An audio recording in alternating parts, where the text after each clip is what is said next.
Hello, hello, check 1 2. Hello, hello, check 1. Hello, hello, check 1.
Hello check करो. Hello 1 2 2. अभी देखो नहीं आ रही. Check 1 2 3 4 5 6 7 8 9 10. Hello check check check 1 2 3 4. Hello hello check check check. Hello hello hello hello check. मैं उसको राकेश को बोला hello check check 1 2. Hello hello check 1 2. Hello hello.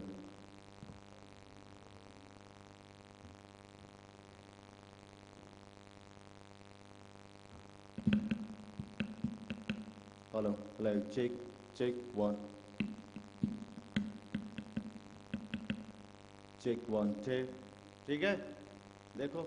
Hello level कम.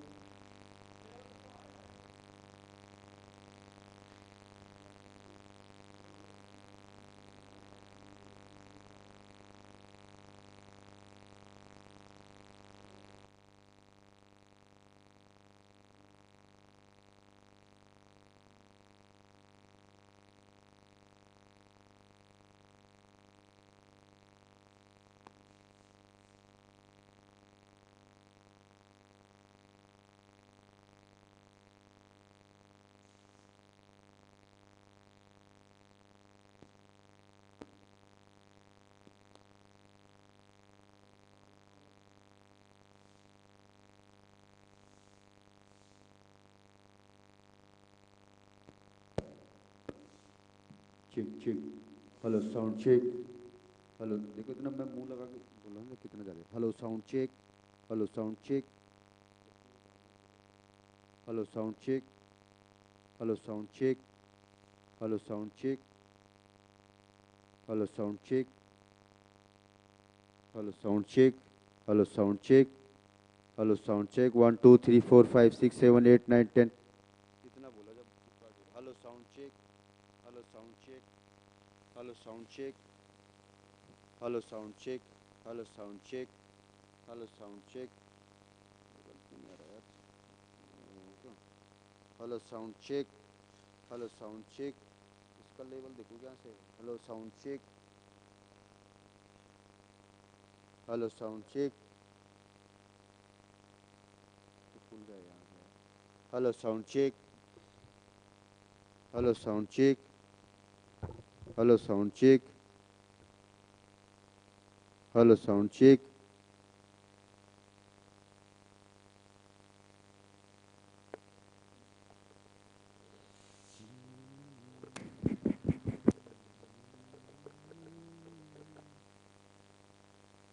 Hello sound check. Hello sound check. Hello sound check. Hello sound check. Hello sound check. Hello sound check. Hello hello hello check 1 2. Hello hello hello check check 1 2. Hello hello hello check 1 2 3 4. Hello hello check 1. Hello hello check. अब आई level. Hello sound check. Hello sound check. उससे बोला उससे बहुत ऊपर जा रहे हैं. Hello check 1 2 3 4. Hello check check check check check check. Full है फुल है. Check hello sound check. Group से दे रखो. मैंने ग्रुप से दे रखा फुल है भाई।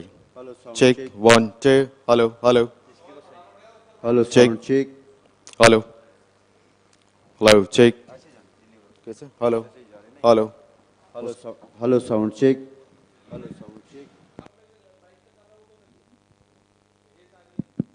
Hello check check check 1 2 2 hello hello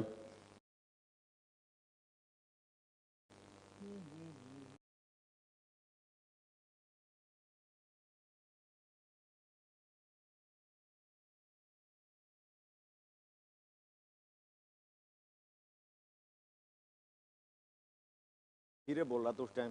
hello check 1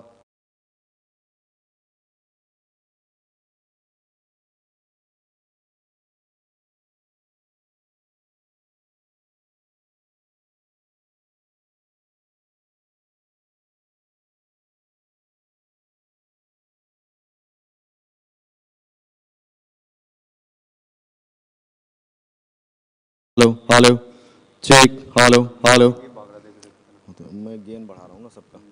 hello check 1 2 hello hello hello check check 1 hello hello check 1 2 hello hello check hello. मैंने फुल कर रखा है फिर सबको फुल भी करवा दिए। अरे देखो क्या नाम है। हाँ हाँ देखना ठीक है। Hello check 1 2 3 4 hello hello check check check देखो देखो देखो check check 1 hello hello check 1 2 check ये चाहिए hello hello hello check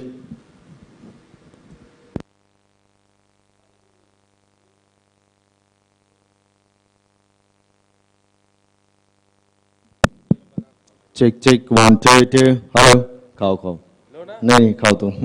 hello check 1 2 hey 1 2 2 2 hello hello check check 1 hello check 1 2 2 hello hello hello hello check. अब भाई तुम्हारी सारी आवाज़ फटेगी तुम फिर बोलोगे आवाज़ फट रही है। इसको चेक करना तुम्हें नहीं बोल रहा हूँ भाई इसमें बोल रहा हूँ। यहाँ पे तुम बैठे नहीं होती इसको मुँह रखते तब ना पता कैसे चलेगा। पूरन जी तो सिगरेट पीने चल जाएंगे। तो ठीक है तुम देखो अभी मैं फट जाएगा फिर। मैं उधर नहीं देख रहा हूँ ना मैं इधर देख रहा हूँ मैं इधर देख रहा हूँ मैं इधर।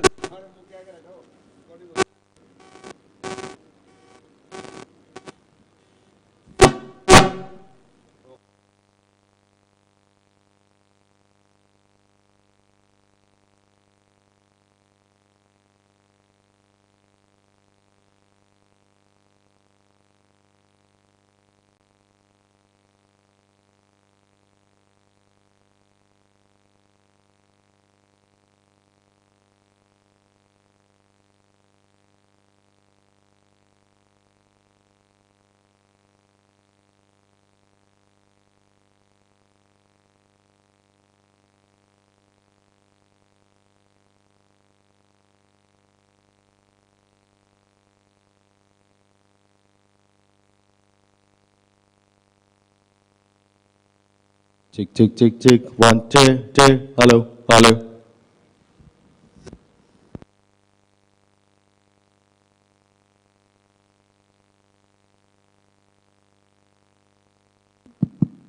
Hello check 1 2 2 hello hello check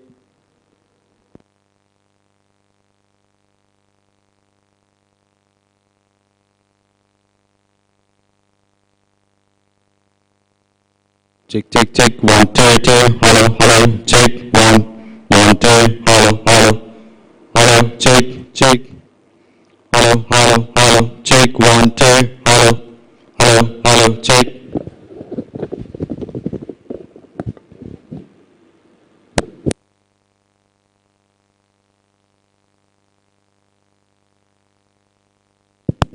hello check check 1 2 hello hello hello check 1 2 hello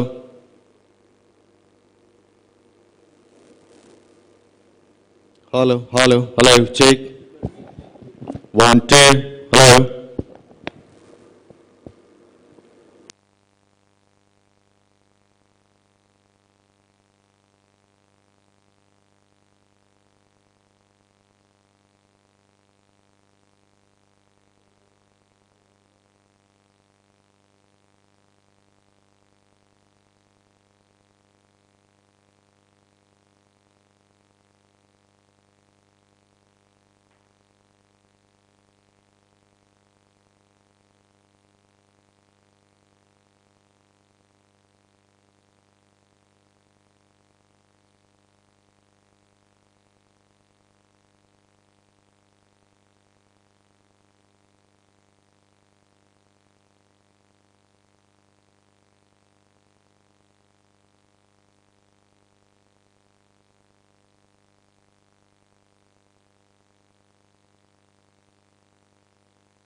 Hello, check. 1, 2, hello. Check. 1, 2, 2. Hello, check. Check. 1, 2, 2.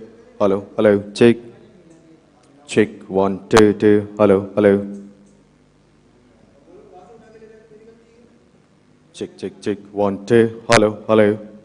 check.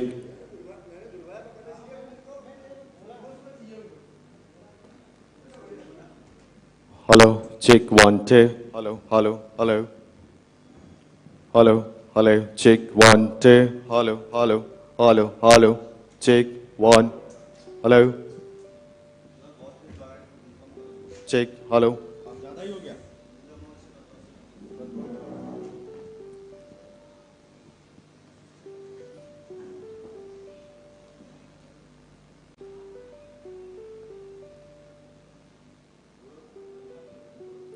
Hello, check. 1, 2, 2. Hello, check. Hello.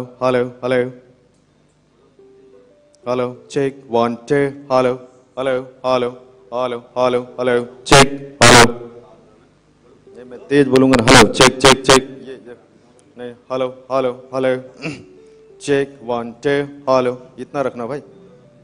Check. 1, 2, 3, 4. Hello. Check. Hello.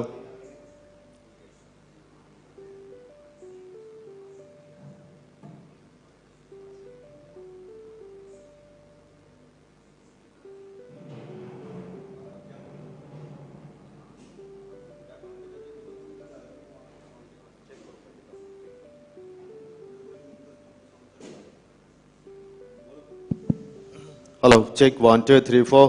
Hello. Check. Hello check. 1, 2, 3, 4.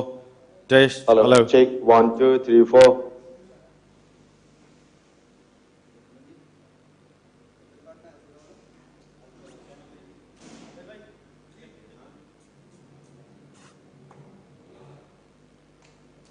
Hello check. ठीक है. फट रही है. Check. 1, 2. और दूं. और लो कान में लगाओ. चेक.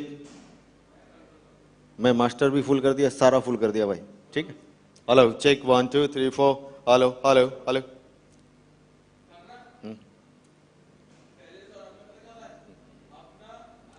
हिस ये जो पोडियम भी चल रहा है. देखो इसको मैं कम करूंगा. अब देखो. अब तुम वहां से बढ़ा लेना. ठीक है. ये तुम्हारा लाइन पूरी फुल है, पहले फुल नहीं था, 70% था, अभी मैंने मास्टर को कम कर दिया, अभी ठीक हो गया होगा, ठीक है। हाँ ठीक है, 1 2 3 4, hello check, hello hello check check, hello.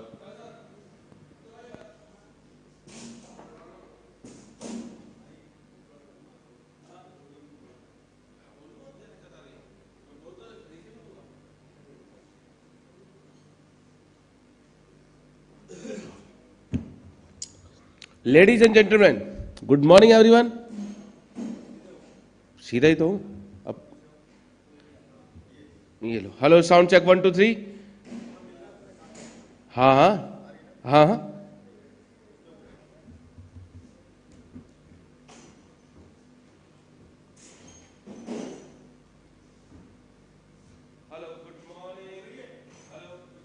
नहीं, हेलो साउंड चेक 1 2 3, ठीक है अब, right, good good morning Delhi.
Check, check, check, check. 1, 2. Hello, hello, hello. Check.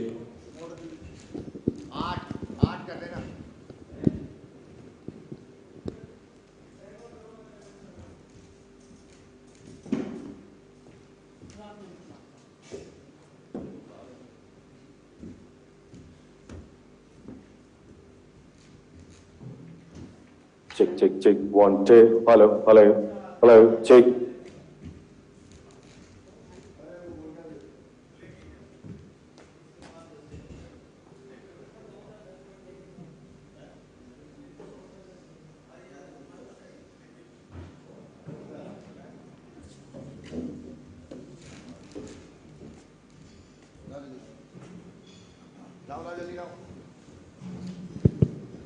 Hello, hello. Check. 1, 2. Hello, hello, hello.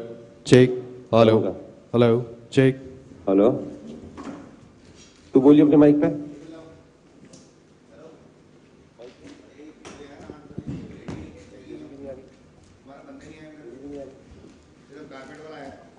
Hello, hello, hello. Check. 1, 2, 2, 2. Hello, hello. Check, check, check. 1, 2.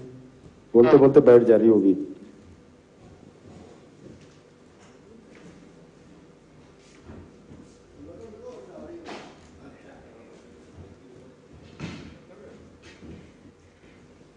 Check, check, check.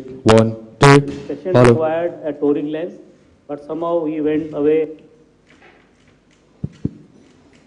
Hello, hello. Check.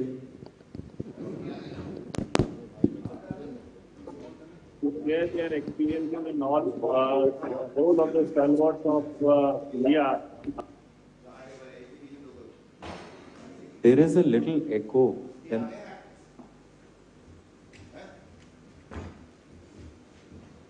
Check, check, check. 1, 2. Hello, hello. Check. Hello, hello.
Check. Hello. Hello. Check. One. Hello. Hello. Hello. Check. One. Two. Hello. Hello. Check. Hello. Check. Hello. Hello. Check. One. Two. Two. Hello.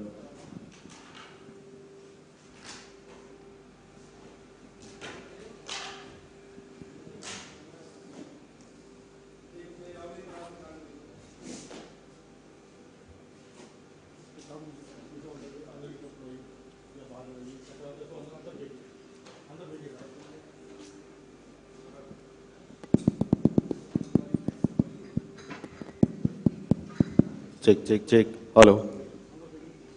Hello. Check. One. Two. Hello. Hello. Check.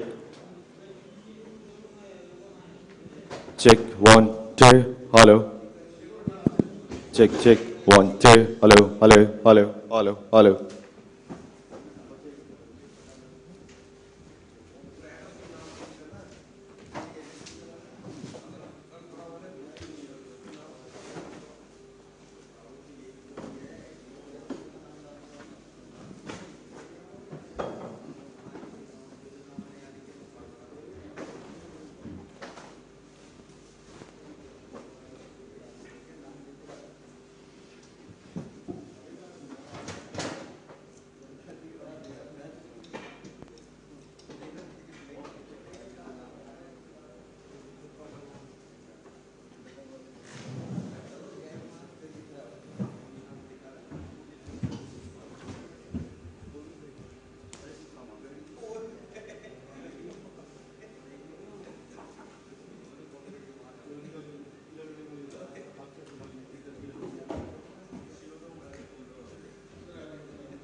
Hello,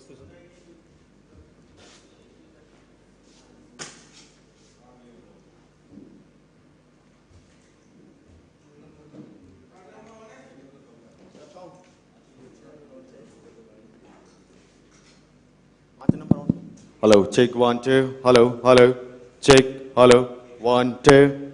Hello, hello, hello, check. Hello.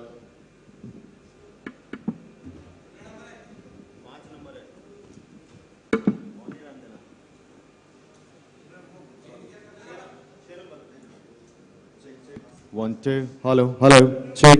1 2. Hello, hello, check. 1. Hello, hello. थोड़ा सा बढ़ाना. Check. Fader से बढ़ाना. Hello, check. ठीक है. Hello, hello, hello, check. 1 2. कम करना. Check. Hello, hello, hello, hello.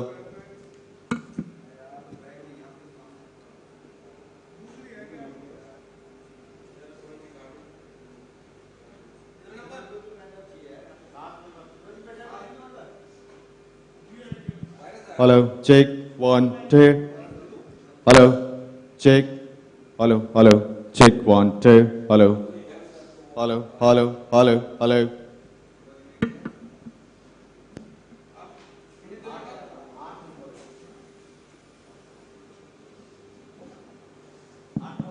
Hello, hello, check. 1. Hello, hello. 5 6 को थोड़ा सा कम कर दो. 5 6 को. 5 को भी कम करो. Hello, check. 1 2. Hello, hello, check. ठीक है. Hello.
Hello, check 1 2 3 4.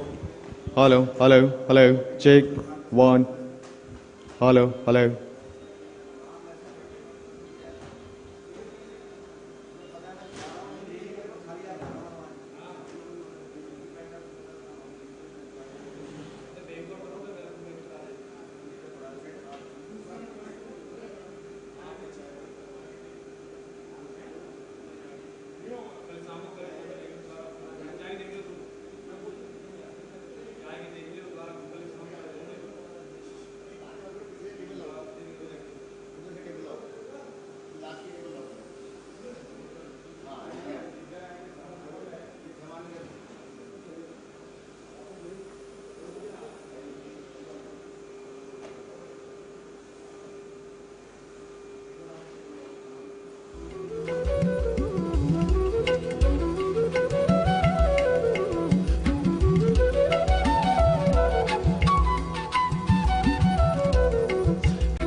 hello, check, 1, 2, hello.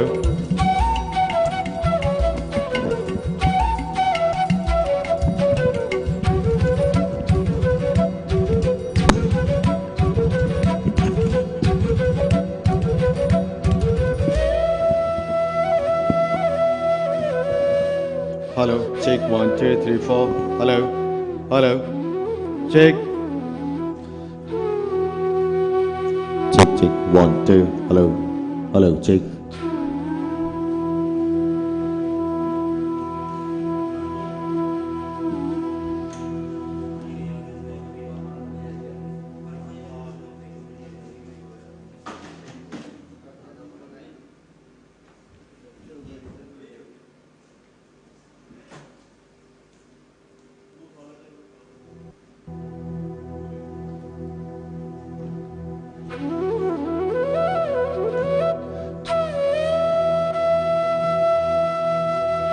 Check, 1, 2, hello, hello, check, check, 1.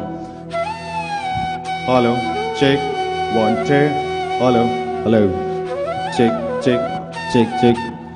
Hello, hello, hello, hello, check.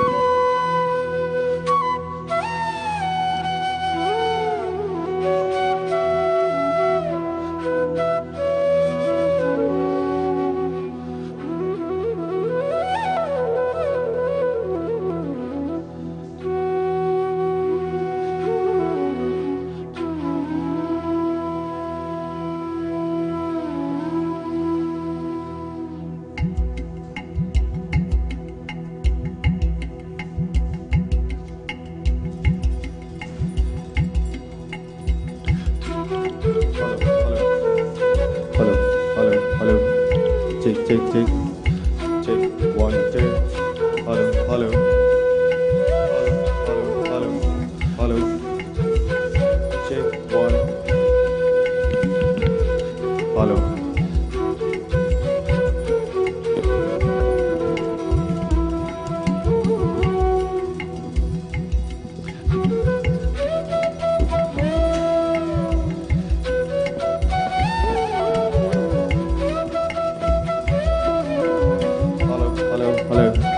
Hello, check.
check 1 2. Hello, hello, hello.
Doctor तेजस आ गए सुबह बैठे थे.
शुरू करें.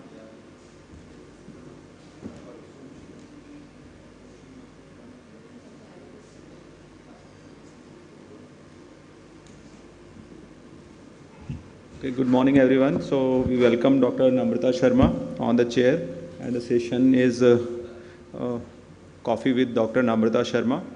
So Dr. Anand Parsarthi is not yet here. So I'll start the session, and my topic will be astigmatism. management post keratoplasty.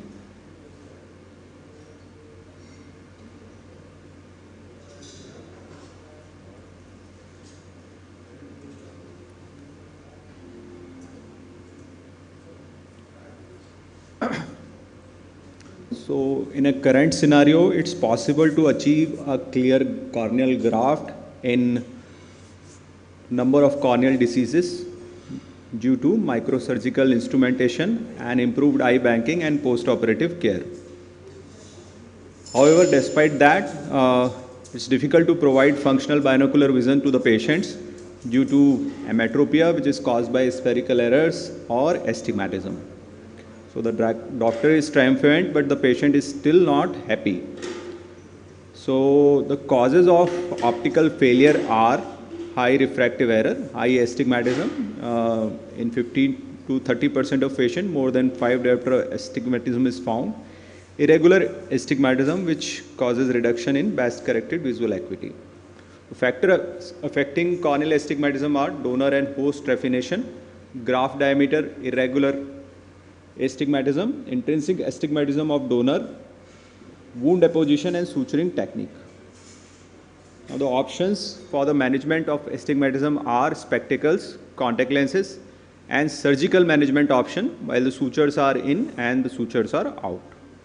So in cases of small to moderate amount of ametropia, we can use spectacles, which works.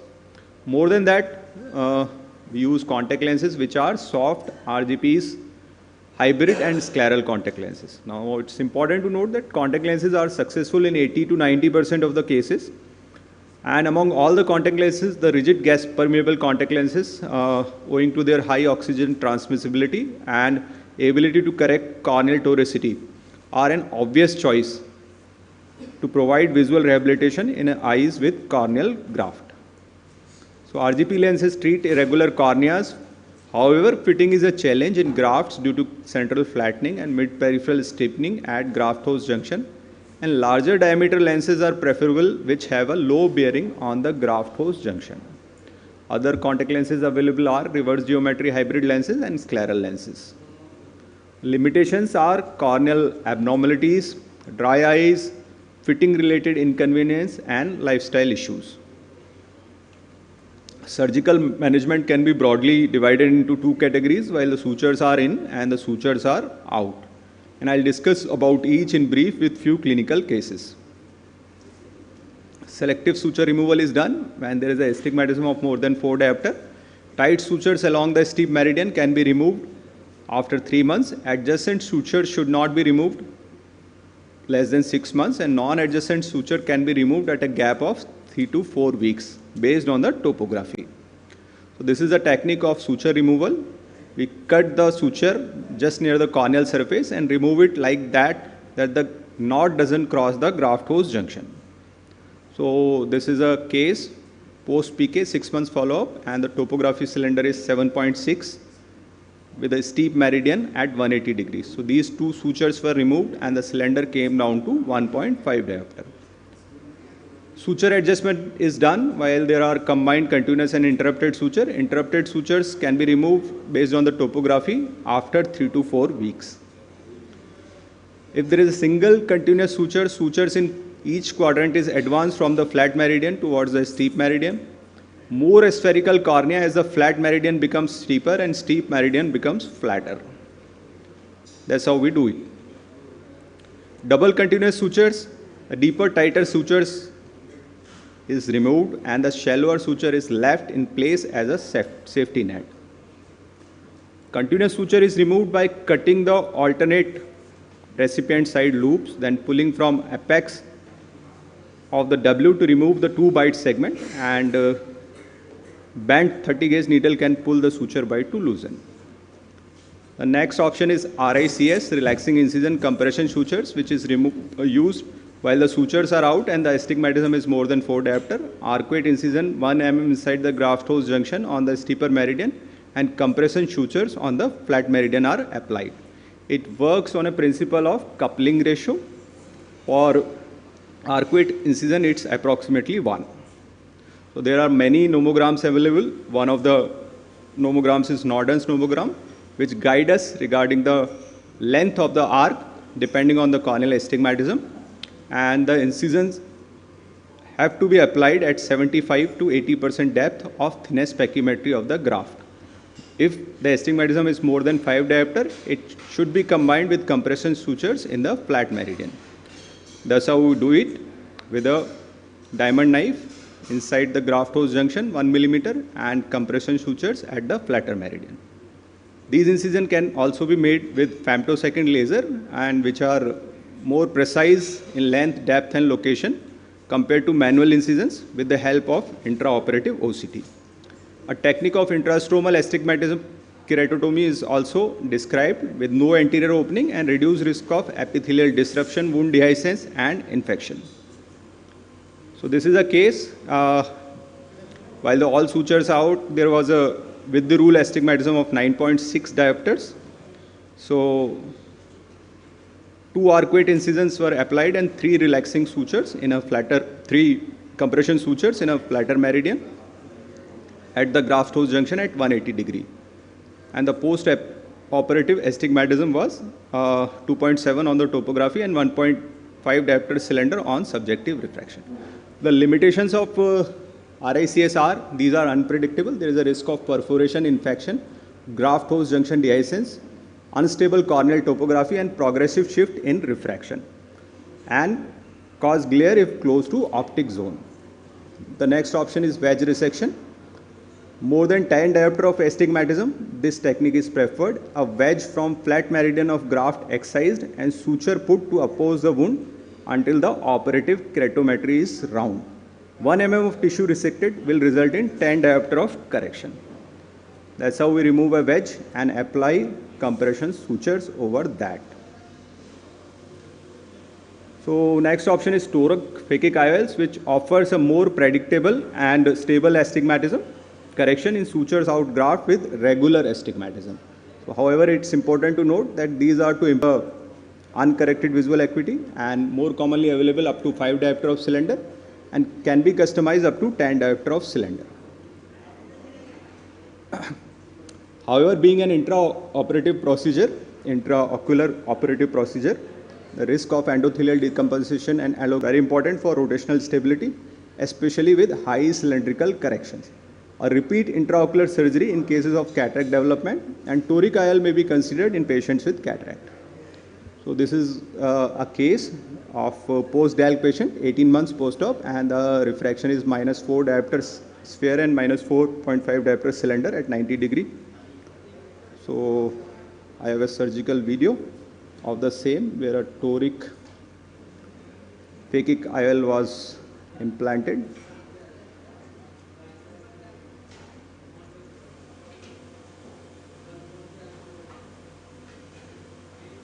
You can see all the sutures are out and the graft is clear.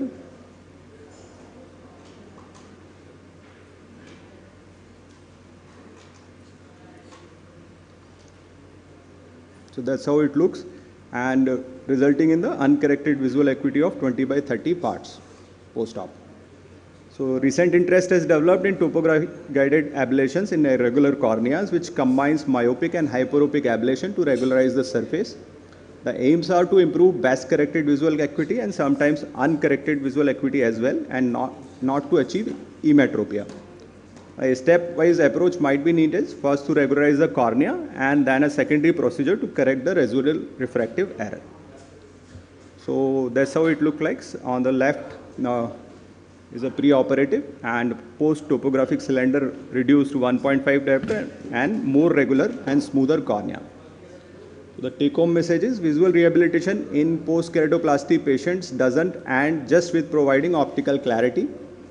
Patient counseling for need of more than one procedure in case of astigmatism correction is warranted, and temporary options like contact lenses or a more permanent option should be discussed with patients and attendants, which are ever evolving. Thank you so much. I welcome Dr. Swati Tomar on the chair and invite the next speaker, Dr. Anand Parthasarthi.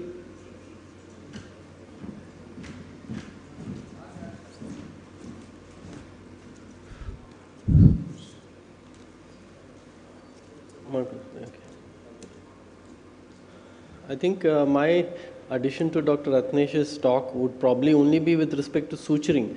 I prefer continuous as a routine. Namrata and Swati, do you change your suturing? I find that kind of easier to manage post-operatively. It's more predictable. I think yes, I do agree because I also do continuous suture. I do interrupted. You prefer Yeah. interrupted. My,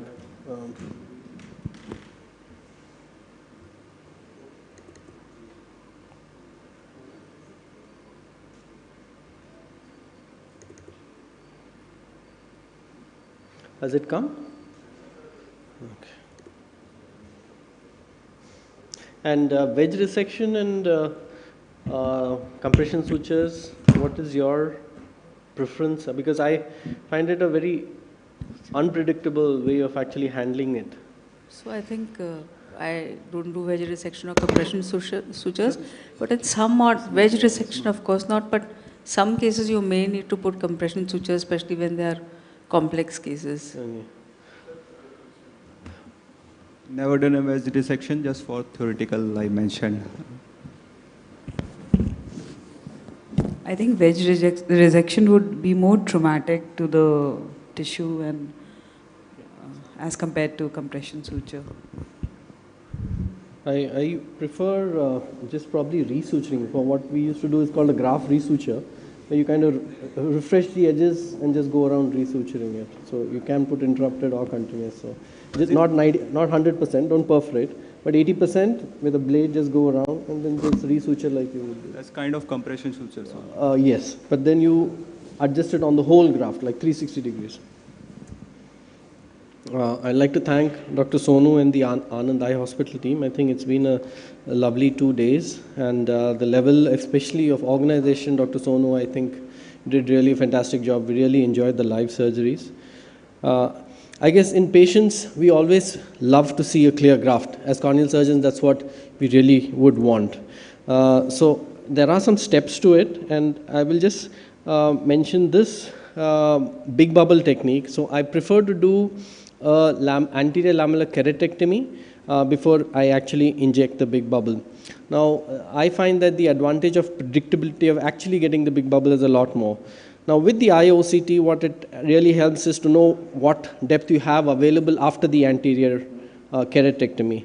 I prefer a 26 gauge or a 30 gauge needle attached to a 2 cc syringe, and with a depth control that you can get on the IOCT, once you inject, you actually can extend the big bubble, and most times you'll be able to get a type 1 bubble. Mostly in keratoconus you would be able to do that.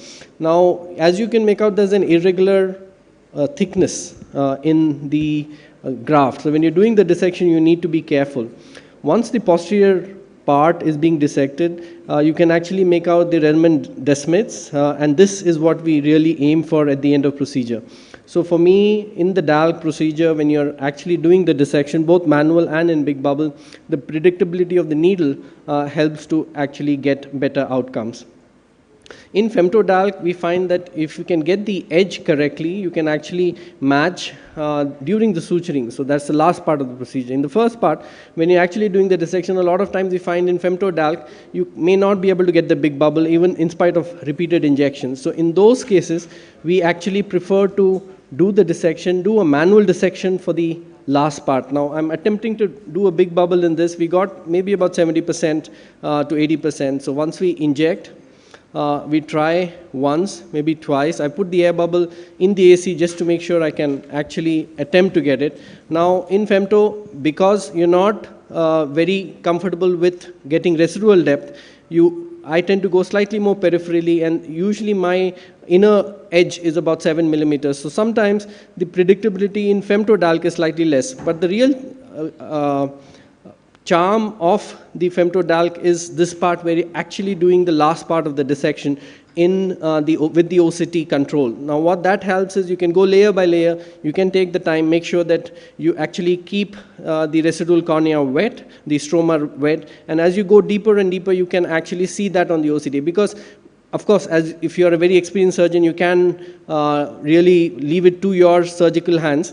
But sometimes I find that taking the extra time to have to know what depth you are doing the dissection, you can actually predict the outcomes a lot more better. You can make out in the OCT picture on the left, we got about maybe 10 to 20% left. In a lot of these femtodalk patients, you don't need to go all the way down to the descmets. You are aiming to get at least to the descmets or maybe pre-descemetic layer, which has got about 10-20% left, maybe last 30 microns. And the visual outcomes really do not make a big difference. So there have been good studies now where you have deeper dissection versus exposure of the descmets, and the visual results are actually quite similar. Now, just to show that one part we have actually exposed the descmets, the other part has some residual stroma. With the IOCT control, you can extend all the dissection all the way 360. You can do it. I prefer to use a blunt iris repositor as you go around kind of doing the dissection, deeper dissection. Usually the deeper part of the cornea, of course, peels off a lot more easier. And once you do that, you can use the scissors to actually dissect. I prefer to keep it reasonably dry, so if there are any minor microperforations, you can detect it early. You could probably use some glue to make sure that that part is sealed before you go ahead. An air bubble in the anterior chamber really helps to keep the eye soft, so if there is, even if there is any compression, you got a good buoyancy. You go layer by layer. A lot of times, this part is the critical part. You tend to slow down, but make sure that you get that last part, the descmets clear. Now, the second part is, of course, you got to match the donor. So this is the donor. You can make out the step ladder pattern on the donor as well. In this, you kind of just peel it out. On the donor, you do a full thickness graft. You remove the descmets. And then basically with the trypan blue, make sure you remove the descmets. And then a suturing part, what I find is with the use of the IOCT, the number of sutures that you use tends to come down significantly. Most patients you can do 8, maybe even 12 sutures at the maximum if you're really happy with it. The fit is actually very good. A lot of these patients actually recover vision a lot more faster than we would do for a normal double continuous suture, or even for that matter interrupted sutures. Now, there is one other important point for DSEC.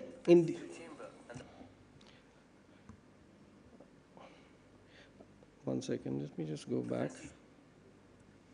So this is just to show the DSEC dissection. Now we do know thinner grafts give better vision, but even with the guarded knife, sometimes you do not get the perfect depth of the donor. So in this, we have used a 352, maybe this is probably a 400 micron blade. And with the IOCT, you can actually make out the depth of how deep you are. Most times, even if you are going with the depth knife, you usually do not go more than probably at 50%. So I would prefer about 80% dissection. That is what my target is with most DSEC grafts. So in the ultra-thin DSEC, we go once, we find that it's actually not that deep. This is about 50%. You can go deepen it, try again with the crescent or your blunt dissector. And in this now, I've got about 70%. So if you can make out the IOCT, you got 2 levels of air. The first is about 50%, the second is about 70%. I decide I want to go actually deeper. And with the dissector, now you got 3 planes, 50%, 70%, and the last is actually 80%.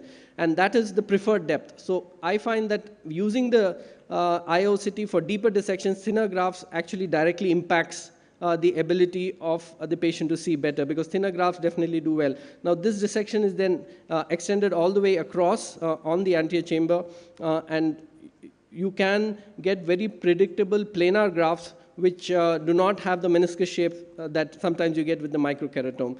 Now, as you make out that we've got the dissection all across, a very thin graft. Remember, these are eye-bank cornea, so you tend to get slightly thicker grafts, and this will thin down even more post-operatively.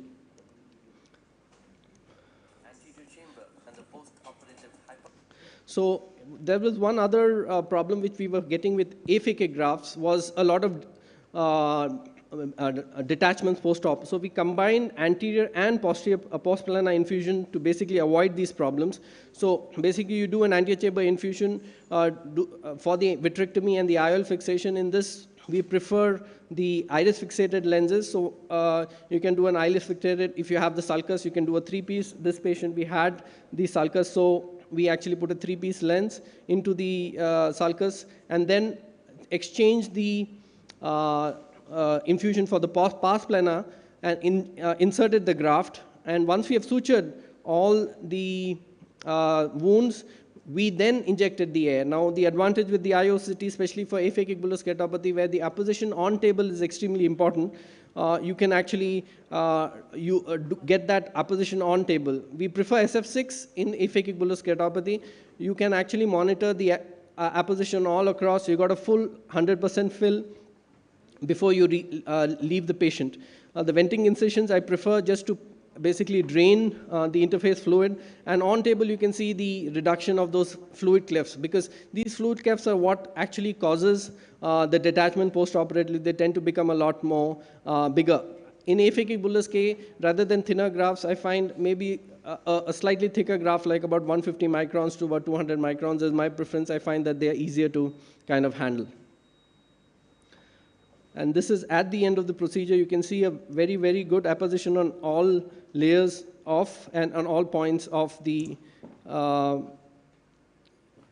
graft. We then remove the pars plana infusion at the end of the procedure. That's probably the last thing that you do.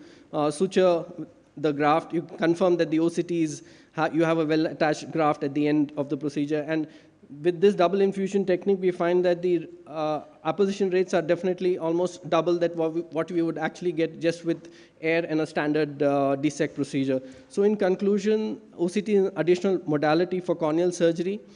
It enhances the intraoperative visibility.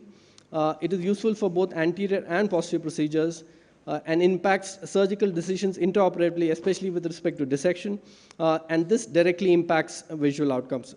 Thank you for your attention. Thank you, Anand. It was a wonderful presentation and superb videos. Just one question. So have you transitioned yourself to IOCT completely, or is it, and how comfortable are you still? See, it slows down surgery. That's Yes. what, as a surgeon, if you're in a hurry, and if you have access to, if you ask me which procedure would I prefer, definitely for DALC, DMEC, definitely, I don't think that there's a choice. DSEC, for aphakic bullous keratopathy, if I want to make sure the graft is actually attached, I would prefer that. Absolutely. Very nice videos, Anand. So, in all your cases, you don't use IOCT only when? No, it's just that in some hospitals that I operate, I have access. You have access to so it. it's not on all hospitals I operate. So that's probably the thing. If you ask me if IOCT assisted DALC takes me about an hour, if I want to make sure every step is perfectly recorded and focused, a standard one would probably be about 40 minutes, end to end, you know. So it just increases the time. Ocular surface and for cornea, although it didn't come for ocular surface and cornea, it came for retina, but it makes a lot of difference, especially when you're doing ocular surface cases, PANAS, you know what is the thickness, you know what is the thickness of the underlying cornea, which is there. Very nice, yes. And when you're doing SLET or CLET, you know areas of thinning. Then even like DALC, you actually know where to put your needle. Needle, correct. You won't put it through the thinnest part. Correct. And then when you reach the correct depth, say at 60 to 70%, you know that you are not too superficial or too deep. So those kind of things, it helps. But there is a learning curve to it, and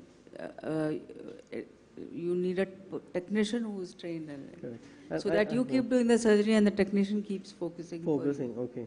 All right. Thank you. Thank you. Thank you, Dr. Anand. Next speaker will be Dr. Tejas, and he'll be speaking on fishing for pulse.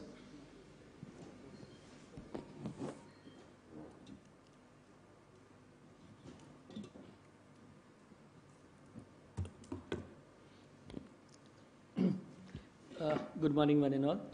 At the outset, a big thanks to Jaipur Ophthalmological Society and Dr. Sonu for inviting me here.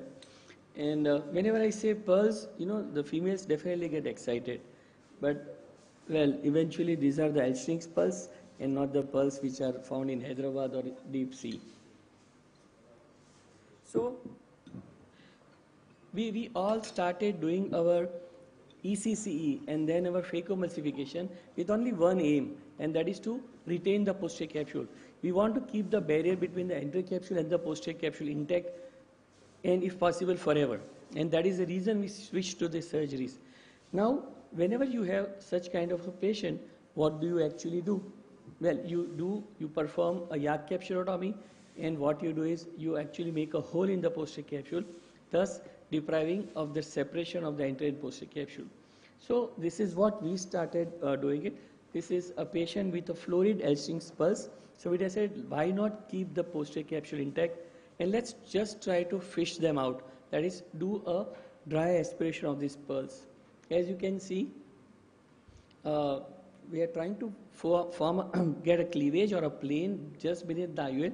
So the first step is you need to separate the entry capsule from the IOL. And we have to understand, why did this florid L-Sting's pulse happen? They happened because there was a lot of potential space. And that's the reason we also, it's not going to be very difficult for us to go beneath the IOL and find that plane. You just need some patience and some maneuvering, and you will be able to find a plane. So here we have been successful in actually doing it. This is 20 times magnification, so sometimes it looks scary, but it is less scary than many other procedures that we keep on doing it, right? So here again, this is a 27 gauge cannula. The chamber has been filled with viscoelastic, and it's on a 2cc syringe, and we find a cleavage. We go there and do a dry aspiration.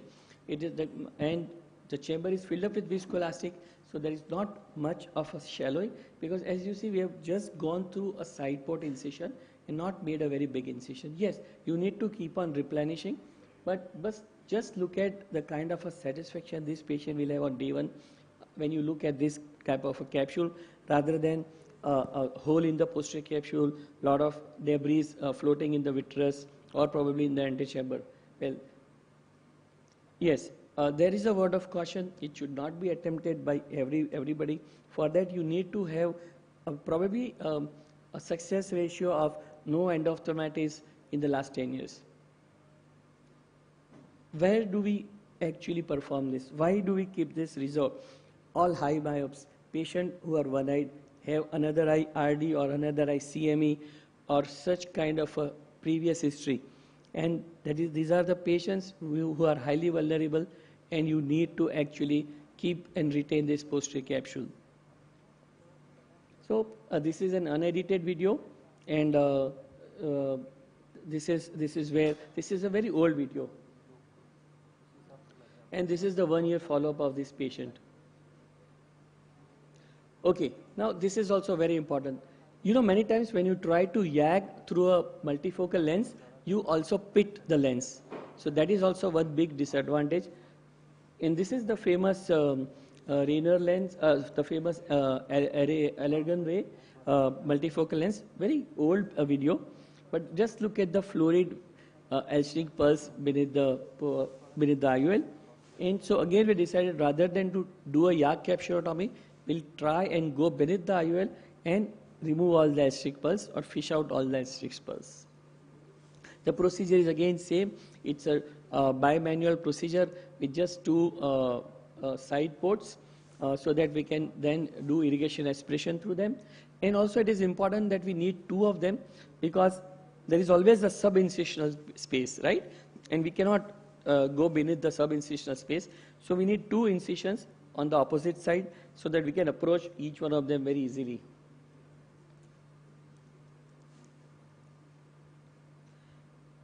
I'll try and forward it, but just look at the post-operative.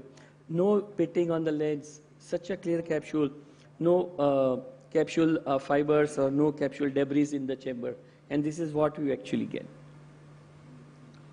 I'll skip this. This is very easy.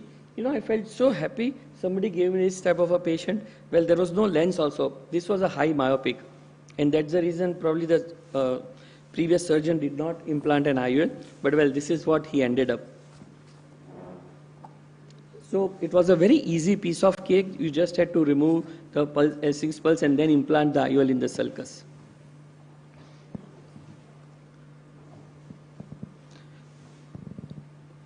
Okay, so now the next patient is very interesting.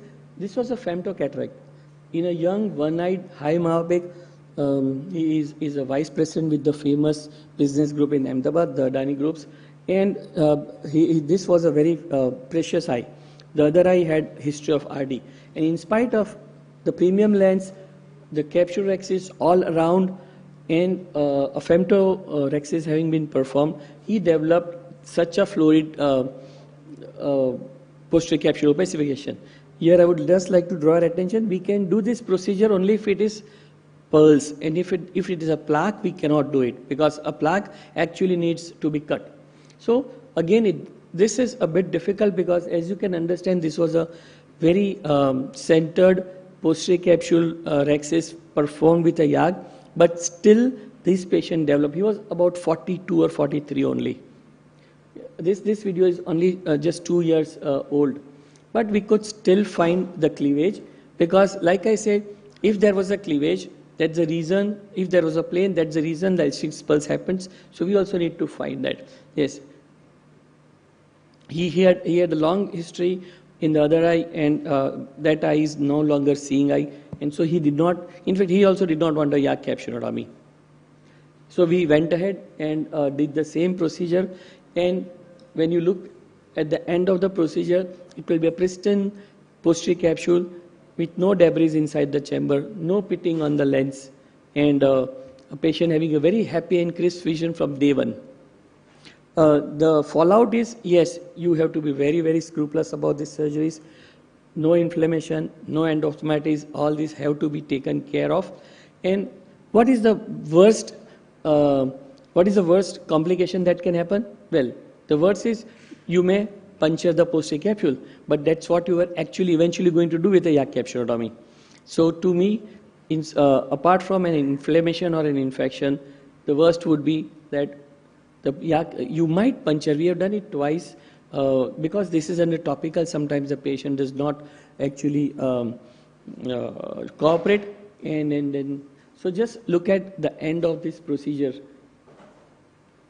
This was a young patient, one-eyed, high myop, with a femto cataract done, and as you can see, it was just a simple monofocal eye.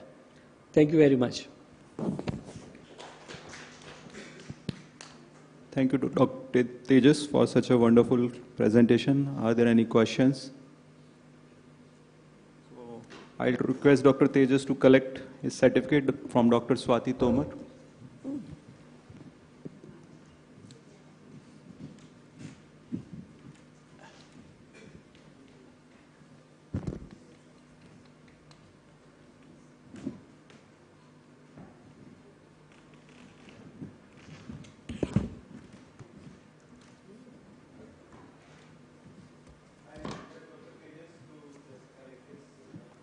Trophies and certificate also.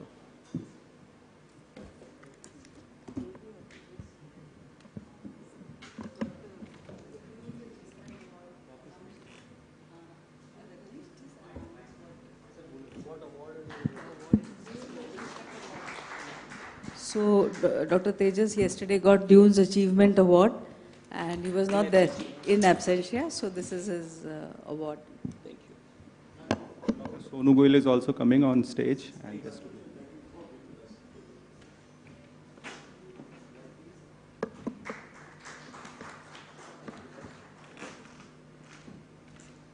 next, we welcome Dr. Somshila Murthy on chair, and she is one of the great clinician, surgeon, and wonderful person, and corneal and anterior segment surgeon at LV Prasad Eye Institute. And I am one of the lucky fellows who have been trained under her at LV Prasad Eye Institute, Hyderabad. We welcome her. And I'd like to congratulate her for now being honored as the director of LVPI Mumbai. It's not LVPI. It's another. So it's not LVPI. We are helping a new institute set up in Mumbai. So I have been fortunate to get the chance to be the director, founding director for this new institute. It's called Shantilal Shangvi Eye Institute. Thank you. We are all proud of you. Thank you. So, very good morning. First of all, thank you, Dr. Sonu Goyal, and I'm so glad you convinced me to come to this meeting. Actually, it's quite silly of me to require any convincing at all. And I see that already Dr. Namrata ma'am is here, and my very good friend Swati is here. and of course Anand also, my other good friend. And I was wondering who's this youngster on stage, and I just couldn't figure out who he is. And then I said, oh my God, this is Ratnesh. Ratnesh, you're looking younger than you were. I don't know what's the reverse aging going on. So with that, I'll launch into my, I'm sure a little bit boring topic amongst all the cataract topics. I'll try to keep it interesting. My one continuous problem is that nobody from industry supports this. So nobody cares about these kind of cases. But when you guys get these kind of cases, you're going to send it to me and to Dr. Namrata, right? And to Ratnesh and Swati and Anand. So industry, zero money, but I'm sure it has better value in the eyes of ophthalmologists.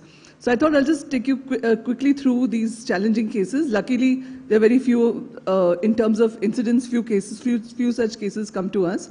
But it's important to know how to manage these. So if you have a patient with peripheral ulcerative keratitis, as you know that it's a medical or it's an emergency if the patient has a threatening or an impending perforation. So apart from the non-surgical methods, such as if it's inflammatory, we have to control the inflammation. If it's infectious, we have to identify and treat the infection.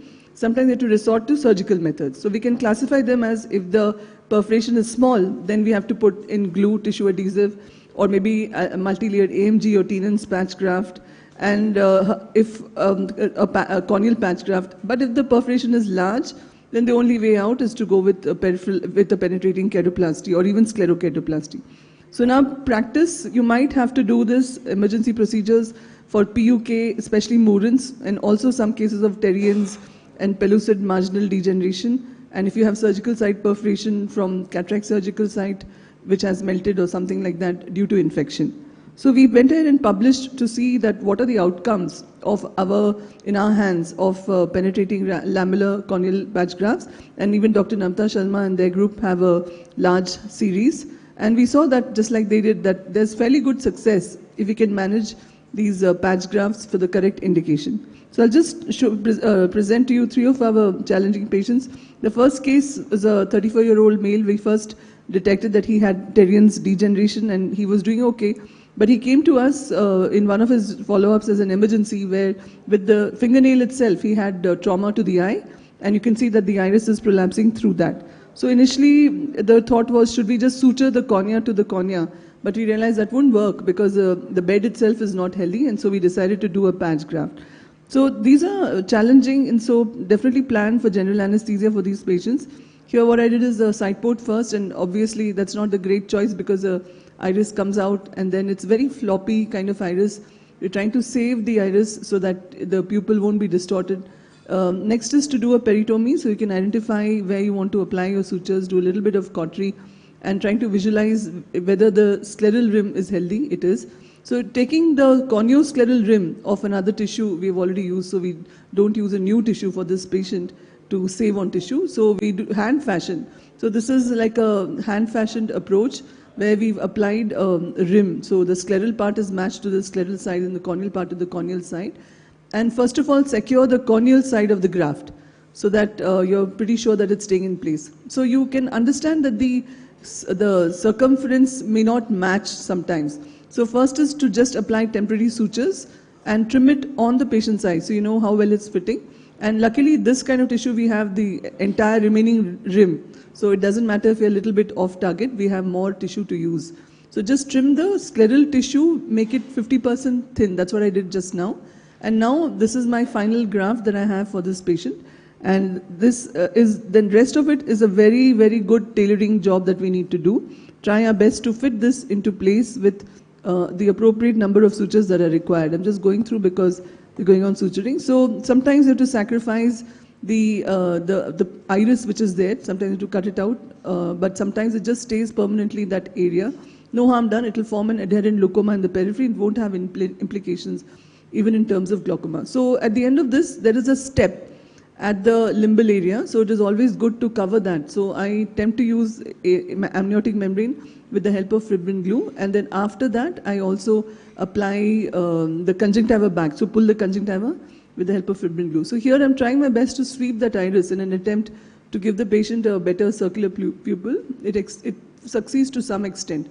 Most of my suturing was done under air, so replace that with saline. You can see some bleeding there because of the manipulation of the iris. So just check and check, make sure that the wound is intact.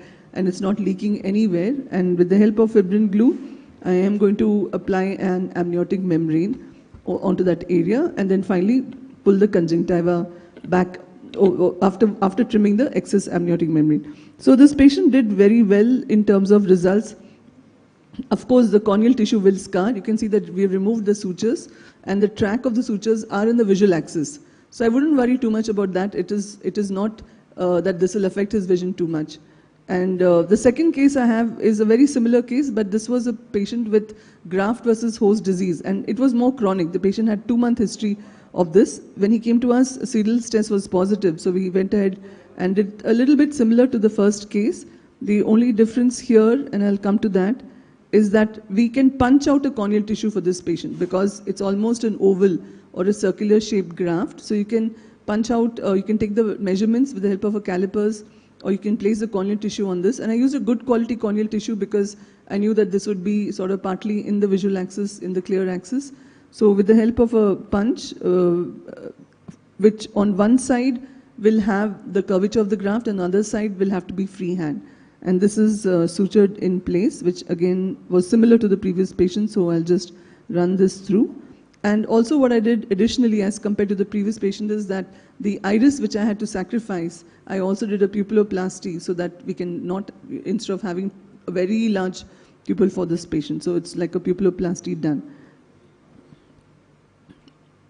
So this is pretty much towards the end what it looks like. It's a mini patch graft at the end of it. Yes, the graft does overlie partly into the visual axis. We will take care of that in the future to see how the patient does.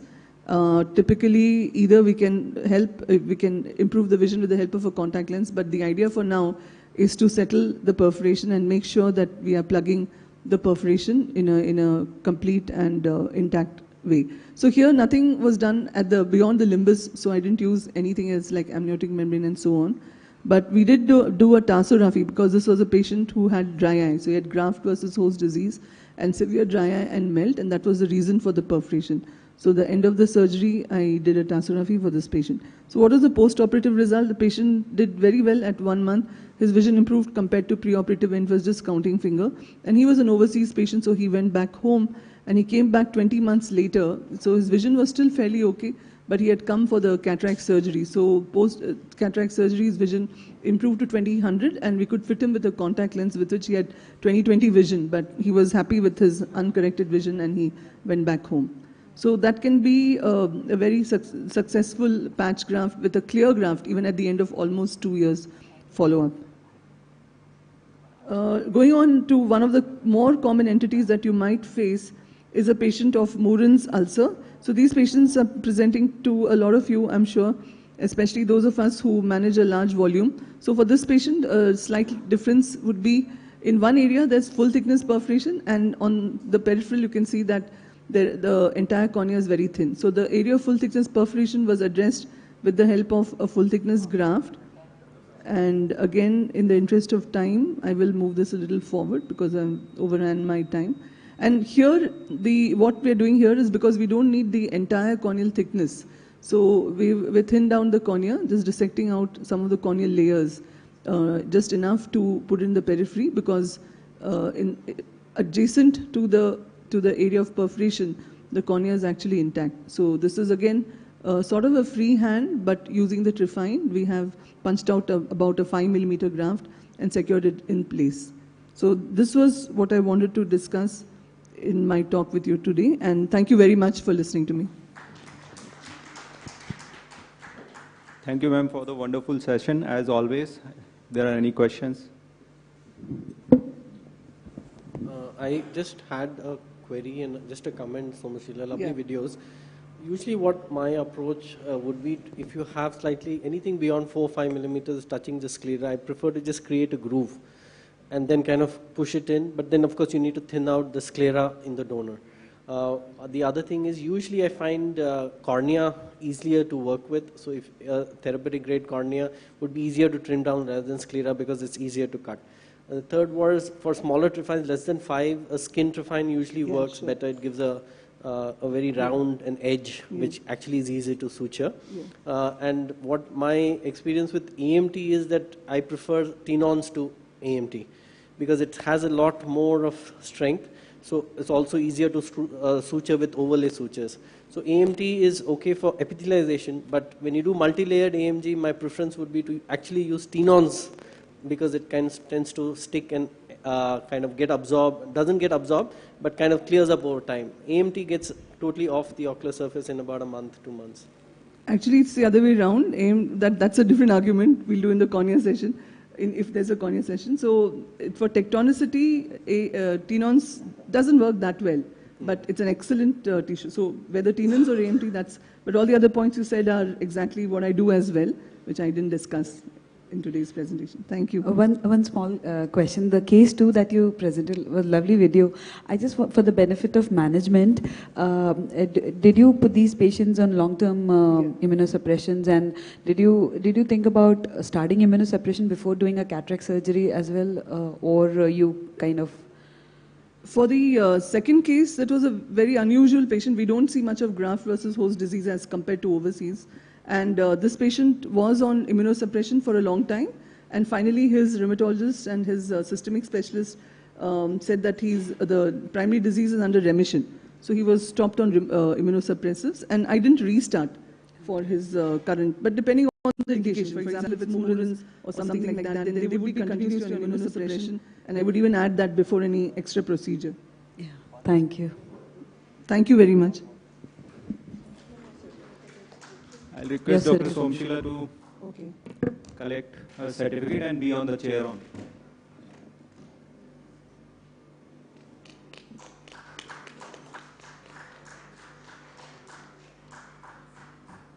The next will be by Dr. Namrata, the keynote, intraoperative guided, OCT guided cataract surgery.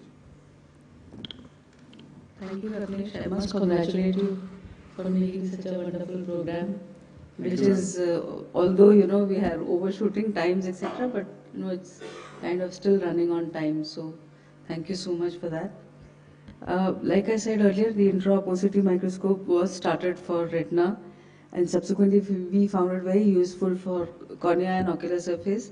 Dr. Anand Parthasarthi showed you in beautiful videos how it can be used, but I feel it has a role in cataract surgery also. Not that you need it, but you need to see what can be seen with the intraop OCT microscope. So there are no financial or proprietary interests, and I will be taking you through the set of videos which will show how IOCT helps to just refine your steps. So when you're making incisions, you can see the side port and you can see the main incision. So if it is a uniplanar incision, you can see it is single plane, or you can make a multiplanar incision. This is especially useful when you're dealing with the wounds later on. When you do the capsular rhexis, you have to focus the IOCT onto the lens, and you can actually see the capsular rhexis flap onto it. So in a clear lens, it possibly doesn't make too much of a difference, but when the cornea is hazy and you can't see, or you lose the edge of the rhexis underneath that haze, you can actually pick it up from the intraop OCT microscope by doing a little bit of globe manipulation. Now when you do hydrodissection, then again you can see that the wave of hydro will separate the posterior capsule with the underlying cortex, and this is the bulky lens which can be seen. The wave goes beyond it. And again, this is very useful to differentiate between posterior subcapsular cataract and posterior polar cataract, because there would be no distinct space between the two. Now when you're making a crater, you can actually see this crater, the edges of the crater, and make out that there is a cortical plate there. As your instruments come out, everything comes up. So this again can be seen here, the cortical plate which bulges up. As you put the viscoelastic down, the cortical plate goes down.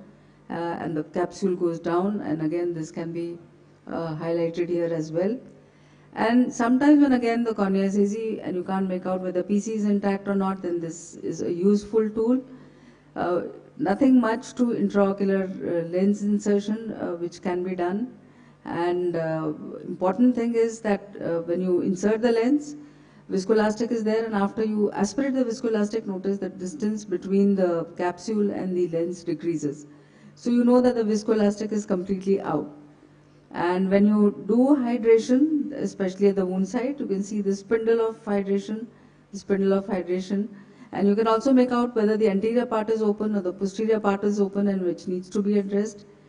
So this is again a spindle of hydration, and you can notice here that the anterior part, there is anterior gaping, and as you put fluid, you have to put fluid till that anterior gaping gets closed.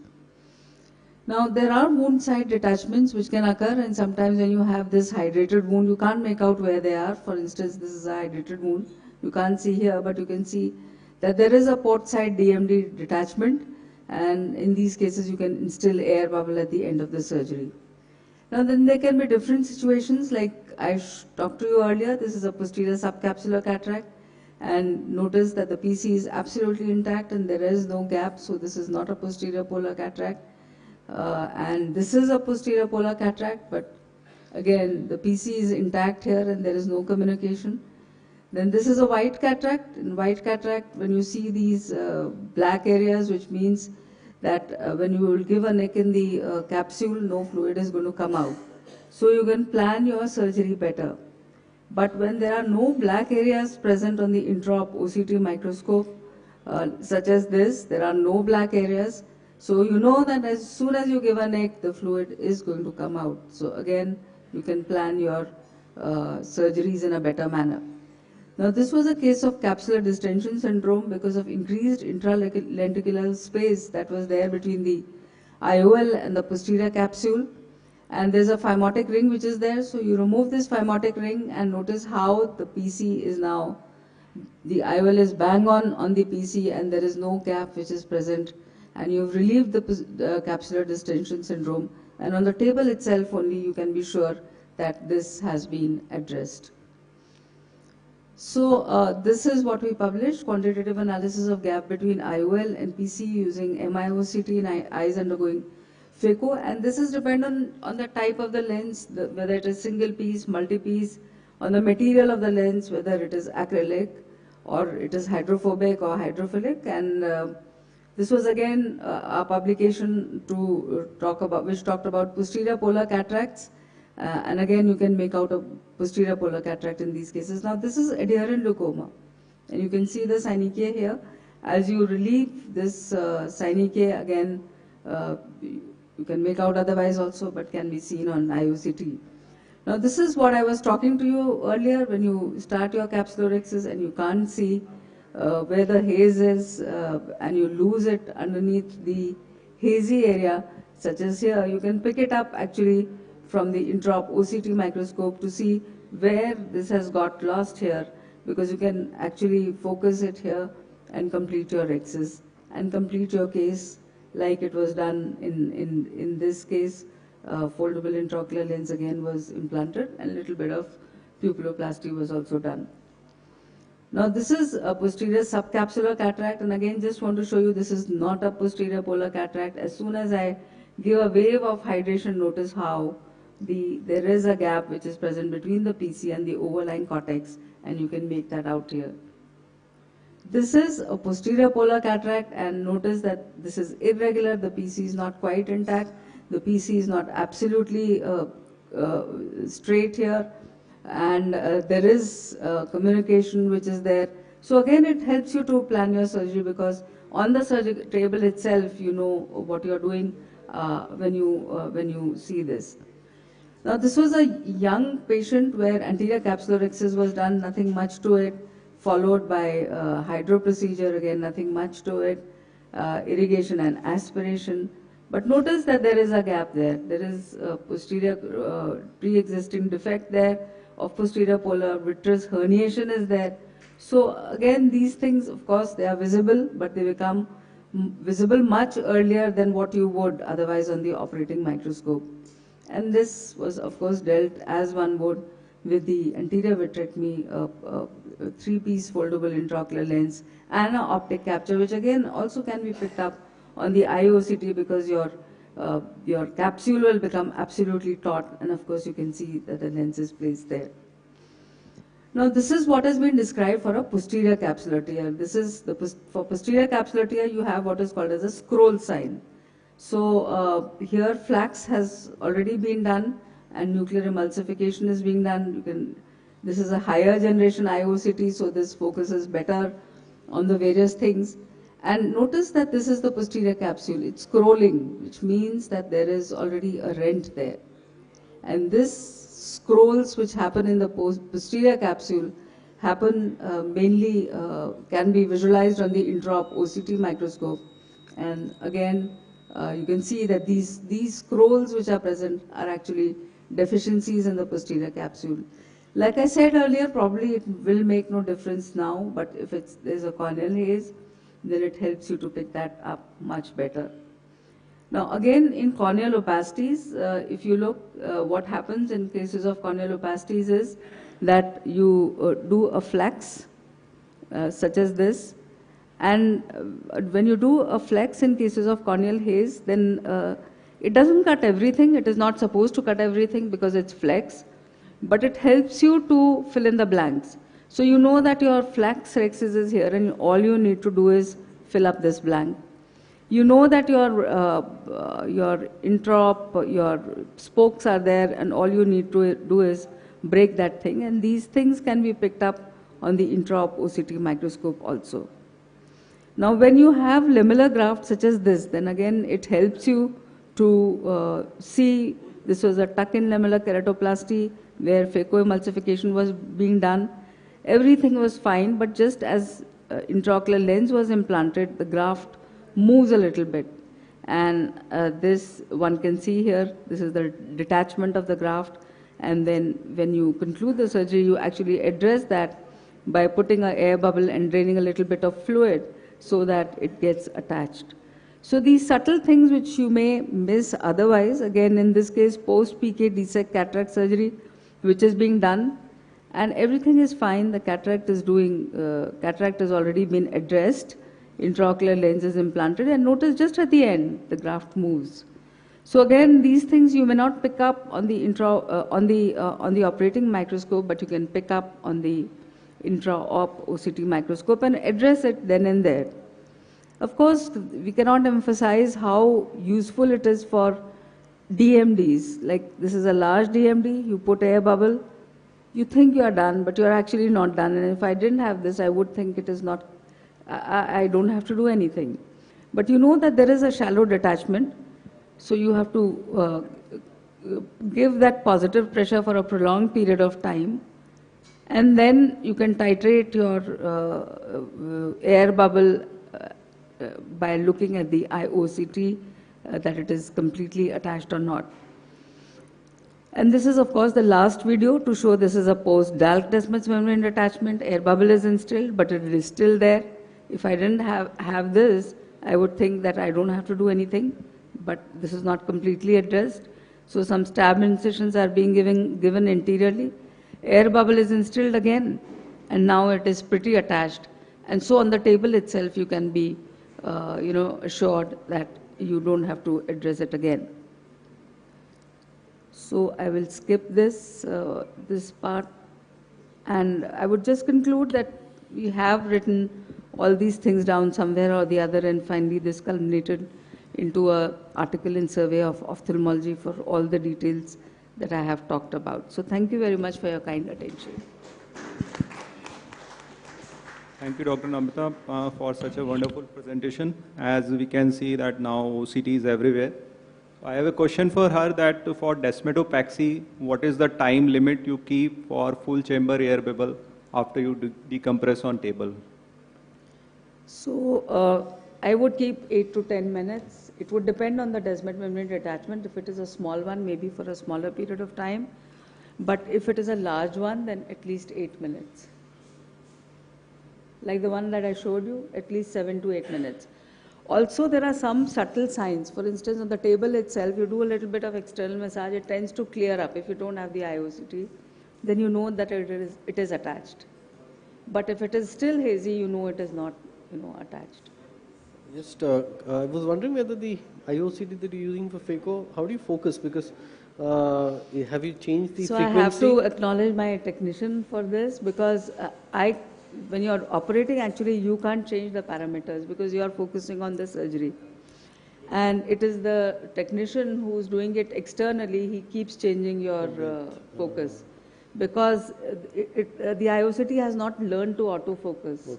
It cannot focus on what step you are doing or cannot focus it for you. So somebody else has to move the cursor to show what you want to, show. Correct. Just a small tip for Descemet's membrane detachment. Sometimes a full AFL with high magnification, you can actually make out the undulations of the edge, the meniscus of the air bubble to say whether it's attached or not. So if you kind of, even if it's slightly hazy, just see the meniscus, you can actually make out.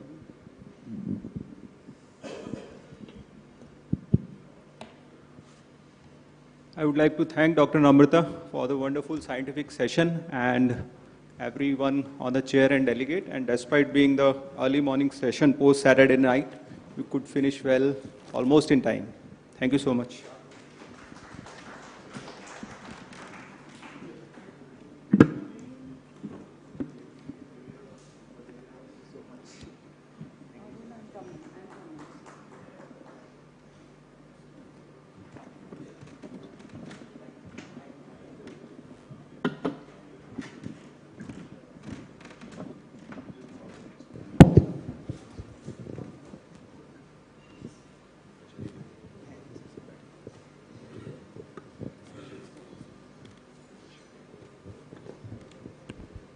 Hi, good morning all. I would like Vaishali Vasavada to come up and moderate the next session.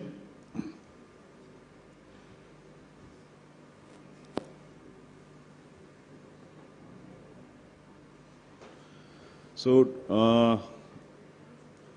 we have a master class by Dr. J.S. Titial. Unfortunately, because of some commitments, he is unable to come. Oh, he will be joining us online through a Zoom link. So I would like the panel.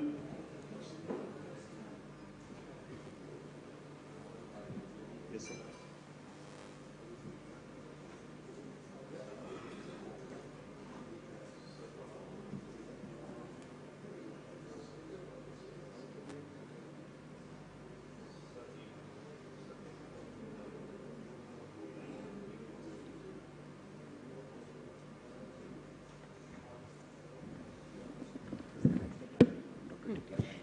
Achha. May I please invite the panel, Dr. G.L. Verma sir, Dr. Ashok Puri sir, Dr. Ajit Jakhar and Dr. Ghulam Ali sir to please join us on the stage for this masterclass, which I personally am really looking forward to. All the pearls from TTL sir himself. Sir, please. Nepalia sir, please join us. Sir, please.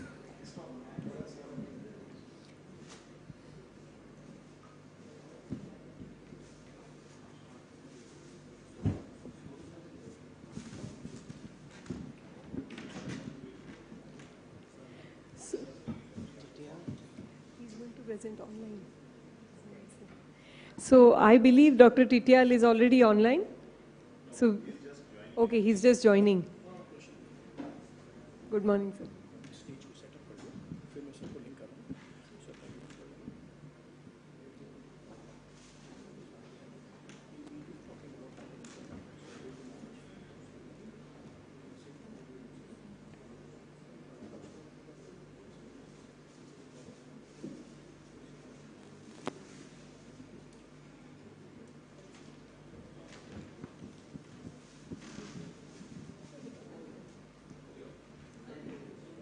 So once again, thanks to Sonu sir and the entire JOS executive for putting up this wonderful session. And I see more and more faces now in the audience. And I think it is worth spending all our time, because who else than Professor Dr. J.S. Titial is going to join us very shortly. I think nobody here needs an introduction, but yes, Dr. Titial is the current head of the RP Center at the All India Institute of Medical Sciences, Delhi. And he has been a master surgeon, a master teacher, a master academician in both cataract and refractive surgery. And I'm sure he will go through the basics to the most advanced, including the intraoperative OCT. And I'm really looking forward to Titial sir's talk. Good morning, sir. Good morning from Jaipur. Good morning. Welcome, Dr. J.S. Titial. I think hardly anyone in the country doesn't know him well as a legendary cataract refractive surgeon of the country. Good morning. Good morning, sir. Good morning, Vaishali, and good morning, all of you at Jaipur. Sorry, I could not be there physically, but I'm sure that I'll do justice from here also, as per the request from Dr. Sonu. Can you hear me? Yes, sir, we can hear you and see you loud and clear. Yeah, I think it's clear now.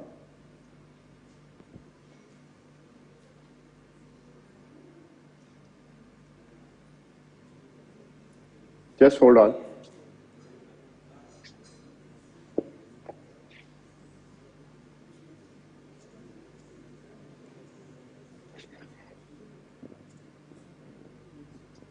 Should I start my presentation? Yes, sir, we are all ready.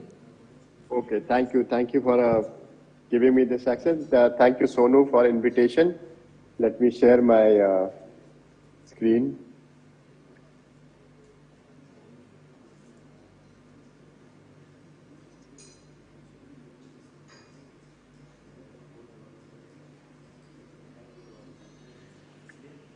So Dr. Sonu had asked me to talk something on a white cataract and management of white cataract. We all understand white cataract is a difficult scenario for all of us. And sometimes we do have difficulty in visualization, mainly because you don't get a good red reflex from white cataracts. And getting a good capsular axis in terms of size and centration is challenging in all white cataracts, especially those cases where you have a hypermaturity, or those cases you have a raised intralenticular pressure. The things can go absolutely difficult in those cases. So almost in our experienced hands also, around, sometimes do have cases where you have extension happening, and that might change the entire plan of surgery. And this is one scenario where if you have to change the plan on the table, suppose we have planned for a multifocal IOL for a patient, and the axis gives way, and there is a posterior capsule damage also because the extension of anterior axis tier to posterior capsule can jeopardize the planning, and you may have to put a lens in the sulcus. Despite completing the surgery completely in a correct manner, this is a time where we may need to talk to patient immediately or relative that we have changed the plan. So there are a few situations intraoperatively where things can go differently, and you're required to talk to the patient and the party, because this is very important. There are situations where you have a complication, nucleus drop, second surgery has to be done. There you have to talk to the patient because second surgery would be required. But scenario where we have changed, look, this is one surgery which is thankful to Dr. Namrata for giving me this video. One nick and goes to right up to periphery. You have no chance to control this tear extending to periphery. So this was a young patient with a rapid onset of cataract history-wise, and these are patients where you have a huge intumescence in the lens because entire cortical lamellae are hydrated and they are absolutely, you can say, bulging out of the capsular bag, and you have a very little chance of saving this eye. The axis is going to periphery. So how do we ultimately control such cases would be to have a high molecular weight viscoelastic covering the peripheral part, then try to make a semicircle out of both sides and complete the phaco. And this was a young patient, aspiration was simple and it could be completed. So this is another patient, young patient again. You can see this patient again, the central area seems to be pouting. I'm making a nick. I've used high viscosity viscoelastic. The tear seems to go to periphery. But I was waiting what to do, and at this juncture I thought how to decrease the extension going to periphery. I made a one cruciate incision in either side. So that translated the pressure into 4 quadrants. And there was some leakage happening, and that decreased the pressure a little bit. So I could make a flap out of this. I'm making the right hand side flap, though it did not go to the periphery. It is very important the tear to go to periphery and complete the rhexis. Otherwise, this will extend during your procedure. So this side, the left hand side, I could complete up to the peripheral tear. And while I was going towards the right hand side, still I could not catch up to the periphery. So I'll have to make another nick here and make a rexus slightly larger.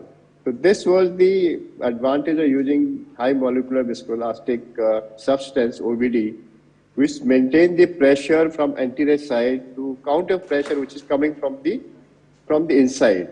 So it is always to look into a pressure has to be controlled either side, from behind, from anterior, so that you can manipulate the capsular rexus tearing in a proper manner. Now I have a complete circle, it's not a round, but it's still complete tearing of a rexus. I could complete my phaco and aspirate the remaining cortex. Now I can enlarge the size to a desirable size which can have a right orientation onto the anterior part of the intraocular lens, so that you have a good effective lens position. So this was another scenario where the effective use of OVD was handy in these cases. So this was another intumescent white cataract here also. You can see there are a lot of examination per se will tell you that there's something behind the thing. The capsule looks little fibrotic and the lens fiber looks swollen here. I made a nick here and there was no fluid leak happening in this particular case. So this, I thought, okay, I can make a small opening here and not to let this tear go to periphery. So this circular opening is very important for all white cat. Don't go beyond the central area to go to very peripheral area, because then the pressure gradient changes in the peripheral area and tear go to periphery. I'm making a small opening here. You can see the pouting of a cortical fiber seen here. Then I thought I'll aspirate this cortical matter, and you can see it really required a little bit more aspiration to clear out this cortical hydrated fibers. Then I could complete my capsular rexus. So this was a classical teaching for all white cataracts. Try to make a smaller opening. Don't make a linear cut. Try to rotate the flap in a circular fashion so that tear doesn't go to periphery. Decrease the pressure and apply the OVD over the rexus and complete your rexus to a size which can allow you to do a good phacoemulsification and implantation eyewear. So this was things which I could manage with the on the microscope where we didn't have the proper examination facility. So all white cataracts, in fact all cataract, we should do a good examination. White cataract, we should look for the anterior capsular bulge, look for a shallowness of anterior chamber, because intumescence will decrease the anterior chamber depth in these cases. Look for an intralenticular clefts if you can see through the slit lamp examination, especially the high magnification. The same thing can be very easily visualized, maybe better visualized by doing an anti-segment OCT routinely for your cases, where you can see the anterior convexity of anterior capsule, intralenticular clefts can be seen, and this will give you a guide what type of cataract you're dealing with. But looking into intraoperative dynamics, I think if you have a OCT attached to the microscope, that will give you a better visualization. That is what I'm going to take you through to my presentation today, where we could classify the morphology of white cataract, as well as what happens during each step of your white cataract surgery in terms of dynamics of each step, especially when you inject the OVD or when you do an initial nick in the capsule, and what happens to the subcapsular fluid or a capsular lamellae hydrated things, that will come into picture. You can have a spectrum of a white cataract. You can visualize, if you see your around 50, 100 cases of white cataract, do an anti-segment OCT, this is what you'll get type of cataract. So here I can, we have classified into 4 categories, though you can have a dimension in between these 4 categories also. In these cases, it is important to realize first we look for a convexity anterior capsule, then we see behind the anterior capsule what type of morphology we have. If you see here, we have an absolutely uniform appearance of a ground glass appearance. The convexity is not much. As soon as you make a nick, no fluid leaks out, and you can have a nice flat capsular flap, which can be rotated to a size which you require. So these are cases which are seen in adult onset cataracts. They don't have an intumescence, and you can easily do rexus in these cases with forceps or needle, anything. This is the type 2 categorization we have made based on the appearance here. So you have the lamellae which are hydrated, and it's going across the length of an entire lens underneath the capsule. And the clefts are underneath these hydrated fibers. So this gives the idea that once we make a nick here, the fluid doesn't get released. The pressure doesn't go off, intralenticular pressure, because the hydrated fibers are all across, the sheets are there. And the sheets start bulging when you make an opening in the anterior capsule. So these are the cases where you can have high chance of peripheral extension happening in these cases.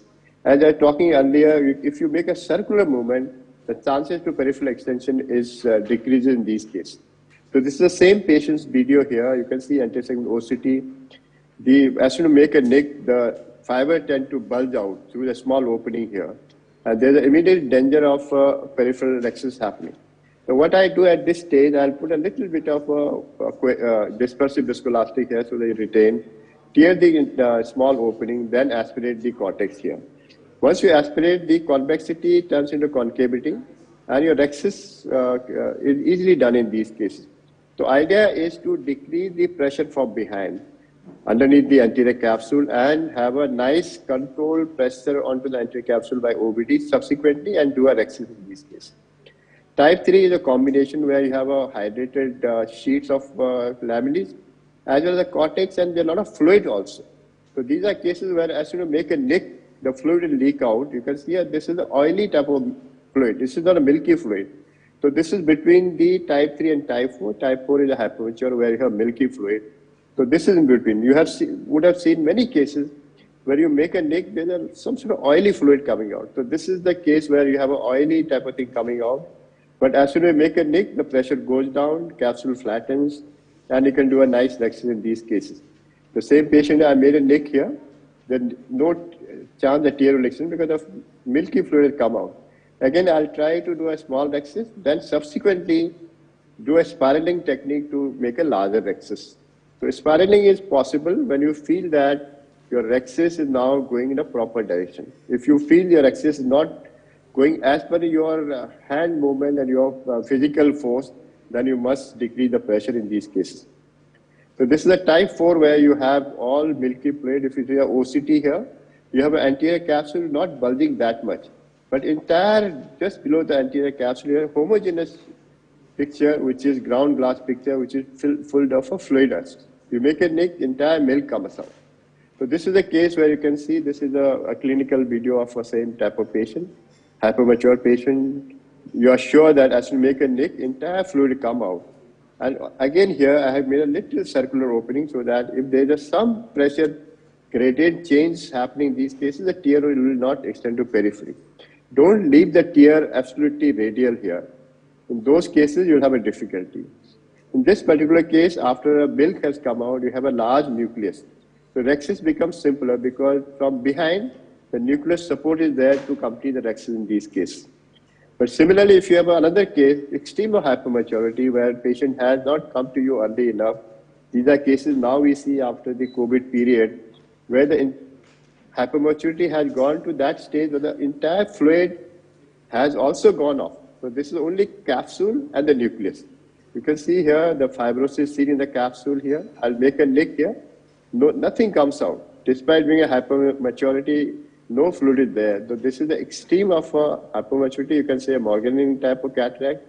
Nucleus size also becomes smaller. The idea here is to make some sort of support from behind also, from the nucleus. This nucleus being smaller, it will shift to either side. So here the challenge is to have a good tearing of capsule happening, maintain the anterior chamber with good viscoelastic. If you are using a cystitome, do it from the side port. If you are using a forceps, then you require a good viscoelastic support. See here, I have a nice support from behind the nucleus here. As soon as reach this nasal side, that you can see a nucleus edge is visible. So I'll have to shift this nucleus towards the nasal side so that I have a support from behind. So this is a trick in cases where you have a small nucleus, floating nucleus. You have to shift the nucleus to area where you are tearing the capsule. If that doesn't happen, you may have to inject some OVD underneath the anterior capsule also to have a little pressure from behind also. But normally it is the nucleus which is going to support from behind to allow you a good capsule rexus in these cases. So in this particular case, you can see the entire nucleus will be floating and doing a chop in these cases are very, very difficult also, because you hardly have a support from behind. So many people would inject a little viscoelastic underneath the this nucleus which is floating, or you can actually do a deep trench in these cases, hold it, and do a vertical chop in these cases, which may be possible sometimes. So I've seen people using a slightly larger rexis, then implanting the intraocular lens underneath this floating nucleus, then doing a phaco, because the IOL per se will act like a scaffold and give us some sort of support from behind to posterior capsule, which is normally floppy in these very, very hypermature cataract. You can subsequently achieve also. So this is a chop you can create in these cases. You require a very nice, strong hold with a phaco in these cases, because the nucleus reasonably becomes harder. As time passes, it becomes smaller and harder, and things can be very difficult. So at this stage, you require a very balanced fluidics. Do a chop with a good hold. Never try to eat a pieces. I'll make a multiple attempt to chop in these floating nucleuses, then subsequently eat out. Because if you take out one piece of a nucleus, again the space is much bigger than a nucleus is there, and your chop will not have a support to actually do both end support will be missing, because the nucleus will tilt to either side when you are chopping. Now I have almost complete chop in either side, then I might take one by one this nucleus. All these cases, as I said, you have a high chance of prolonged phaco being run in these cases. Corneal edema may be possible next day. But during the surgery, in these cases, the posterior capsule may be a little floppy. So towards the end of your last piece, you may require to have a little more safe approach. Many people will decrease the phaco parameters, decrease the aspiration flow rate, or you can use the scaffold at this stage also. If I have the posterior capsule looks floppy, sometimes you can have a bag dialysis in a hypermature cataract also, because granules may be loose. In those cases, sometimes to put intraocular lens will be better idea at this stage than complete the phaco with the biscoat cover over the lens here. But here my fluidics were quite well managed, so I could complete this surgery effectively also. So 2-3 challenges are there in hypermature cataract. One is you might lose the support of anterior capsule during tear, as I showed in this patient. You may have to shift the nucleus while doing capsular epithelium also. So this is how we complete the surgery in a hypermature cases. This opening is around 4.5 millimeter, suffice for these cases. And you might do a capsular polishing to take out these whitish deposits which are there in the anterior capsule also. So they would not hamper in doing a surgery also. The best way to handle white cataracts, if you have a femtosecond laser device with you, that will be the best, because whatever happens, it will happen in a closed chamber. You can see here, this is a patient where I can have around ground glass appearance underneath the anterior capsule. This OCT in a femtosecond device also gives you a nice assessment. You can see at this stage, entire fluid will come out with the bang. It's like an explosion happening underneath the anterior capsule. But everything has happened in a closed chamber. There is no chance of this capsulotomy going to periphery during the femtosecond laser application. But yes, when your patient comes to your table, you have to stain the anterior capsule, because there may be a micro adhesion left in these patients.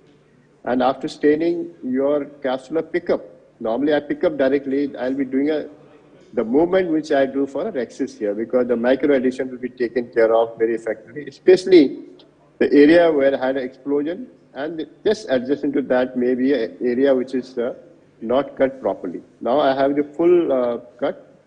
Femtosecond laser may not give you a nucleus fragmentation in white cataract, because laser may not penetrate deep enough. But the surgery becomes simpler because you have a nice capsulotomy, and effectively you can complete surgery very, very easily in these cases.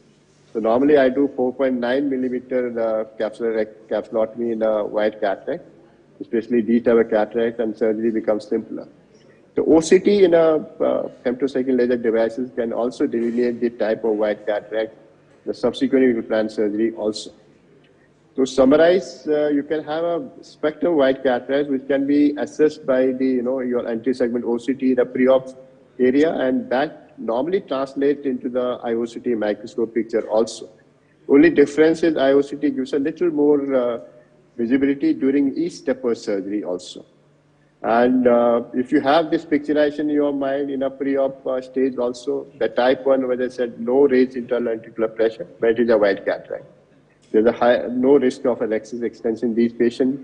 No fluid comes out, you can do a routine surgery in these patients. Type 2, you can see here, where you have the raised internal ventricular pressure, and the pressure is behind, not underneath the capsule, it is underneath the hydrated cortical fibers. So there is a high chance of extension in these patients, and the fluid doesn't release in these cases. Therefore, needle aspiration may not be a good option there. You may have to do aspiration by IA, bimanual aspirations, where you can break the sheets of cortex, then decrease the pressure and complete your rhexis.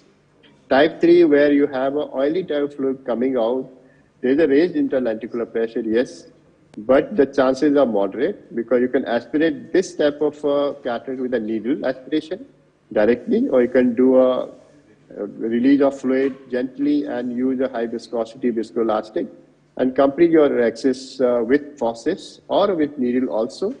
You might have to do either way, whichever way you are comfortable, do that maneuver of using a capsular rhexis forceps or a needle in your case. Type 4, where a milky fluid comes out, there's a moderate chance of extension because sometimes there's a sudden release and the nucleus might come up. There's anterior shift of nucleus, you may have peripheral extension there also. The milky fluid release has to be slow. It may be exchanged with a viscoelastic. Never let your milky fluid disrupt your visibility. If you have fluid coming out during your rhexis also, try to take out that fluid away and see the capsule clearly, then do a completion of capsulectomy in these patients. These are cases I normally advise my resident to use forceps because, as I said, there's not much of a support from behind in these cases. Forceps rhexis is easier and better controlled in these cases. And in all white cataracts, you may plan a two-stage rhexis. That is, first go for a smaller rhexis, then do improve to a larger rhexis by a spiraling technique, or you make an opening which can give you a good access to emulsification. If I have a softer cataract, I can complete a 3 millimeter rhexis also. If it's a harder nucleus, you can have a harder nucleus in a white cataract also.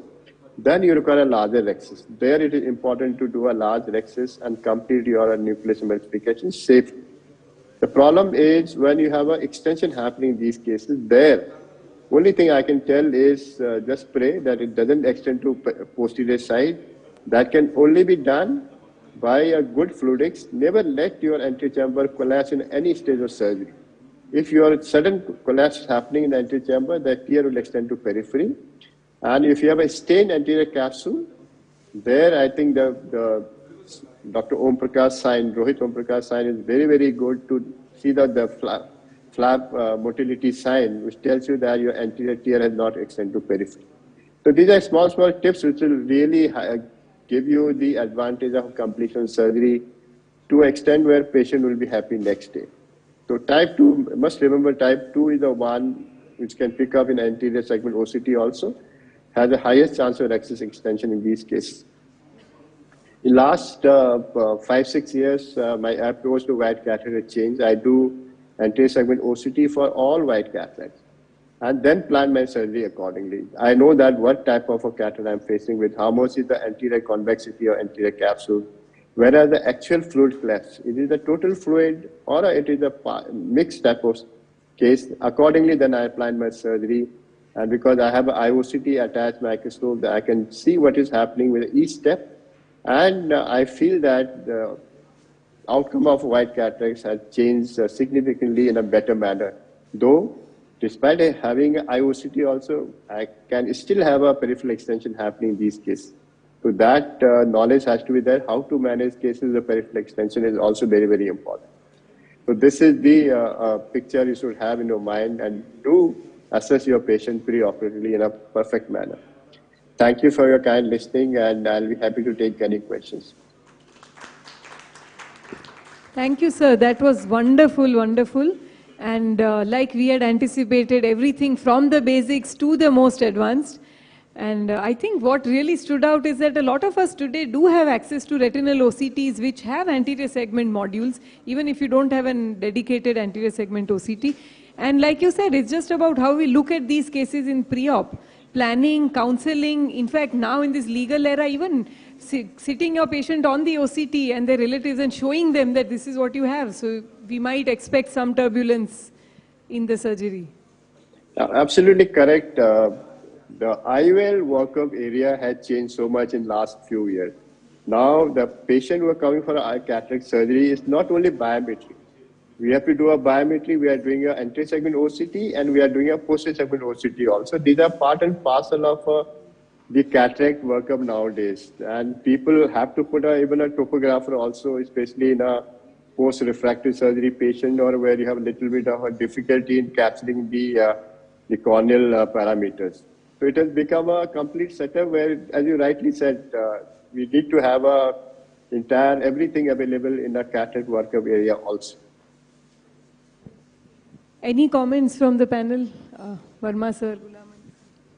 What I can all say is that it's an awesome presentation of OCT-guided management of intumescent cataract, and it's really heartening for me to know all this advancement in the intumescent cataract surgery. Thank you, Dr. Titial.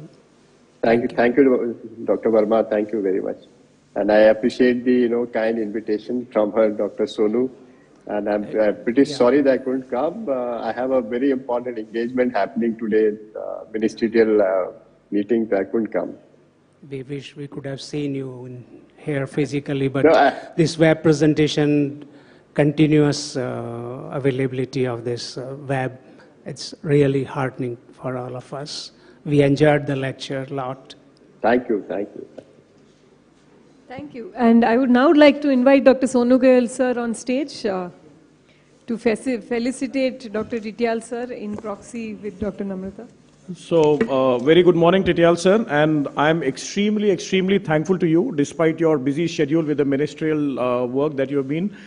You have spared time to be with us online, and that was the wonderful talk which I actually wanted to be amongst us. Thank you so much. So, ladies and gentlemen, let me introduce to you Dr. J.S. Titial sir. He is the present professor and head cataract, and he is the chief of RP Center AIMS. Sir joined as a faculty in 1991, and within these few years he rose to the present position as professor and HOD and the chief of RP Center. Innumerable publications, books, and students, and he has always been a mentor, a great teacher, a great academician, a great surgeon. And we actually missed you, sir, today because we were looking at one of your live surgery demonstrations yesterday with the live surgical sessions that we were having. And to the best of my knowledge, he is credited to be the first live cornea transplant surgeon by any Indian doctor. And he was honored by Padam Shri, which is the 4th highest civilian award. And that was way back in 2014. So laurels and laurels, and we actually, follow your path, and we look for more achievements, sir. And continues to keep on blessing Rajasthan Ophthalmological Society and Jaipur Ophthalmological Society with your academic and surgical skills, sir. So looking to have you on many more occasions. Now I'll request our president of Jaipur Ophthalmic Society, Dr. Mukesh Sharma, sir. Secretary, Dr. Mayank Agarwal. President ROS, Dr. Kamlesh Khilani, sir. Secretary ROS, Dr. Ghulam Ali, to be on the stage, and Professor G.L. Verma and Dr. Vaishali to please join me to felicitate Dr. Titial, sir. And can I request Professor Dr. Namrata Sharma on behalf of Titial, sir, to please receive the Dunes Achievement Award for his Eon services for ophthalmology. So, Dr. Namrata Sharma, ma'am, please. It is indeed an honor and pleasure to be here for this honor because Dr. Titial, he was my teacher, he is my teacher rather, I should say. And I had a privilege of learning everything in ophthalmology from him and other teachers in RP Center. So indeed, it's a matter of great pleasure and privilege for all of us.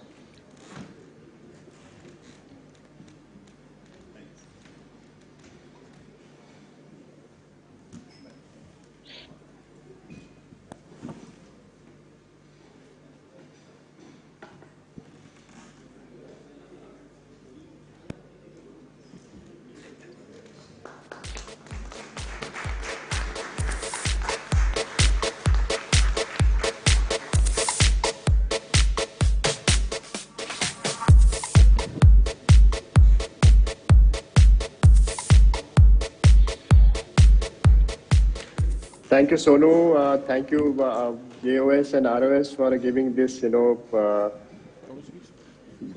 award to me. I'm very, very thankful to all of you and hope to see you very soon physically. So, sir, this is an honor for me to receive it on your behalf. You have been a Thank you, teacher to Namrata. all of us and mentor to all of us for last so many years. So, thank you so much, Sonu, for this. And to accept this on sir's behalf is really, truly an honor, truly an honor. Thanks a lot. Thank you. Thank you very much. Thank you so very much, sir, for sparing time and to be with us. And we are really honored to have you with us. Thank you so much, sir.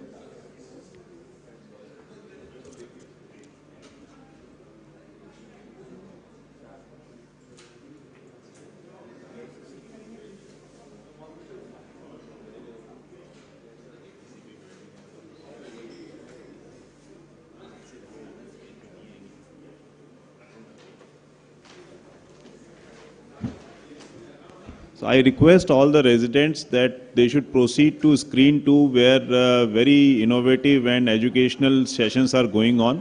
All the residents, I would like to proceed to screen 2. And shortly we will be starting the most awaited program of this event, the OPL.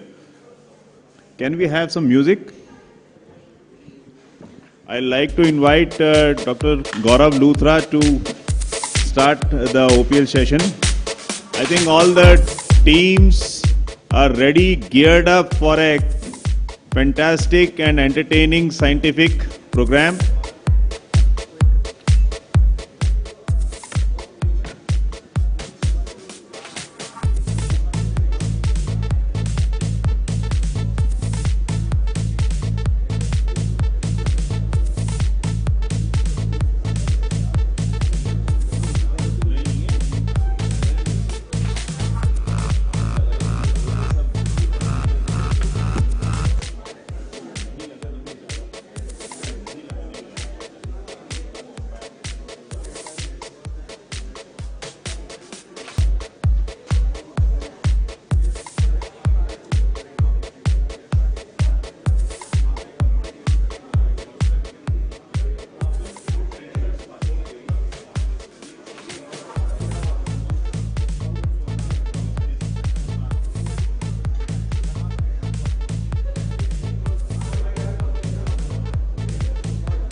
So a very good morning, everyone.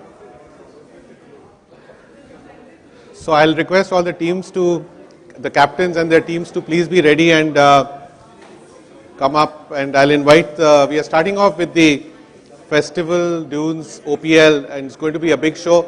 We have some innovative new ideas, and we have lots of excitement for the day with lots of new videos that have been made by all the participants.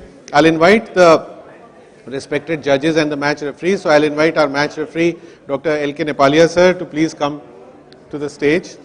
I'll invite the umpires, Dr. Indu Arora, Dr. Murali Manohar, Dr. R.K. Sharma, Dr. Pavan Shore, Dr. Gopal Gupta sir, Dr. Suresh Gupta and Dr. Somashila.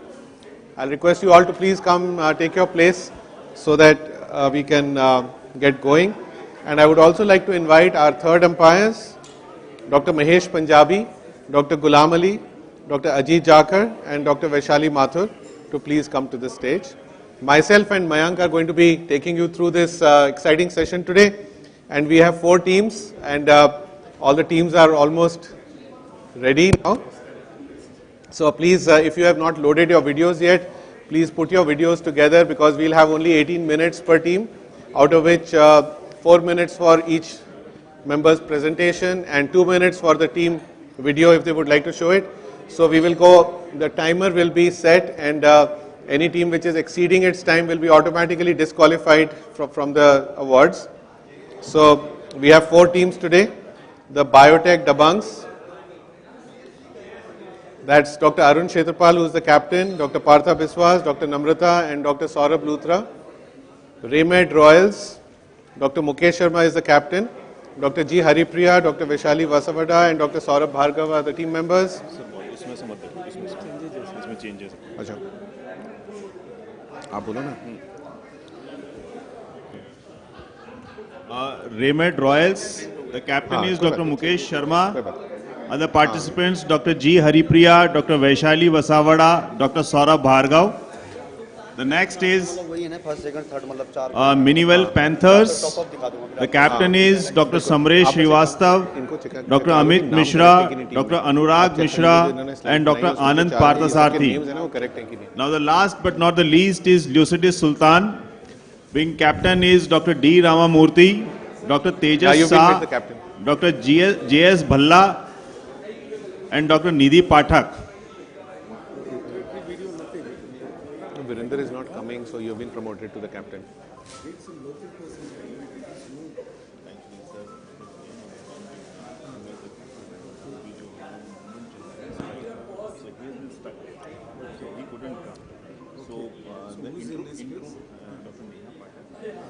From his hospital.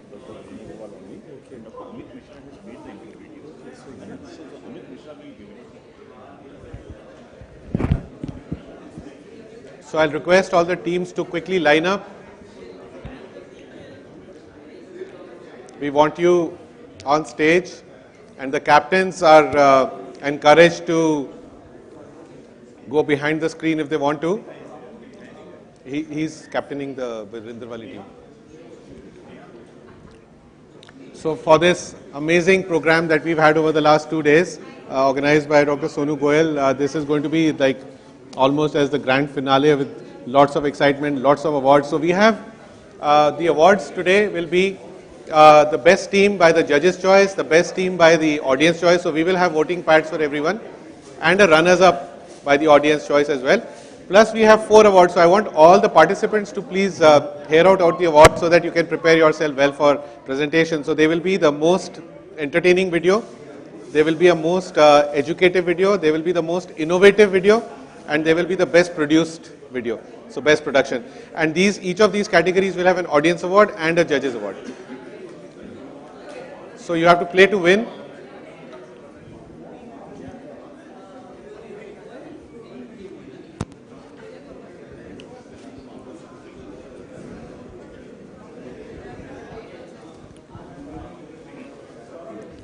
Sonu, intro video जो पूरा वाला play कर देते हैं 2 minute रुक जाओ, बस download कर रहा है. अच्छा, तब तक you keep on engaging people. हाँ, पैसा दे दो. हाँ. सो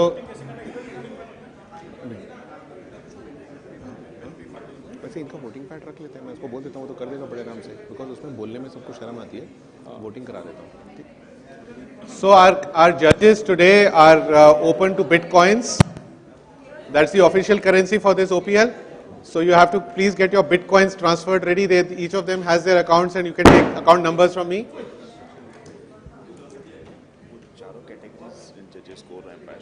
Okay. So, sir, we have 4 awards and best team award. So the 4 awards are most educative video, most innovative video, most entertaining video, and the 4th one is best produced video. So best production, as far as yes, sound effects and like. So there are 4 awards, and so each of these 4 awards will be audience choice as well as judges choice, and the best team from the audience and best team from the judges. So what we'll do is we will take the audience vote first, so that whatever they want to, whatever comes out from it, and then the judges have the choice to either choose their own, so that more people are represented in the awards.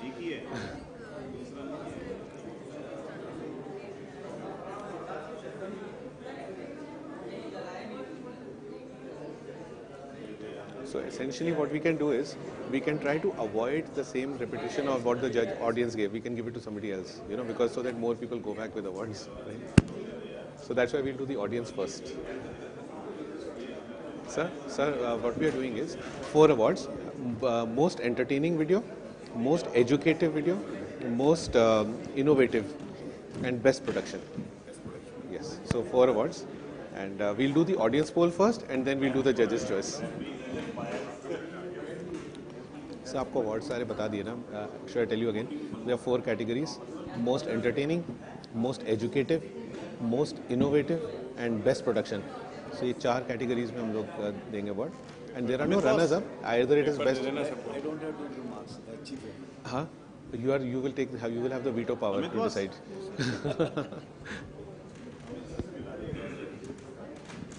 So are we all ready? Great. So one team looks ready to me. Arun's team is ready. So marks for that also.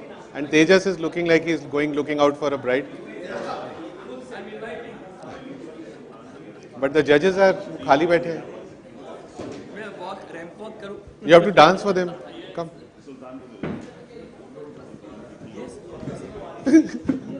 God. Whatever. Arun, what is this? Not openly. So it's.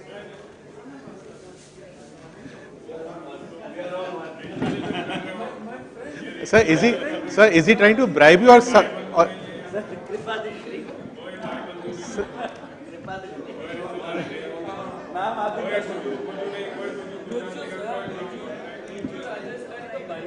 Arun, were you trying to bribe them or subdue them? Huh? Arun, match fixing chal rahi hai puri. You know, so some people are requesting and others are trying to, you know, browbeat them. Verbal bribing. Verbal bribing is okay. Also, the judges will not mind if you can, you know, give them a good dance. They will take that into consideration also.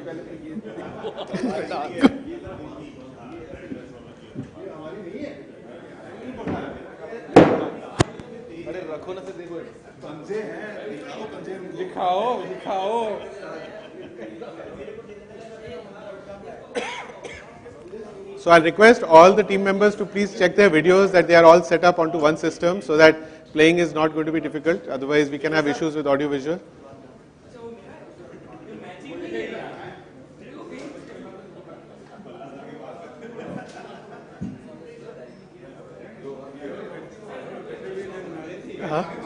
Huh? Oh, you're going to. You तो threaten करने के आ गए. He is threatening everybody. Yes. So you have to decide whether the bribe works better or the threats work better. Both will work. Thank you.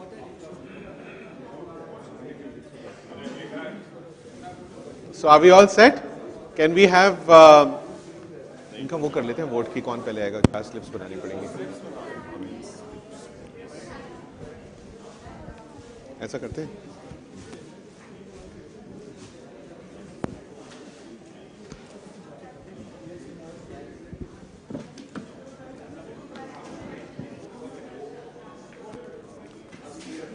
ये देखो 4 slips आ गई.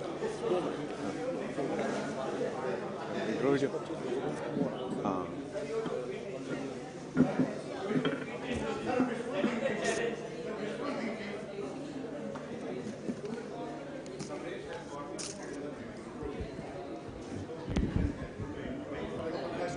हाँ हाँ.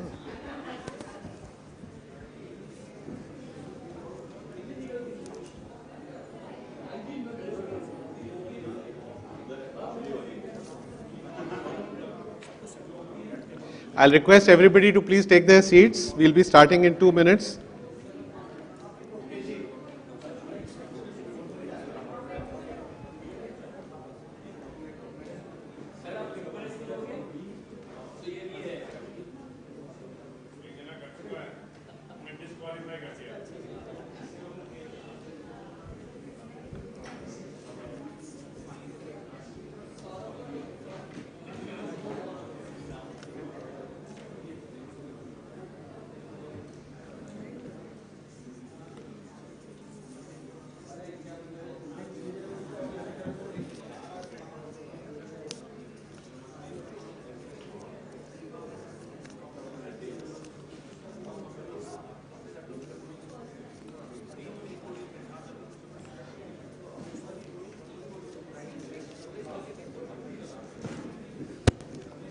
So I'll request all the 4 captains to please come over to pull out their lucky ballot for their turns, for their team's turns.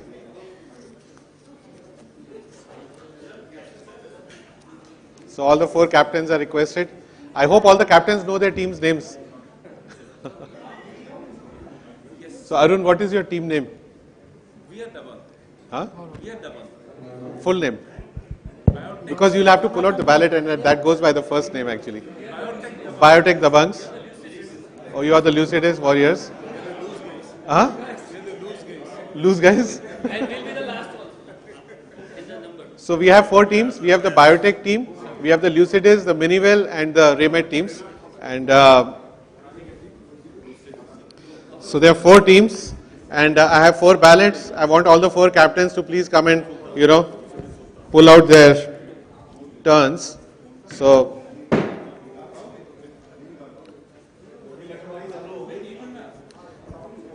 So 1 minute.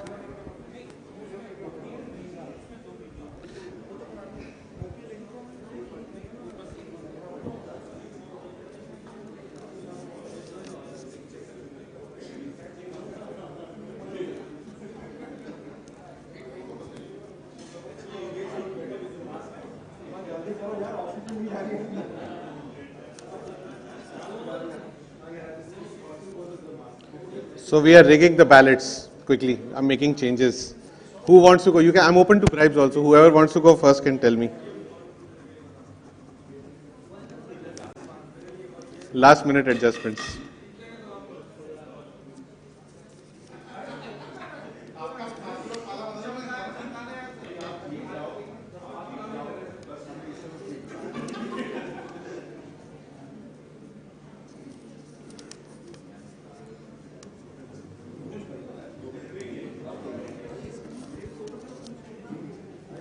Okay. On stage for the draw of ballots. Samarish, what happened to your? You are half clad. I am Panther Man. Panther Man. You got skinned. So, where's the 4th captain? Facing the audience. Okay. So everybody wants to face the audience and pull out. Who wants to pull out first? Seniority. Let's start from here. Okay. So what's your? Oh, so you go in number 3. So what's your team name, sir? Lucidus. Lucidus. Okay. So here goes Arun. Anyway. Number 2. 2. Okay. So Arun's team is number 2. 1. All right. You are starting off and you are finishing off. Perfect. So the merit has been decided. Absolutely. So we are all set. You can set up your videos. So Dr. Mukesh's team goes first, and so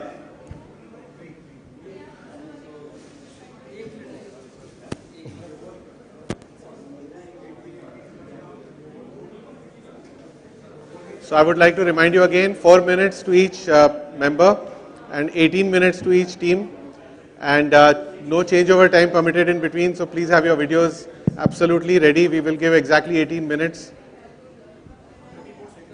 Sure. So while our video is getting set up, I'll request all the teams to come stand here for a group photograph. Judges are behind us. We can all stand here. Dr. Sonu Goel, let's have a good, all the 4 teams can come over and 2 teams to this side, 2 teams to this side. Setting chal rahi hai. Even while we are getting photographed, setting is going on. Come, आप बीच में आ जाओ मेरे साथ. And sir इधर sir आप दूसरी team में जा रहे हो.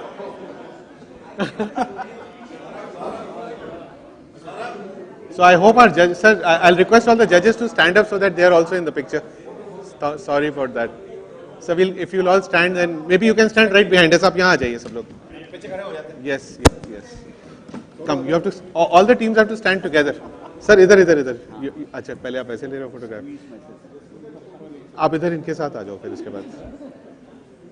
So the teams to stand together.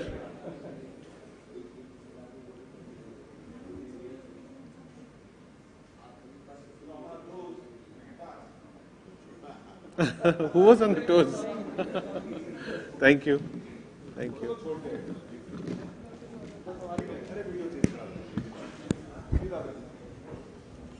So if we are all set, can we? Okay. ठीक है हाँ ठीक है तब तक कुछ और चला दो कुछ और म्यूजिक चला दो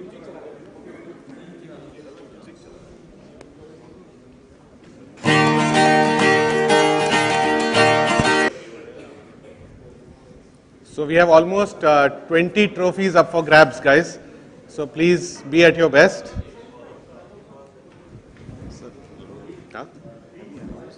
Four categories to the audience as well. I have. आप एक बार announce फिर से कर दो. So we have so many trophies to be won today. So we have best team, judges choice, best team, audience choice, and a one best team for runners up. Then we have 4 categories of videos. Number 1, most innovative. 2, most entertaining. 3, best produced. And 4th, best educational. So audience has to look all the videos very carefully and vote accordingly.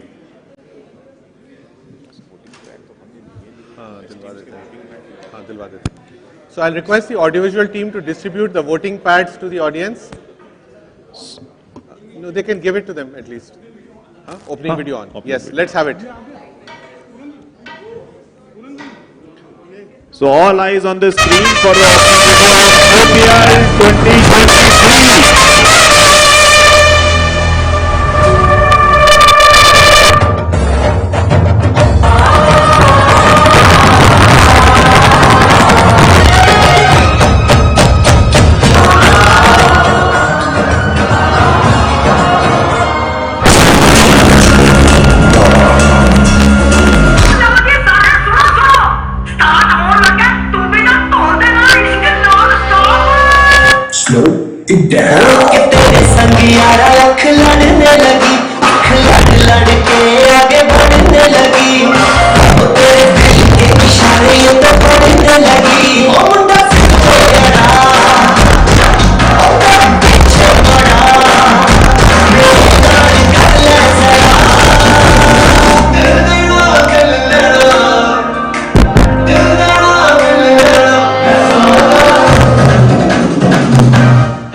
छोड़े हाँ छोड़े नाचो नाचो नाचो नाचो नाचो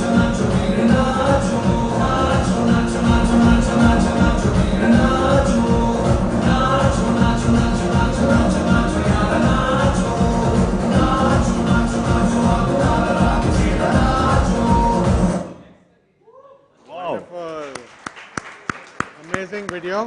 So we are all set. Our team 1 is ready, and let's go ahead for the first presentation. So hold your breath. We are here. Royals are here to win.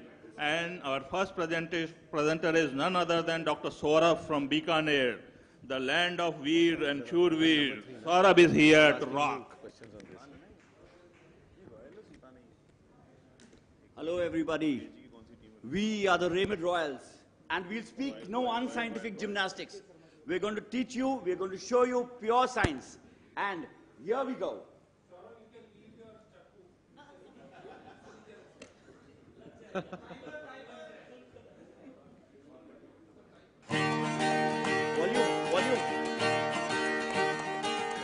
The Raymond Royals need no introduction. Our royalty is so great that even Gabbar is mesmerized by this pediatric cataract surgery on a 9-month-old infant. You've got Gabbar science. ये Bhargava doctor कौन है? क्या मोतियाबिंद की ताप से इस बच्चे को एक ही आदमी बचा सकता है? भार्गव सुना. This was a 9-month-old infant with bilateral mature cataract with intense capsular fibrosis. Making the X's. Here, the soft shell technique was used with viscoat and sodium hyaluronate 1.4% beneath it.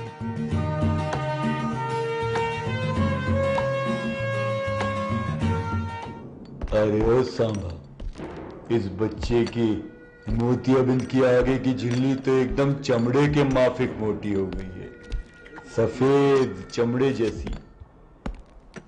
इतनी मोटी झिल्ली में भी इस भार्गव ने एकदम गोल छेद कर दिया सांभा, एकदम अपनी बंदूक की गोली जैसे। सरकार, हम कहते रहे ना, बहुत टाप का डॉक्टर है। Immediately after irrigation and aspiration, I again stained the posterior capsule in an attempt to enhance its visualization and stiffen its character. Then it was washed away to prevent any staining of the vitreous by the dye.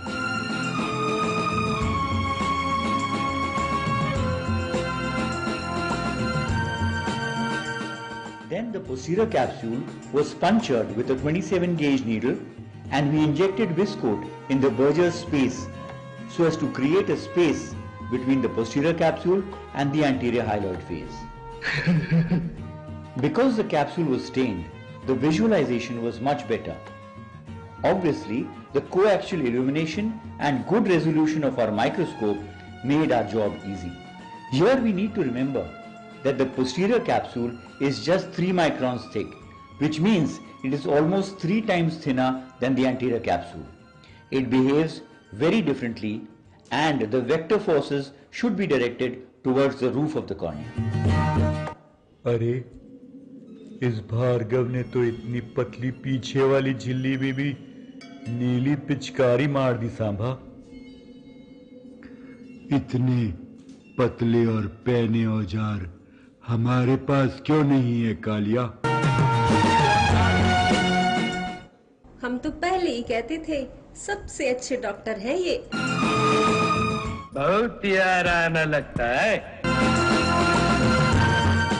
Then an anterior vitrectomy was done with the following parameters. Cut rate of 4000, because higher the cut rate, lesser the chances of traversing the shock waves back towards the vitreous space. A low IOP of 24, vacuum low to moderate of 350, and an AFR of 12. Lastly, a single piece IOL was implanted between the 2 rexes.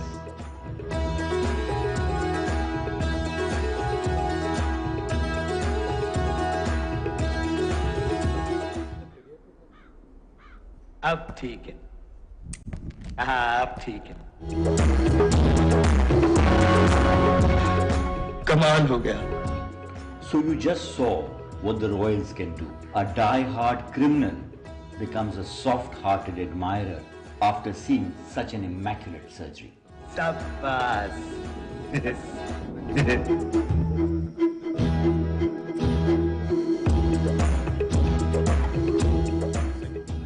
So to sum it all, the criminal's knife becomes the surgeon knife. That's the Raymond Royals for you. Thank you.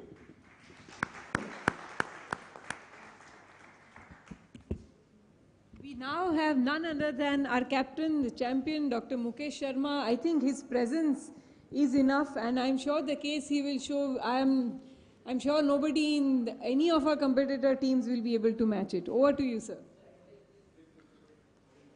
So we had this young girl, 8-year-old girl, in whom enucleation was done initially for retinoblastoma and later on radiotherapy was given.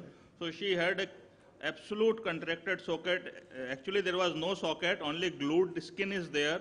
And there was history of mucous membrane graft and dermis fibre graft at the premier institute of country. So we call such socket as malignant socket. So nothing could have been done for this socket according to the many ophthalmologists. So she approached us. So we took her to the operation theater, just incise in the intended palpable fissure area, undermined the skin. Problem here in such socket is to line the underneath area with the some bed.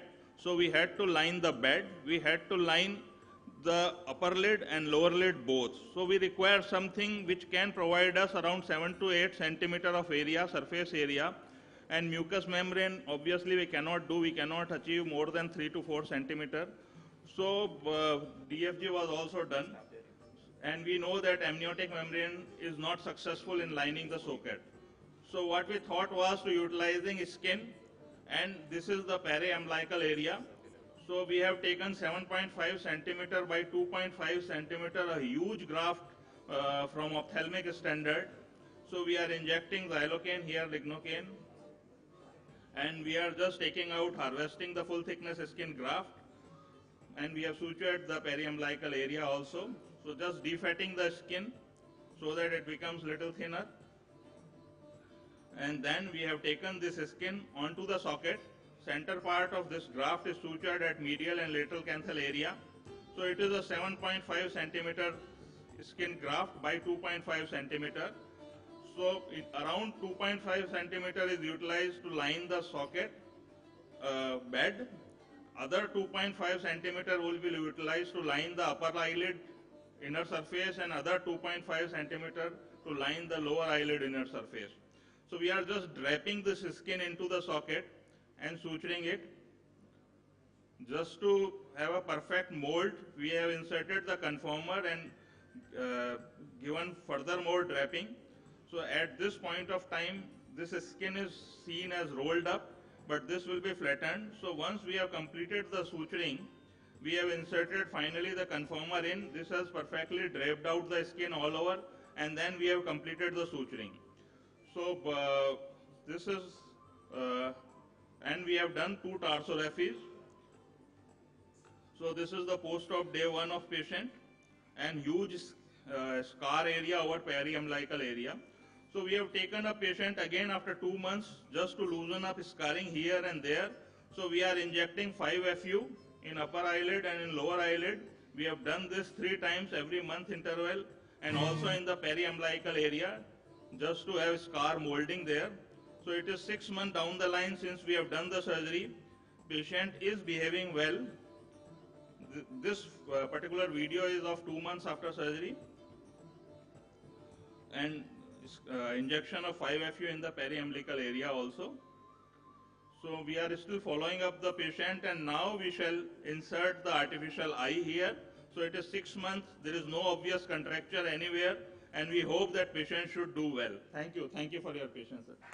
Yes.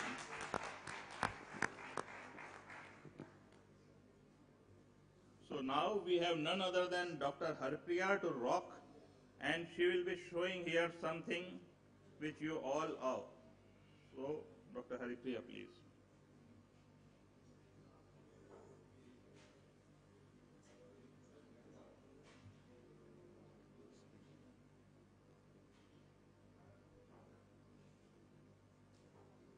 Thank you. So, is the mic on? Yeah. So, do you know why he said I'm going to rock? Because I'm operating on a real rocking nucleus here. So, this is a grossly subluxated cataract. As you can see, the lens is tilted significantly. And there may be surgeons who would wonder, why do you even bother handling such a lens if I just remove it in toto and just do a sterile fixation, iris fixation, anterior chamber? But the lens is meant to be in the place it has to be, which is the capsular bag. So the rhexis is done to support the capsular bag. I'm using hooks, but the lens is tilted so much that the capsular bag is lifted, elevated using a spatula, and then the hooks are then placed on the rhexis margin. And 4 hooks are used, 1 hook for every 1.5 clock hour. So it's about 7 to 8 clock hours on dialysis. Slow motion phacoemulsification is done. There is no capsular fornix support, there's no CTR here. So very gentle, energy is more in the center, making sure there is no kind of surge. I'm having IOP of 40 millimeters, which is comfortable. So the surgery is still efficient. At the same time, it does not compromise the safety. I did not place the CTR because I wanted to make the cortex aspiration easier. So I'm delaying the CTR insertion as much as I can. So very, very loose bag, and the capsular bag is loose, but again, ensuring that you're only holding the anterior leaflet of the cortex, removing all of the cortex, and each time I attempt aspiration and I remove some of the visco, it is refilled with viscoelastic, and then the next quadrant is removed. The capsular bag is then stabilized with a Sioni ring, the good old Sioni single loop, and this works very well. There is no CTR here, so I'm choosing a Sioni, so instead of doing a CTR plus a CTS, the leading eyelet of the ring goes into the bag, and the loop was also introduced with the convex side in through this 2.8 millimeter clear corneal incision. The trailing eyelet is also dialed in, and then the loop is brought into the sulcus using a Coughlins, retract the capsular margin, bring the loop over the anterior capsule onto the sulcus. Hoffman's pocket, I think, has made life easier for us because the knot can then lie in the pocket, makes the technique, easier to perform as well. So once the pocket is made, the suture, which is through the main tunnel, is now reversed, and it's received through a 26 gauge needle. So this docking happens in the anterior chamber above the capsular bag. So both needles are docked in a similar fashion, about a half a millimeter apart. So we have the needles pass through the pocket, and this is about 2 millimeters from the limbus, and through the pocket the suture is then retracted using a Coughlins hook. So both the suture ends are then externalized and the knot is tied. So the knot would then lie within the tunnel, and while the knot is being tied, you have an eye on the capsular bag, on the ring, to ensure the bag is centered. So you do want to place the lens finally, with the capsular bag support. So the cautery, the conjunctiva is cauterized. I place the hook back here because I like to place it so there is no additional damage or further damage to the zonal apparatus. So then the IOL is placed in the bag, a 3-piece lens, which goes in the bag, very gently dial it in. And because of this support, it's a traumatic subluxation, so it is not going to progress. It is well centered, and this will ensure the patient does well in the late post-op period as well. Thank you so much. What a wonderful display of surgery by Dr. Harpriya. So she has really rocked, and now we have Vaishali Vasavada, the one with beauty, brain, and Midas touch. So let's see the surgery of Dr. Vaishali. Thank you everyone, good afternoon, and I see my teachers, Nepalia sir, Indu madam, everybody, and Nepalia sir may or may not remember, it was he who helped me tide through my MS exams, so I am looking for support here today, and I think our team deserves it also. There are no rules that say you can't acknowledge your teachers. So here is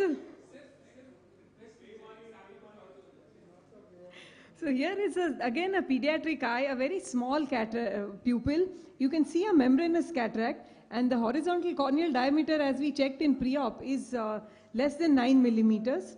So whenever I start a pediatric cataract, and all of us who do these really small eyes, this is a 2-month-old infant, will agree that putting a trocar or any kind of instrument in the eye is very difficult. So before I open the eye, I put in a trocar 1.5 millimeter behind the limbus in anticipation of the vitrectomy, which is part of my plan.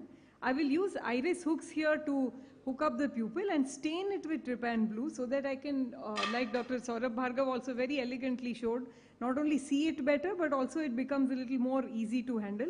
And we can make out here these kind of floating dots, which are a clinical sign of a ruptured posterior capsule preoperatively. So we are anticipating that, and therefore the rhexis has to be very controlled and guided, and I'm using bimanual instrumentation. I'm using this spatula to ergonomically orient my eye so that I can slowly create a rhexis of my size and my centration. So I think it's, of course, it's about all the skills, but it's also about how much in this competition we are able to bring out some important points. And I'm lucky that my previous presenters have really brilliantly brought out such good points. Now the thing is that you made 2, 3, how many, the n number of side ports as you need. So I'm more comfortable with 2 side ports. If you notice, even temporally, which is supposed to be my main incision, I'm not opening the incision because I'm not going to implant an IOL. Microphthalmic eyes or microcornea eyes are a contraindication for IOL placement in pediatric cataract. So yes, I'm working only with 3 1.1 millimeter side ports, microrhexis forceps, and taking my time to bimanually do this. Here again, I prefer bimanual irrigation aspiration, and like Dr. Haripriya also highlighted, in these cases, my intraocular pressure is only 30 millimeters, my vacuum is adequate, my flow rate is 20, because you can see that all this is in the anterior vitreous phase. It's very beautifully seen here, and I clean up as much cortex as I can. Bimanual IA gives me the ability to go 360 degree without any stress or distortion, or even making a larger incision in this case. So yes, this is what I do. And now we can see this pre-existing dehiscence with all the material. Now I could have gone and done a limbal vitrectomy also, but this, you can see that it is in the anterior vitreous phase. I would rather not go dive in, and I'm sure my competitor Dr. Kshetrapal would also agree that it's not a great idea for anybody to go top down into the vitreous. So I'm introducing my vitrector, and as again Dr. Bhargav said, highest cut rate possible, vacuum reasonable, but a low flow rate. You don't want too much turbulence happening. I'm cleaning up all that material which was in the anterior vitreous phase, and also along with that the anterior vitreous, and which will bring us to the end of this surgery. I use my cutter also to create a symmetric, well-sized opening in the posterior capsule, so that if this eye does attain a good growth in the future to come, I am ready for a secondary IOL implantation. Thank you. So I think with that, the presentation of the first team, the Remeds, is over, and I'll invite the second team. What's the name of the second team? I'll have, but we'll tell them to set it up. So while, due to some flight schedules, we are inviting the Panthers, Captain Samresh Srivastav, Amit Mishra, Dr. Anand Parthasarthi, Dr. Anurag Mishra. So I'll, Dr. Ramamurthy, how did you, what were they doing? They were all into pediatric eyes and all, and can we have a mic, please? Come, so everybody is going into these, little babies, and they don't seem to have much to show. I think in Rajasthan they don't allow adult cataracts to develop at all. They go ahead and take them out in the childhood itself. They call them royalty, but then they started with Dakus. I mean, and the techniques that you showed is as old as the film Sholay. Oi hypermature cataract, intumescent cataract, bar. And Mukesh, I mean, I'm not really sure that, I mean, the eye looked better before you started or after you ended. And you also said that you are hoping that it will, ultimately they'll do well. We are also hoping that they'll do well. And these two ladies, of course, they're too nice for me to comment anything adverse. But that was the only good thing about the videos. Anyway, I mean, I had to say something, but well done. Thank you so much. Saurabh sir, आपने बढ़िया रेक्सिस करी, टक करना भूल गए IL को? नहीं, it's not required, ना. The anterior and posterior rhexis was so good, just switched between the two rexes, the eye was very stable. And it's over 6 months. The child is doing very well. Just to add here, Sholay is still the landmark. So Sholay will be the landmark of Indian film industry. So we are all set, and please keep an eye on the timer. Can you reset the timer to 18 minutes, please? Can you reset it to 18 minutes? Reset 18 minutes timer. Are you guys ready? Just 1 second, sir. When I say, then start it. They are not Hold. telling, but they seem to be very happy. They are all on their phones checking the balances, you know. So 20 minutes. Volume karo na. 20 minutes of what? नहीं 18 बोले थे. 4 and 2 minutes.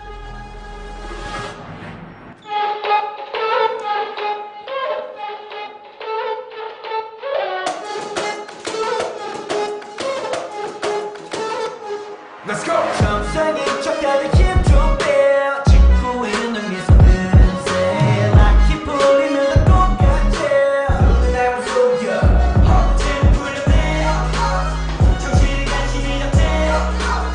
눈을 깜빡이고 다시 세상을 정한 정상인 코스프레 준비. Action, mind blow. 정신은 백업. 포토타임 내 속은 언제나 뺏길 monster. 유행 같은 친절함은 정신아 럭션 내 통수에다 시원하게 욕해 놓다 먹겨. 순진하게 방보다 크게 다. So once again, now you're going to see science, because the reason why we collect in these meetings is to understand and learn from each other and not to waste time like the others will.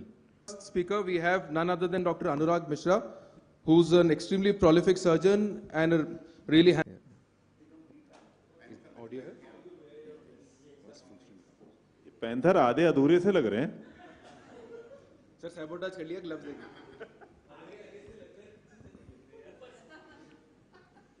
पीछे आपने देखा नहीं है, हमें नहीं पता था कि प्रेसबायोपिया दूर को भी इफेक्ट करता है. And more importantly, this rescheduling has not happened because of any flight schedule, as has been told. It's just that Dr. Anand, Dr. Mayank and Dr. Gaurav both could not wait to watch our lovely videos. So they theoretically preponed my flight. My flight is at 6 o'clock in the evening, by the way. All right, ladies and gentlemen, here it comes.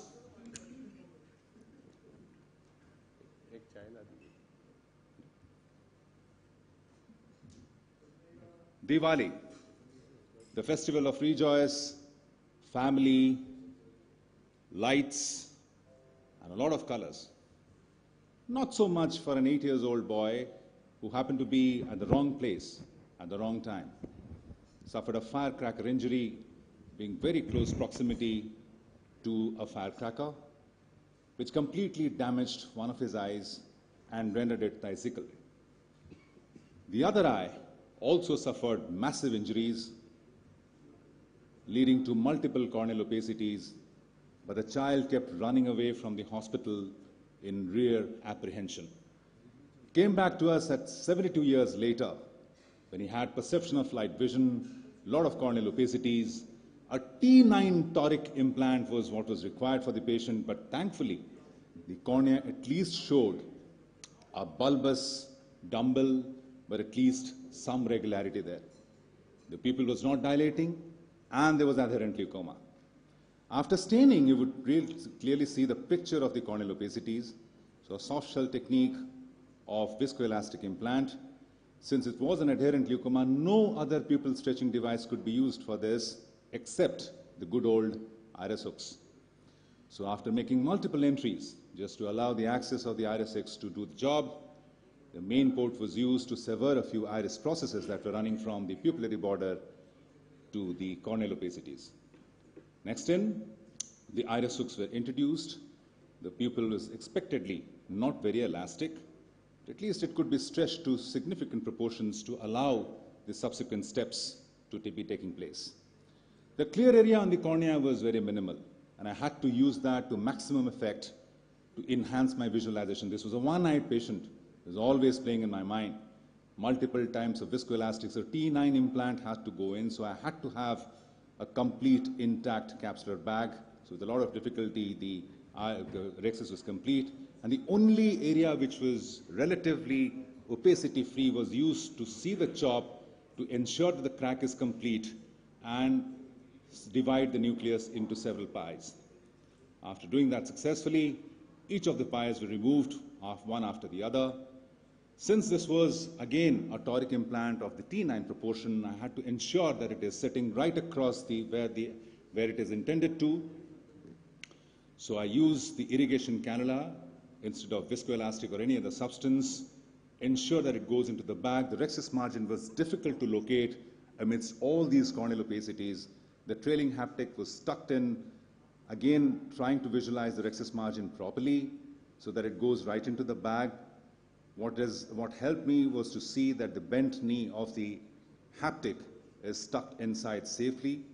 After ensuring that it is sitting where it is intended to, without the support of visco, without the support of PSS, the hooks were disengaged one by one. Had to do it very, very carefully because there's no AC forming solution inside.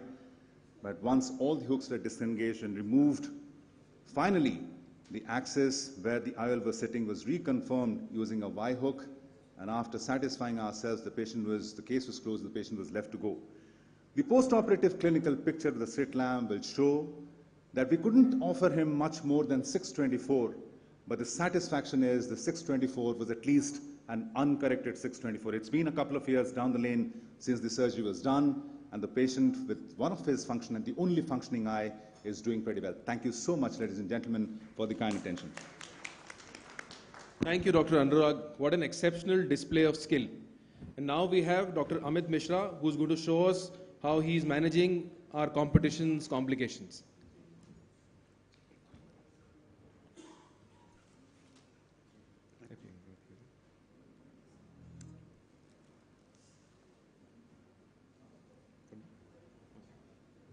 Good afternoon, everybody. I'll be presenting a case of epithelial ingrowth.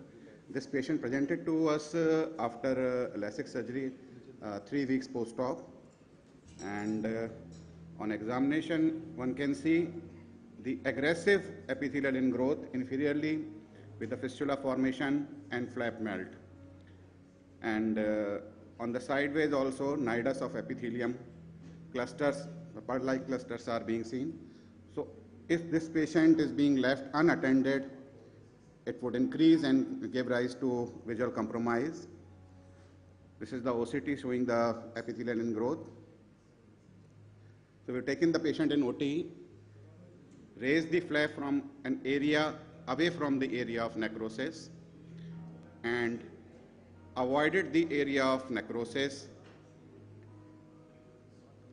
The flap is gently dissected and then lifted. It was not lifted completely and completed by the forceps. Now you can see the rolled edges of flap because it was an extremely thin flap. The epithelial sheet was debrided with the help of Mirasil sponge and gently removed, and the epithelium from the cornea was also removed at the gutter. Taking care to dissect from the area where the epithelium present and not touching the area where there is no growth. A meticulous cleaning of the bag is being done with a Parker knife. Again, stroking in such a fashion that non-affected area to affected area is being cleaned, and it's very important to clean the underside of the flap. A thin flap is difficult to clean, but we manage to remove the epithelium with the help of sterilization. Interface was stained to assess any residual epithelial nest, and they were also meticulously removed.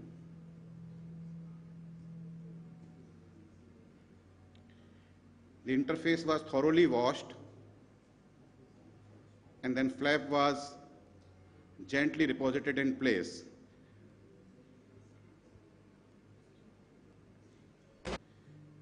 There are necrosed epithelium over the surface that was also being taken care of so that it does not hinder with the healing, and the necrosed area was amputated.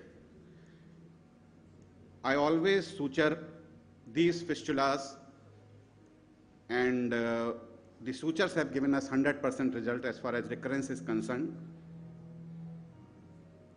So particular attention was given to the fistulous area, and after the completion of case, the BCL was put. This is 7 days post-op picture.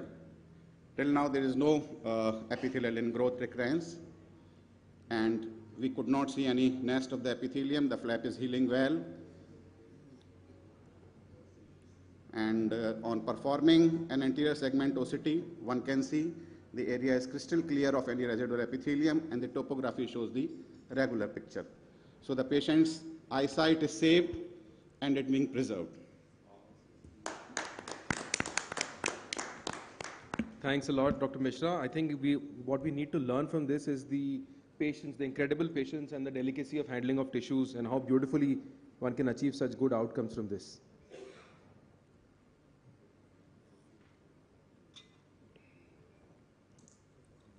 So in tune with managing other people's complications, so this is a patient, 54-year-old. We had done a traumatic cataract surgery in 2012.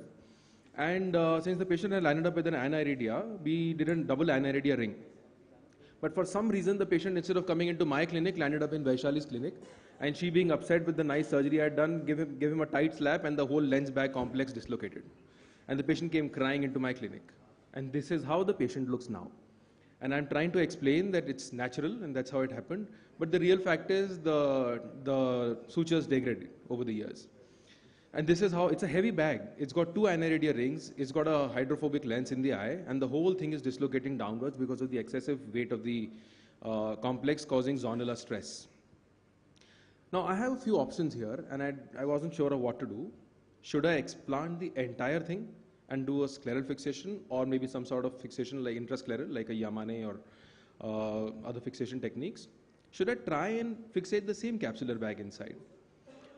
Or perform an anterior segment iris fixated or a clipped IOL, and finally refer it back to Vaishali, so you handle your complication on your own, because I don't want to take stress on this. But then I decided, let's go inside. I kept all the options in hand and let's see what's happening in the theater. So I just trying to move the bag, and I saw the whole thing is moving. But because these aniridia ring segments are PMMA, the fibrosis that happens on the anterior capsule is not very firmly adherent, unlike a hydrophobic lens adhesion.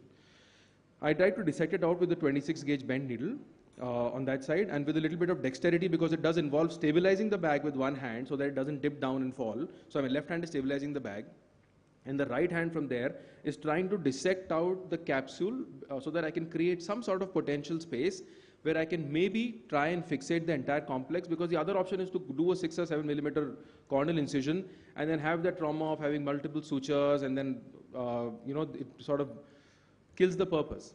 But because I was able to dissect out that entire area distally and nasally, we decided to go ahead and put Ahmed segments in the eye. So there goes one Ahmed segment distally, and these are Gore-Tex sutures, and we were able to put one distally, so we decided to let's suture it and see. So we externalized the sutures. Now we've given up the technique of doing railroading technique, and we just use a 24 gauge forceps, but this was way back when we were still doing a railroading. The best part about these sutures over other techniques is that these sutures never degrade and they never lose their memory. So once fixated, they're not going to move. And these sutures are actually off-label use because they're used for suturing pericardium and periosteum. Once we could suture the distal Ahmed segment, we then sutured the proximal segment, and we were able to stabilize this bag just using 2 Ahmed segments over the conventional, which was to remove. Now I normally tend to put flaps because I've realized that these sutures can cause granulomas if their suture knots are left open. And this is how the patient looks. Looks fairly stable for a heavy lens bag complex which was hanging. And this is how the patient looks on the first post-operative week. The lens is slightly decentered, but now it's unlikely to move in this eye with no matter how many amount of traumas the patient handles. And this is how the patient looks at 1 month. Notice the double armed, both the emer segment, this is the second one, and both of them are holding the eye in place. And this is the end of the surgery. And so just to conclude, it's very important to understand that in patients who come up, the only solution may not be the evident one, which is to explant and do another fixation, but sometimes thinking out of the box and trying to use what's in the eye and using minimally invasive techniques can save the eye. Thank you. Now over to Dr. Anand. Okay, I think enough of being quiet. I come from a land of the Natu, and of course, can I have my screen, please? And of course, Rajnikant. So let us make this work. So this is about adopting technology. You've seen perfect skill, you've seen amazing surgery. Let us try and see if we can do something better. So this is about using technology for improving outcomes. So this is for using the eye OCT for real-time images, especially in corneal surgery. It of course provides multiple utilities, and we look at two specific areas. One is regarding DAG dissection, where we perfect the donor and the recipient match. This is the recipient in which we have made a lamellar cut in the mushroom type. And when we do the donor dissection with OCT control, you're actually able to go deeper. You're able to remove the last 20 to 30 microns of the cornea, and you can go down to the decimals. As you can see on the OCT, we have gone to the decimals, and that is the aim of lamellar keratoplasty for keratoconus. You can match the donor and the recipient to 2 microns, 0.2 millimeters, and once you do complete the dissection, these patients actually do a lot better.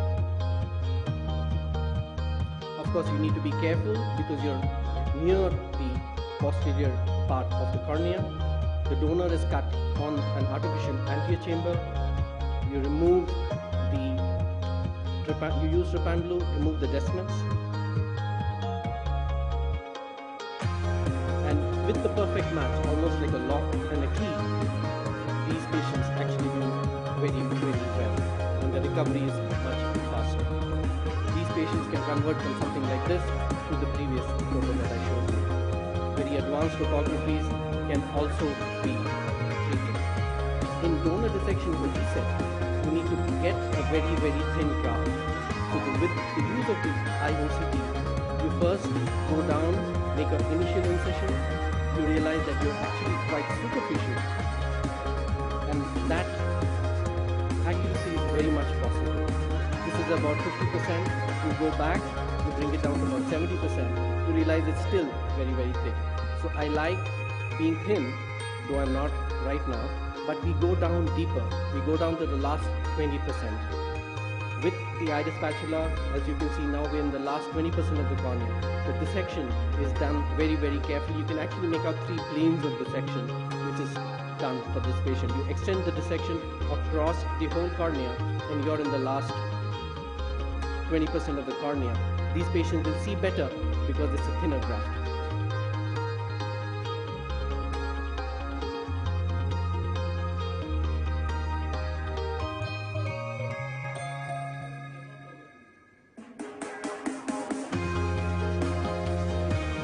Got 96% success in these corneas with perfect depth and donor. Thank you so much for your attention.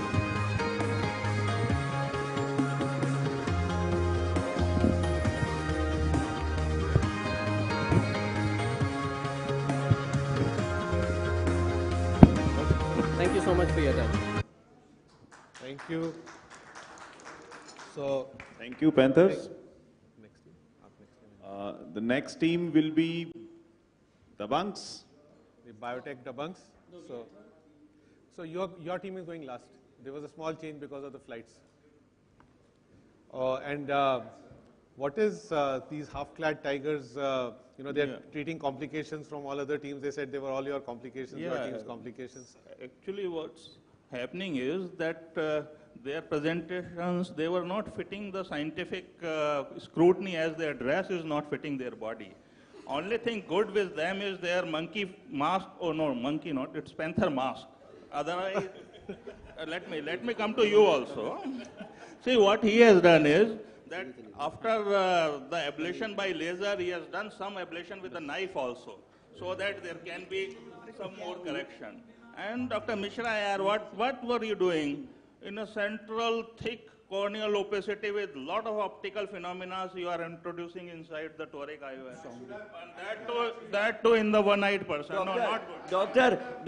Dr. Mishra, Dr. Anand, toric IOL in a case of irregular astigmatism along with amblyopia and a small pupil, it's relatively contraindicated. The only benefit you got was your pocket.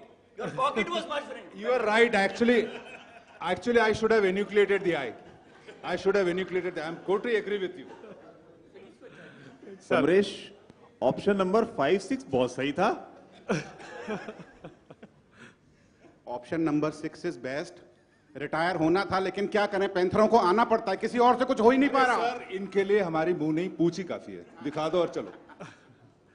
So I think we are all set with the next team. Arun Kshetrapal's team is all set. Biotech, Dabangs. 1, 2, 3, 4. I'll take. So guys, are you ready to see the real scientific thing with the AIOS? So here is a... You're 3, na? 2. Yeah.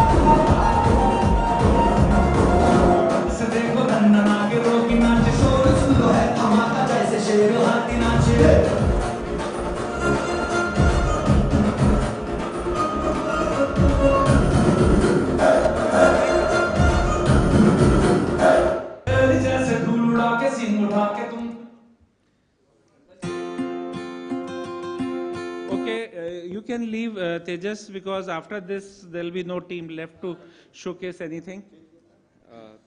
The next video. लाठियां सबकी यही रह गई हैं.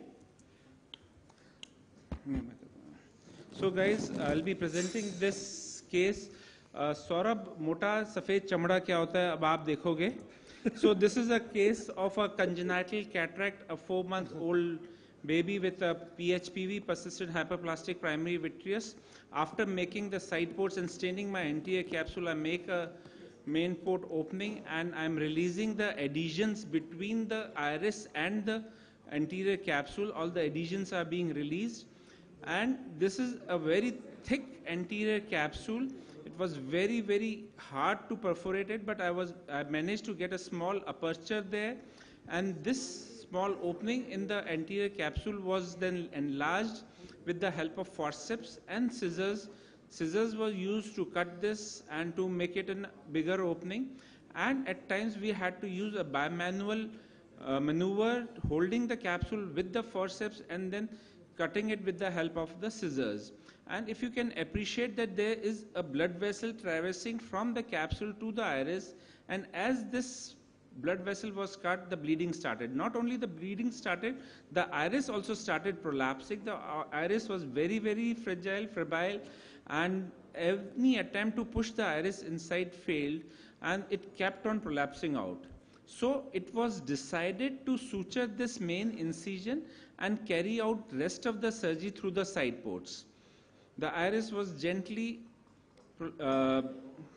pushed in, and a suture was passed onto the main port, and the side ports were used for the rest of the surgery. The rest of the maneuvers were carried out through the side ports.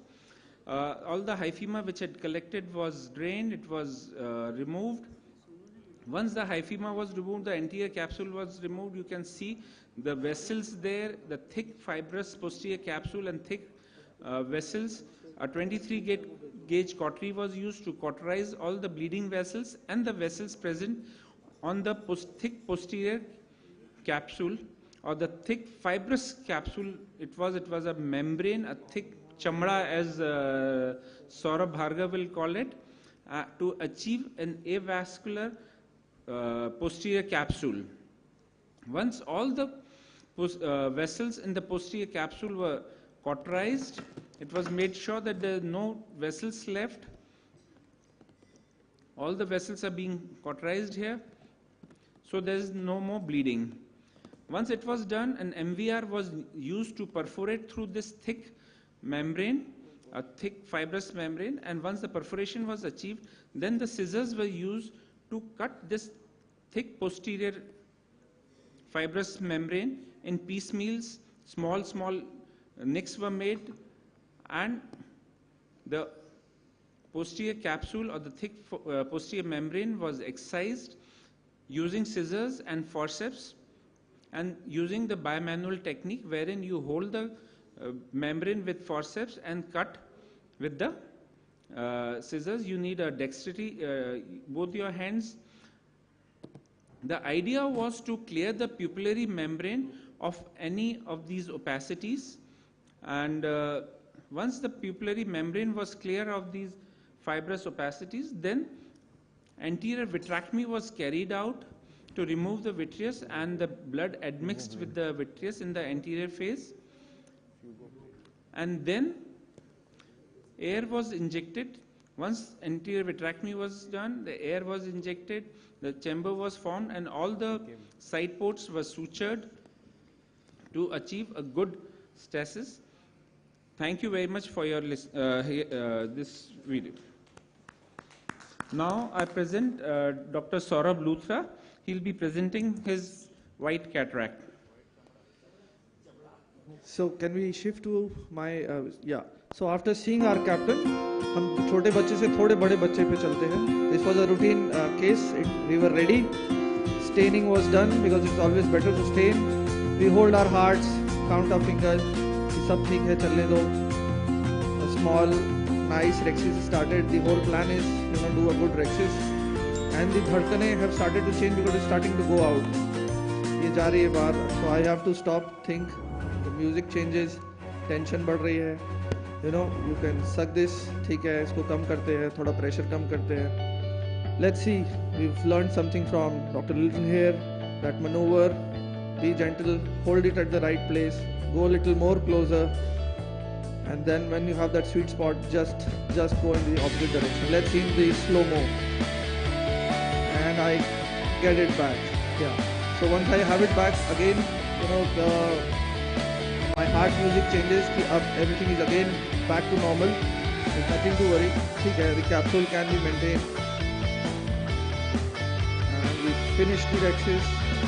Not much hydro to be done here, so that in high mag you are sure that you have the correct edges there.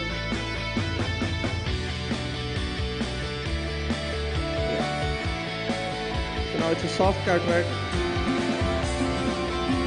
And then again, the heart music changes, that ये कैसे manage होगा, ये ऊपर आएगा कि नहीं आएगा. Yes. So again, I settle down, breathe in. ठीक है, it cans of cheese wires everywhere, because I think I lost my patience in the initial 5-10 minutes where I was trying to do the rexis. So I said, okay, let's go back to the basics, what we've learned from our pros and all the seniors here. Make a good trench, separate. Is not ready to separate. So now what comes to rescue? Let us just lift it up. Go in. It is just not ready to come out. And the patient is asking, sir, इतना time क्यों लग रहा है? पिछला patient तो बहुत जल्दी चला गया था. So, let me breathe, come out, push in a little visco, go in the bag a little, go with my hydro, try and prolapse it out. There is no shame in doing that. Have a smaller prolapse there, yes. Yeah. So now you can, just finish this up comfortably. Have a good visco there.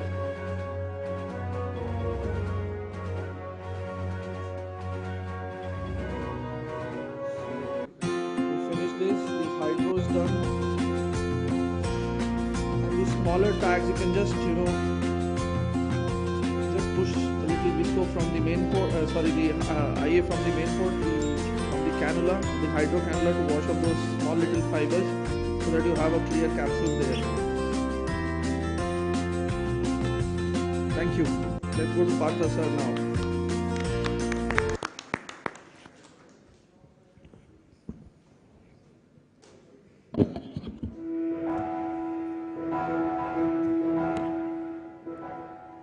I have a different story to tell, and this is the story of a young lady who had oculocutaneous syndrome.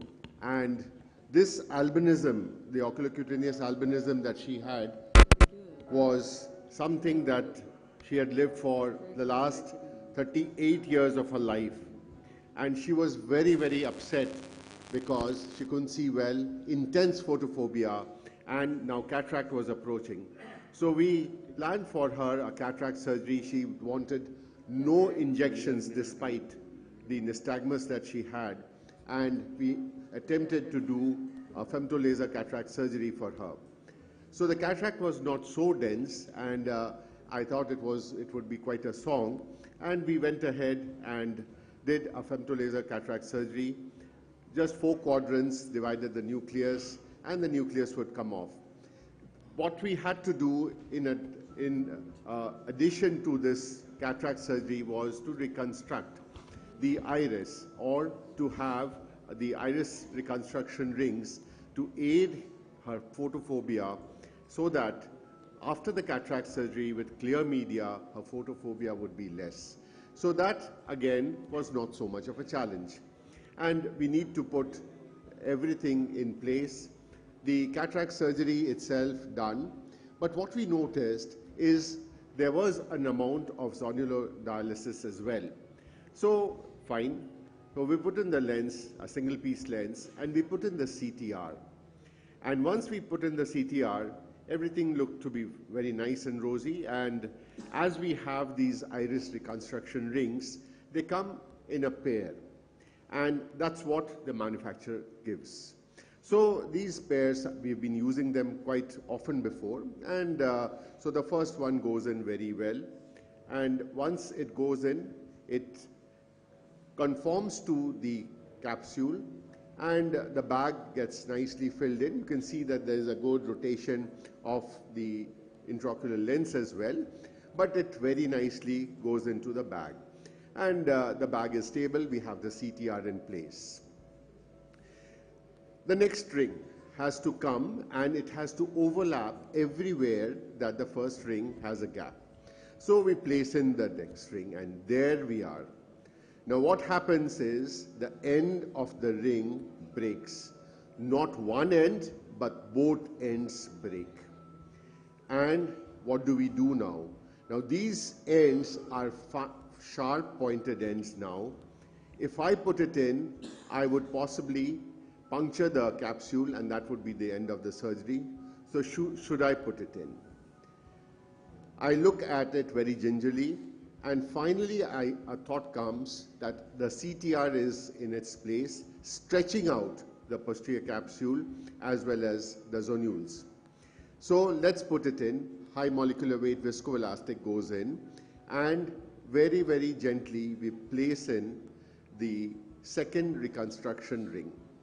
So this goes in, and there are no more breaks, and it goes in quite nicely and in place. But what do we have now? We have 2 gaps that will not be filled because 2 flanges have already been broken off. So what we have to do in this patient, we have to move the construction in such a way that the lower part has to be well conceived and has to be well prominently in place, so that at least where the lower part of the eye, that part needs to have both the rings in place. The upper part gets covered more or less by the lid. Thank you very much for your patient hearing. Thank you, Partha. I would now show you a story from Rajasthan. So please pay attention because this is a story. Why is my voice echoing? This is a story from Rajasthan and it is titled Two Eyes, Two Lives. So first we'll talk about two eyes. No, the audio is not coming. Audio of the laptop. Please stop the timer. नहीं, उधर में audio दे दो. Stop the timer for a while. बढ़ा दिया, बढ़ा दिया, बढ़ा दिया.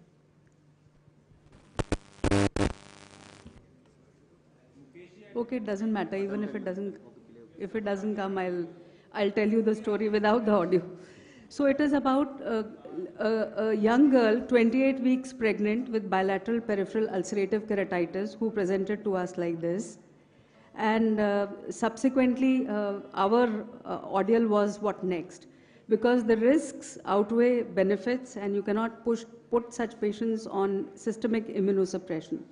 So we did start patients on the topical immunosuppression, which was topical cyclosporin and topical steroids, and we followed up this young lady after 2 weeks, and we realized that after 2 weeks it had progressed, especially the right eye, which had worsened.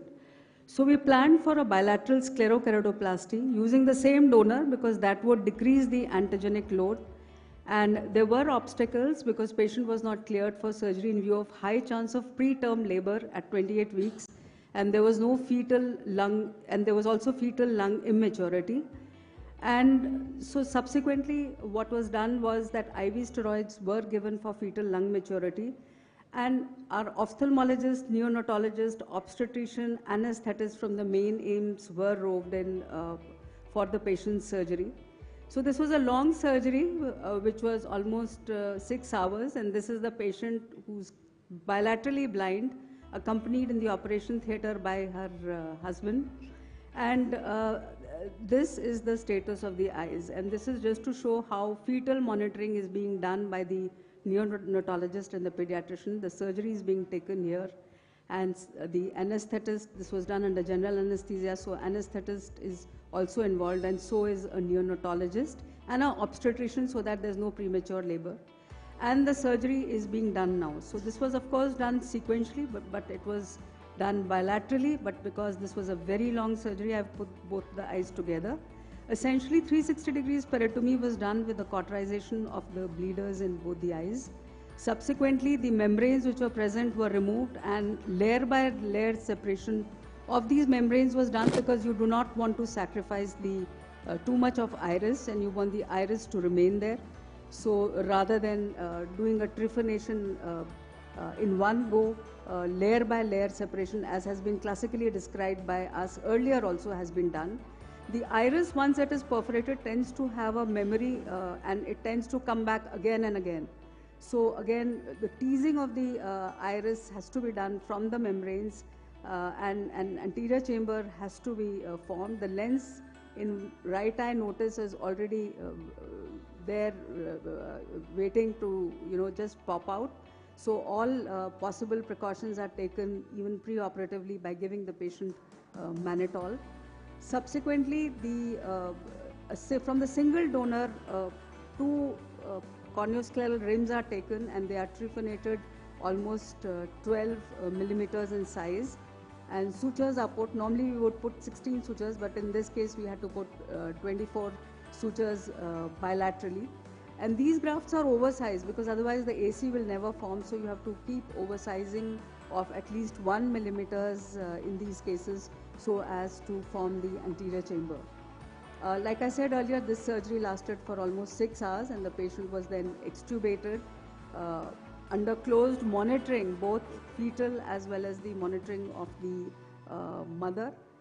Subsequently, this case was completed, and 2 months later, this is how the patient looks like. And she is 6'12" and 6'18" in both her eyes and is able to see. And I think the most important is that there were not only 2 eyes, but 2 lives, and she was also able to recognize her child, look at her child and take care of her child. Thank you very much for your kind attention. That was a surgery. What a surgery.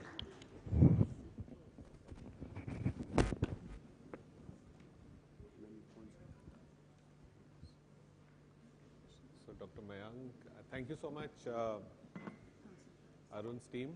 And now we are on to the last team, last but not the least, Dr. Ramamurthy's team. And I'll be taking questions on this. कोई भी question पूछेगा क्या? Sir ये क्या है? बैठ जाए यार। क्या हो रहा है सर? खून खराबा मतलब करना क्या चाह रहे हैं हम इसमें? मैं जानना चाह रहा हूँ सर। क्या चाह रहे हैं? लाठी कहाँ है? क्षेत्रपाल सर कहाँ है सर? सर लाठी से नहीं डरा सकते दबंग। खून खराबा, टूटी फूटी चीजें डाल रहे हैं। बताइए, पेशेंट दे रहा है पूरा पैसा, आप तोड़ फोड़ कर डाल रहे हो। 3 माइक्रोन की कैप्सूल किसी ने बताई थी और 1000 माइक्रोन की उस पे चेक कर रहे हैं ग्लव पे कि फटेगा कि नहीं फटेगा। मतलब गजब है सर। और कहाँ है सर? हाँ डॉक्टर सौरभ कहाँ है सर? सिंपल केस को कॉम्प्लिकेट कर दिया सिर्फ प्रेजेंटेशन के लिए। भैया ये लाठी के दम पे सिंपल को कॉम्प्लिकेटेड बना रहे हैं और फिर प्रेजेंट कर रहे हैं और लाठी के दम पर सोच रहे हैं ट्रॉफी ले जाएंगे। ऐसा हम होने नहीं देंगे। वैसे can I make a comment? Like, did you guys wear half the dress? तूने पहनी half तूने the lower half went to Amit and upper half went to किसी suddenly को I realized कि किसी का को top जो था वो तो सौरभ ने पहन लिया। किसी को हमारे वीडियोस पर कमेंट करने का मौका नहीं मिला तो ड्रेस पर ही कमेंट चालू। हर किसी को मुकम्मल जहां नहीं मिलता, किसी को जमीन तो किसी को आसमान नहीं मिलता।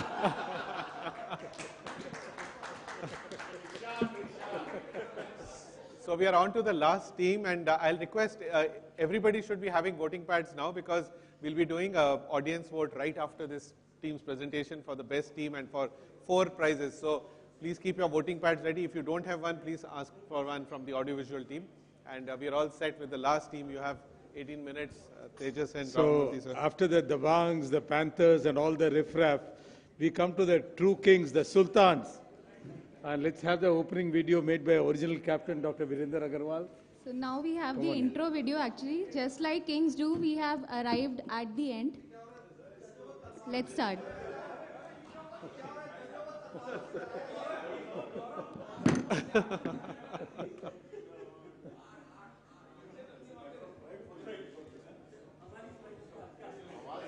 Come on. Voice. Tejas, you have already surrendered your ijjat. Eh?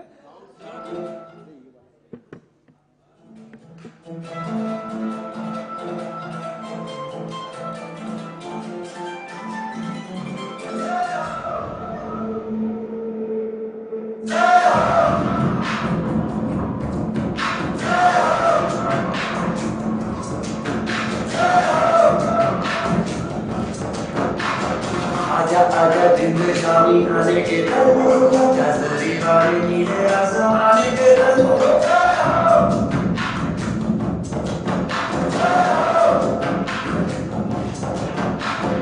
आजा आजा दिन में शामी आने के नजरी वाले नीले आसमाने के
So now comes the first warrior. Let's see how he sails through this difficult case.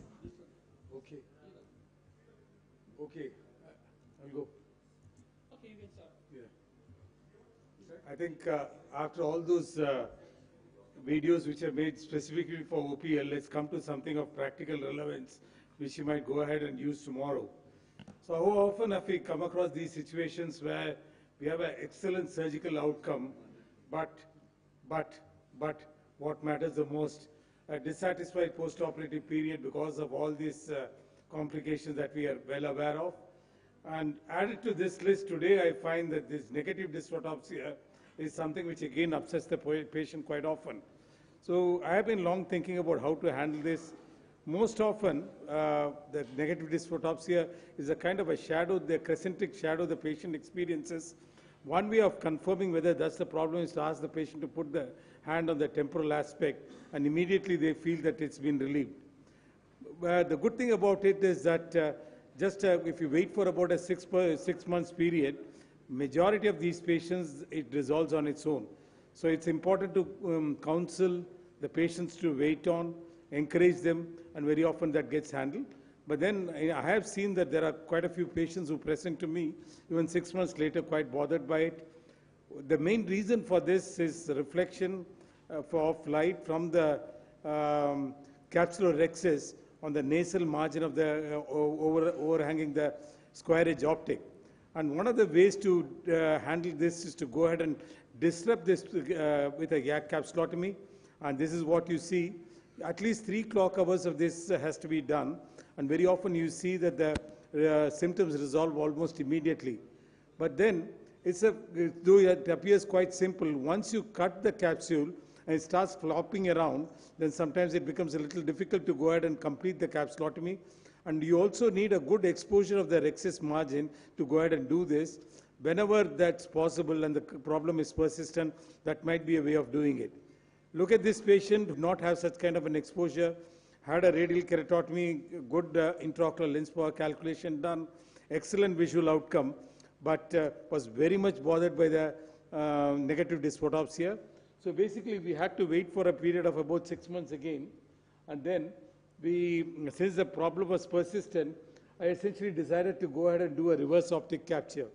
So it was a hydrophobic acrylic lens which had been there already for 6 months.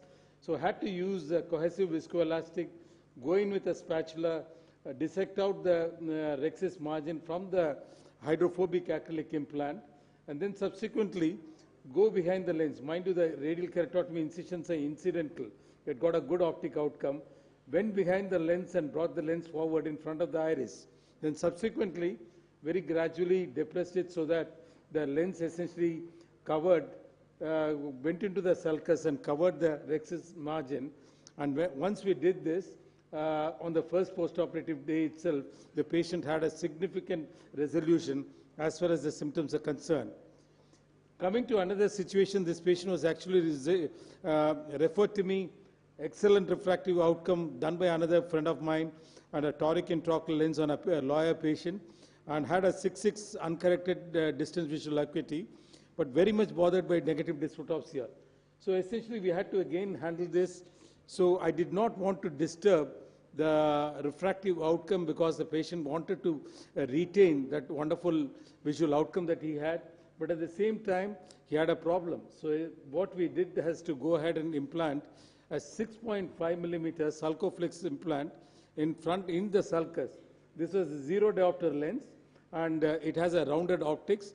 The basic idea was to cover the square edge optics as well as the capsular rhexis margin. I've done three such cases. 2 of these patients had excellent resolution of the negative dysphotopsia, while in one case, it persists to some extent. So that's the end of the surgery. It takes just about a couple of minutes. Whenever the problems are persistent, then you can go ahead. Last of the options available is essentially, as you saw in that earlier video, the optics of the lens really did not matter. So why have that? So now one of our Indian companies have come out with this ND ring. We were also associated with the development of this. Essentially, it has 4 haptics, and there's just a central hole. It is made up of hydrophilic acrylic material, fairly large. You use the conventional cartridge and then fold it up like a taco over there and inject it doesn't look very elegant, but it serves the purpose. You need a 3 millimeter incision, and essentially is open in the center, and you go ahead and introduce this negative dysphotopsia ring in the sulcus again. The purpose of this again has a rounded edge, and the purpose of this is to cover up the nasal capsular rhexis margin. We have used it in just 2 cases so far, and again that has given an excellent outcome as far as the patient is concerned. So treatment options, friends, as far as this difficult problem is concerned, which is quite disconcerting to the patient if it's persistent, patience, because it goes away most often on its own, YAG laser to the nasal rhexis rim, reverse optic capture, a piggyback intraocular lens, and now the latest is the ND ring segment. Some thoughts which you could go back and employ tomorrow in your clinic. Thank you so much. Excellent. That was real science. That was real physics also. And now, this one. Okay, so now coming to again back to some real surgery, right? This is a patient with chronic iridocyclitis, and wow. Mature mil gaya, mujhe mature mil gaya, mature mil gaya. So this was a patient with 360 degrees of entry synechia, hardly any chamber, and as you can see, we could hardly inject a small air bubble of air. We thought that we should try and not touch the iris and finish off the surgery. There was an inflammatory membrane covering the entire iris pupil opening, and it was actually snug with the entry capsule. So we thought, let's try and not disturb other parts of the eye and do it right in the center where there was some kind of a chamber. Putting in hooks would have been so difficult because it would have actually touched the iris, it would have bled, it was so fragile, and so we thought, let's go ahead, and we were able to finish the rhexis without the hooks, and it was of a decent size. You will see that at the end of the surgery. The entire procedure was done in the middle, in the part where there was some anterior chamber, and without any hooks or rings, and this is what we had achieved. Very important was the capsule, the cortex had to be removed. There should not be even a smallest part of the cortex inside the eye. It would lead to a lot of inflammation. So we just thought that we'll keep on nudging the iris sphincter and visualizing it. And we were not very sure about the capsular axis, so we went ahead with a 3-piece IOL. And there was not much to choose in an iridocyclitic eye, but this is what we thought is the safest. And we went ahead and put the 3-piece IOL inside the bag. You will see that very soon at the end of the procedure. And as you see, since we keep on manipulating the chamber, some cortical material keeps coming out of the eye, and very, very gently we just wanted to place the haptic inside the bag. And so we took a lot of time, but we actually managed to do it. You can see the synechia all around, and it was not even possible to go with a second entry or a side port entry and not touch the iris, which would have bled. So we thought, let's do it without the hooks, without the rings, and let's try not to irritate. Of course, very important always to go beneath the IOL, and this is a proof that the lens is in the bag and there is no runaway rhexis. Again, a lot of material keeps coming out of the eye, and we need to actually carefully remove all of them and just look at the glow, right?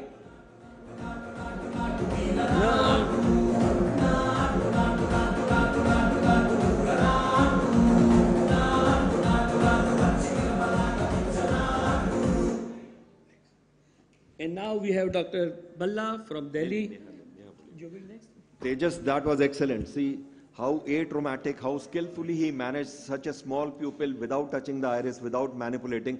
Well done, Tejas. That was real science. Now we have Dr. Neha coming to present, and she is representing not only the Lucidus, but also the Rajasthan, real Rajasthan. So the real Sultan could not be here himself, so I am presenting on Dr. Virendra sir's behalf. Since we are Sultans, we are fast. We don't like to make our patients with glasses wait for long. We finish off their cases in just 8 seconds, and they are good to go. Smile Pro to their aid.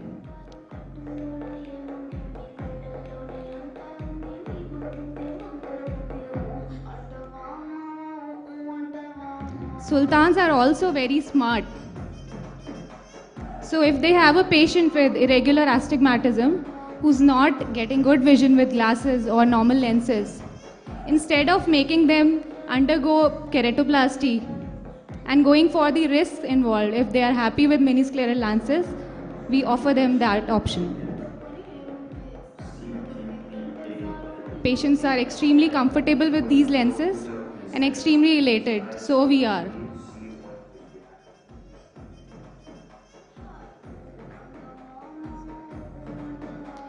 Sultans are also very meticulous in whatever they do. In cases of irregular large pupils, they don't want their patients to have that not so beautiful pupil. So we do single pass 4-throw pupilloplasty for these patients and give them beautiful pupils, which also helps them avoid any kind of glare.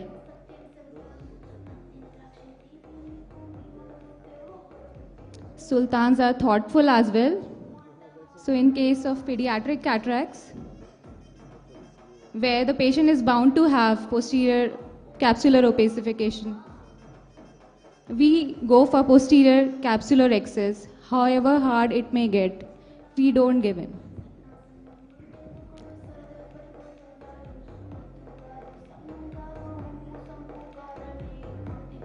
After this difficult job is done, we implant a 3-piece IOL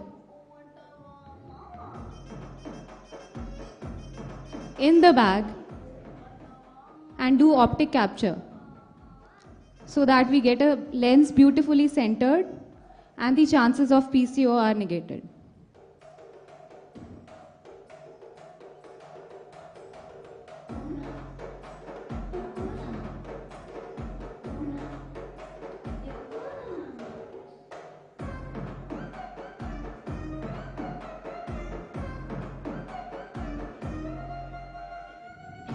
Suturing all the ports with Last but not the least, a king has to be precise. So for this patient with high astigmatism,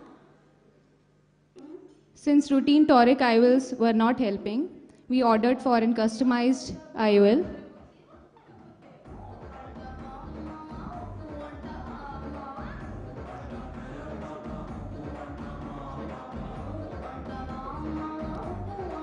We do a meticulous irrigation and aspiration and align the IOL with the help of Callisto imaging system.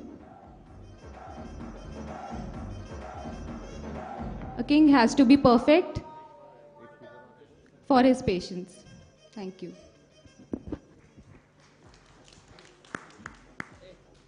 Excellent. The Sultans as usual. And now we have Dr. Tejas, you have Balla only with a 2 bouquet minutes of... left.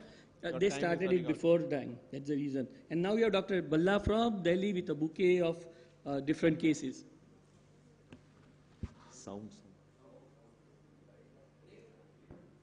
The case of glaucoma of the iris, glaucoma of the lens. Here we are going to make a drench with our usual technique. It's a bent Kelvin 30-degree depth. Sharp chopper is there. So And this. what we do is we do stop and chop technique. After initiating the first lateral separation, what we are going to do is we are going to heat up these nuclear pieces or pies which are emulsified, and then the epinuclear plate is also paper and the capsular bag. The damage to the zonules is there. Then the cortex is removed and the IOL is foldable IOL is implanted in such a manner so that the haptics occupy the place of the deficient Zonules in case of glaucoma of the lens. This was kissing haptics. In which we found that after implantation of a hydrophobic foldable acrylic PCIOL, the haptics got stuck, and we were making all possible efforts to remove and separate these two stuck haptics, but somehow they refused to separate. I tried separating them with two Sensky hooks, and I tried to aspirate viscoelastic in the anterior chamber with the aspiration IA probe, and then I tried one IA probe in one right hand and the Sensky hook in the other hand, and on my efforts I found that there was only tilt of the IOL, which really was very worrying aspect. Again I went inside after putting the viscoelastic. I was at my wit's end what to do. And suddenly somehow after having teased and taunted me, the haptics decided to separate. The paradise was regained. Case number 3 is a case of a posterior polar cataract with undilated pupil. It was double whammy, two problems in one case. So here we did the usual hydrodelineation, no hydrodissection.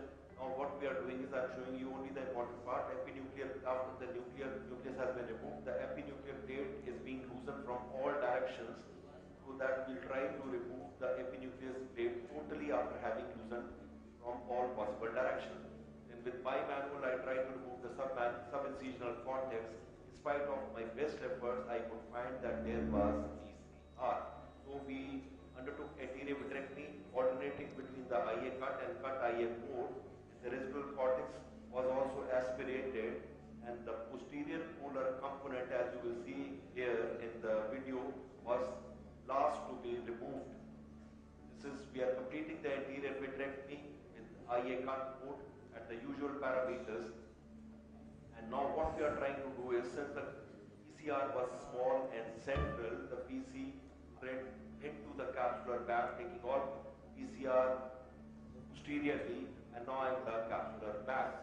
In one case, we have shown 4 unusual situations. Application cuts. So the goalkeeper was bruised and battered, but he did not allow anything to fall behind in the posterior polar cataract. This was case of radial keratotomy with the posterior polar cataract. So it was a tightrope walking. You not only had to protect the corneal incisions, but also the posterior capsule.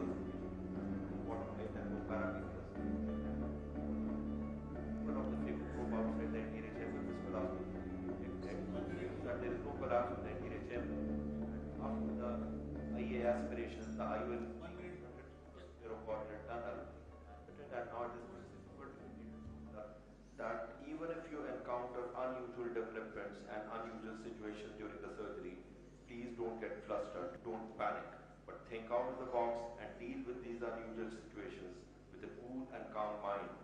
You will come out as winner all the way most of the time and give good results. At the end, you will be a satisfied surgeon and will have happy patients. Thank you. Thank you, everyone. Case number 1 is a case Thank you. So, Arun, Parthan sir, what do you have to say? Did you understand anything? That will come to later on, because first of all, Dr. Ramamurthy, okay, he is left. Yeah, somebody should learn how to make money from doctor. So someone should learn from Dr. Ramamurthy how to make money, and no wonder he has so many centers. He makes one patient come back to him so many times, and he's taking money, fleecing money from them. Tejas, we've heard that Gujjus are really miser. Huh? So, but you don't have to be that miser. You can use hooks and rings for your cases. And you are struggling so much with your iris. You are injuring your iris. Iris की मतलब क्या कर रहे हो यार? तुम समझ में नहीं आ रहा मुझे. Neha, you are very fast, 8 seconds. But you know at what cost? Do you know the cost? You may be smiling, but the patient is not smiling. अब भल्ला साहब के लिए तो पार्था साहब ही बोलते. अरे भल्ला तो डॉस का बॉस है, लेकिन यहाँ बैठ जाओ. डॉस का बॉस, थोड़ा वीडियो को जरा झकाझक तो करो. और which video did you find more interesting, the one on the right side or the left side? I went to sleep. I went to sleep. तेजस भाई झारखंड में लंच करते हैं, ब्रेकफास्ट करते हैं जयपुर में. वही वीडियो झारखंड में कल, वही वीडियो जयपुर में आज. और दोनों बार डॉक्टर पार्थो मेरे साथ में ही थे.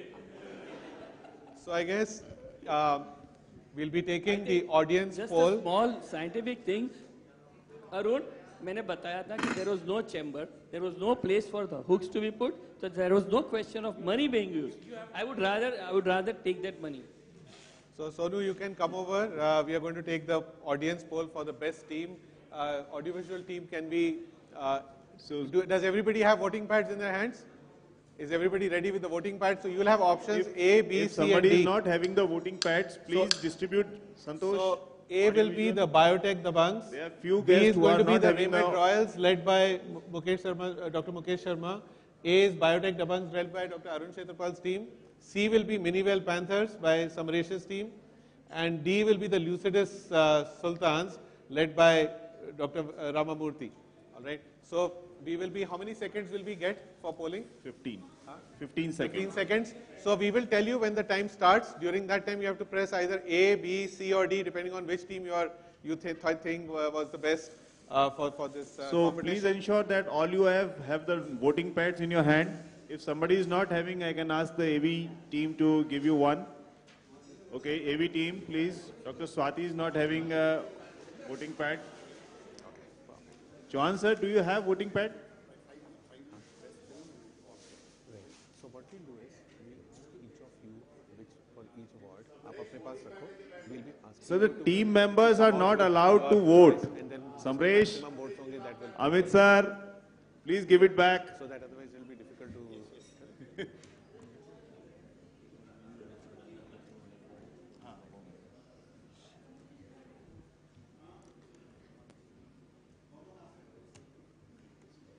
Team participants, please do not use voting pads. Yeah, I'll say. So you have to select the best team. So in which you feel that all the 4 members have showed the videos of good quality, original, they are entertaining, they are educative. You have to select that team. So carefully you have seen all the videos. So can we start? So can we start the voting?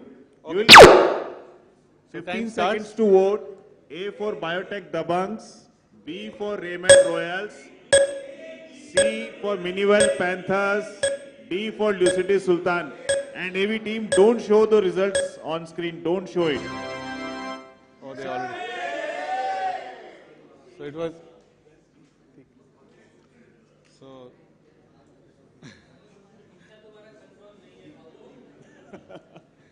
So that's okay. So can we see the results now?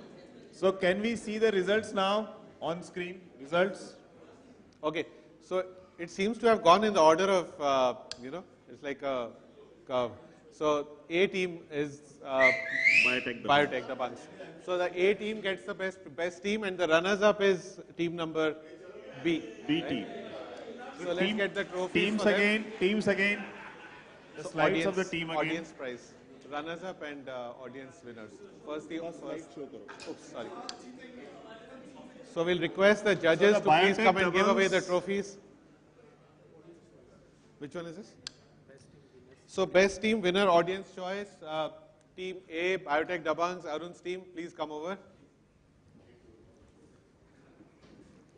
For each of them. Come. It goes to my home. Come. Ma'am, Come.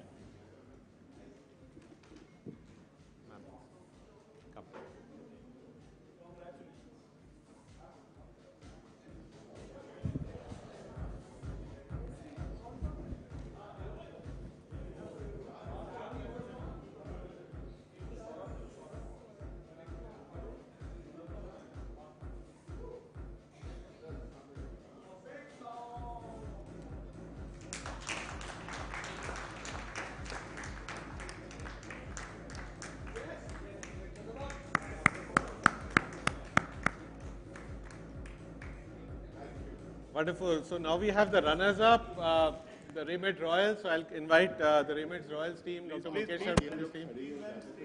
Yeah, we are still giving more prizes. Runners up. Audience please.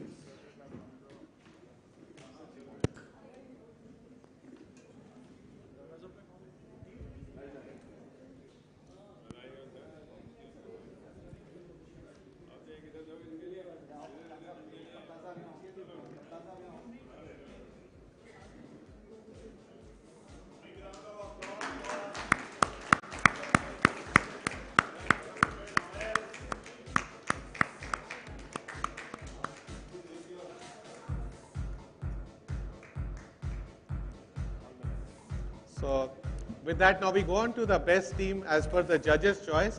I'll start right from here with ma'am. So ma'am, I'll keep asking each of the judges which team they thought was the best, so that then we can have votes from which team was the best. So for you, the Bunks. Dr. Somshila, which team would you give the highest marks? Dabangs? Okay, ma'am, whom would you? Dabangs, unanimous, 3 votes for Dabangs. Dabangs, neutral, okay. Yes, absolutely, sir. Royals. Royals, all right. So 2 votes for Royals and 4 for Dabangs. So I think it again goes to the Dabangs, the judge's choice as well. And please come over. Great. So Arun's team gets the judge's choice.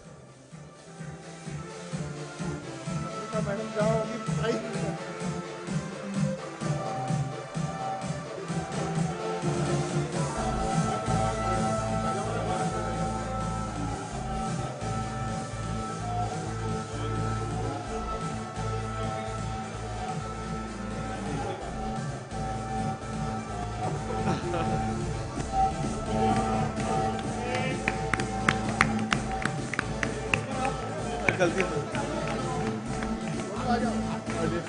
नहीं वो पहले वाली है इसके पहले वाली की भी है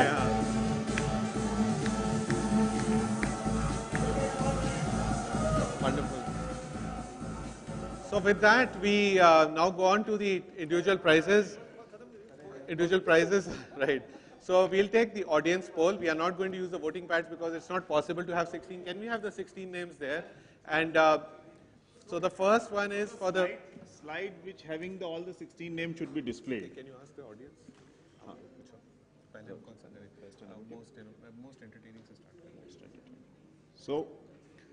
So for most entertaining video, we'll take names from the audience. We have these 16 names, and would anybody like to, for any of these 16 players, which one did you find most entertaining? So from the audience, we want to ask and suggest names. So should I read out the names and we can have a voice vote?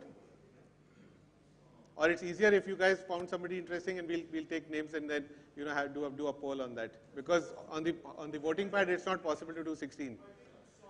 So we can ask, okay, how many people for Arun Kshetrapal for most entertaining?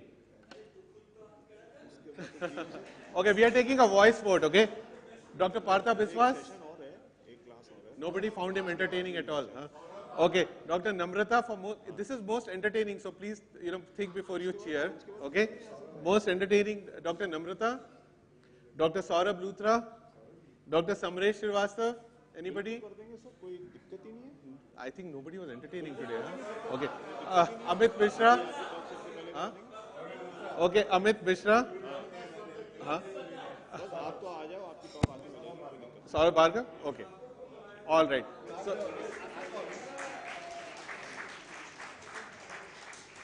So the judges thought it was Dr. Saurabh Bhargav, right? And the audience agrees with that, or would you like to nominate somebody else for the best, most entertaining video? Okay, so we have one entry there. How many people for Dr. Bhalla for most entertaining video? Voice vote? No. Okay. बल्ला साहब का खुद का हाथ ऊपर नहीं उड़ रहा है. All right, so that does it. Let's go to the next category then. Award दिलवा देते हैं. या इकट्ठे पहले कर लेते हैं, then we'll give away the awards. So number 2 is the most innovative idea for the video. So we can again have all the 16 names. Should I read them out again for a voice vote? I'll go the other way now. Dr. Tejas Shah, most innovative video. Dr. J.S. Bhalla, Dr. Ramamurthy. Okay, so Namrata, you can come and stand here. You have, and then anybody else? Okay, Dr. Neha, Dr. Ramamurthy, for most innovative, all right. Dr. Saurabh Bhargava, Dr. Vaishali Vasavada, Dr. Haripriya, no voting. Dr. Mukesh Sharma, innovative. Okay, so Mukesh, you can come and stand here, Dr. Mukesh. So we have now 2 contenders. Okay, Dr. Anand Parthasarthi, Dr. Anurag Mishra for most innovative, Dr. Amit Mishra, Dr. Samresh. You were wanting to vote for somebody for most innovative? Dr. Amit Mishra. Okay, Amit, you can come and stand here, and then we'll take a voice vote for between all 3 of you. Dr. Saurabh Luthra, Dr. Namrata is already here, Dr. Partha Biswas, and Dr. Arun Kshetrapal. So I think we have 3 contenders. We'll take a quick voice vote. How many? How many for? No, you have to just cheer. Okay. How many cheers for Dr. Namrata for emotion? Okay. How many cheers for Dr. Amit Mishra? Okay. So lot of lady support for Amit. Huh? Lot of girl support. And third was Dr. Mukesh. Dr. Mukesh. How many cheers for Dr. Mukesh? All right, mixed support. So I think Namrata gets it. Dr. Namrata for most innovative video. Audience choice. Can we have the trophy? Audience choice, most innovative. All right.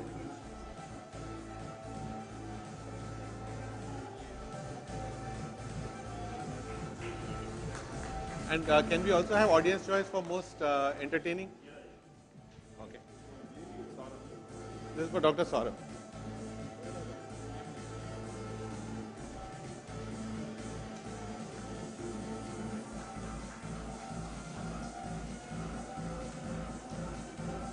Most educative. So the next category is the best educative video, and we'll like the audience choice to whom you feel that the video was most educative. All the names are common. Anyone from the audience would like to have a video to whom you feel that it is the most educative? We are not repeating awards. Okay. So one suggestion for One Dr. is D. Dr. Ramamurthy. Any other? Dr. Sorry? Mukesh Sharma. Okay. Dr. Partha Vishwas. So can you guys come and stand here, please? No. Okay, Partha, come. Dr. Mukesh, come. No, come and stand because then the audience will get more ideas. Yeah. So make cheers for Dr. Partha Vishwas. And cheers for Dr. Mukesh Sharma. ये तो equal vote हो गया. Will be. Yes. So we So I think more this vote cheers is for going to Dr. Partha Vishwas. Can we have this trophy? Most educative. Claps for Dr. Partha Vishwas.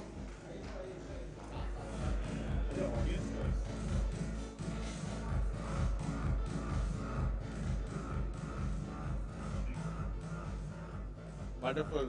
So that leaves us with the last award for the audience choice, and that's for the best production, which basically means that which was the most slickly produced video. And any suggestions, any thoughts from the audience? Which video? Sorry? Which one? D? No. It's not a team award. It's for an individual award. Who had the best produced video? Dr. Saurabh Bhargav? Anybody else? Repeat nahi kar rahe. Yeah. So anybody else? Dr. Amit Mishra. Dr. Samresh. Okay, Samresh, you can come and stand here. Amit, you can come and stand here. Dr. Balla? Okay, Dr. Balla, please come and stand here. Dr. Haripriya is not here, but Vaishali, come. So we are going to have a voice vote for the best production. 50% chance of taking the award home. Come.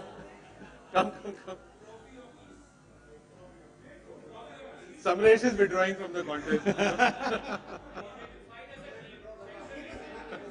Okay, so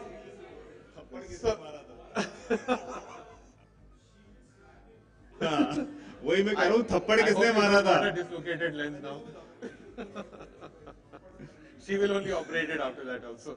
Okay, so how many votes for Dr. Amit Mishra? Voice vote. Cheers. Come on. Okay, so we have 5-6 hands there. How many votes for Samresh's video for best production? Okay, a few more votes. Okay, nahi, wo nahi hai. We are going to see how you vote. Okay, and how many cheers for Dr. Balla for? Oh, he seems to be. And how many cheers for Vaishali? I think Vaishali had it. Wonderful. Peace at home, huh? Peace at home. So Vaishali, come. So Vaishali, please come.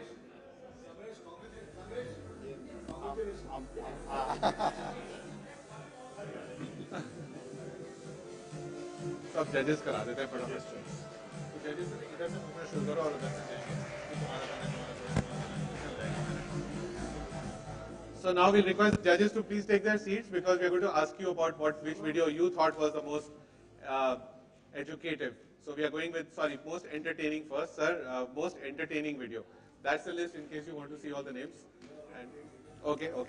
For you, most entertaining. That was audience choice, sir. Now it is the judges' choice. Most entertaining. इधर से शुरू करते हैं, sir.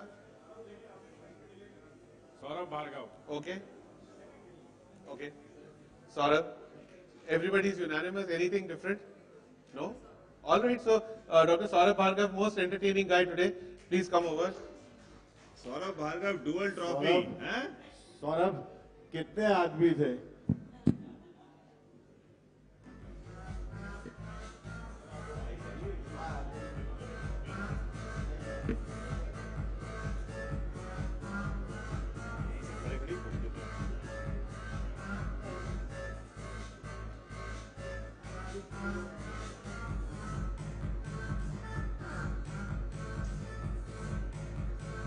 Great. So now we come to the second award, most educative. Can we start from there, ma'am? Most educative video. Namrata. Dr. Partha. Namrata. Dr. Namrata. Mukesh. Dr. Mukesh. So we have a tie. We have two for each. No? Three for Namrata. Okay, yeah, three for Namrata. Yes. Okay, Namrata, come back.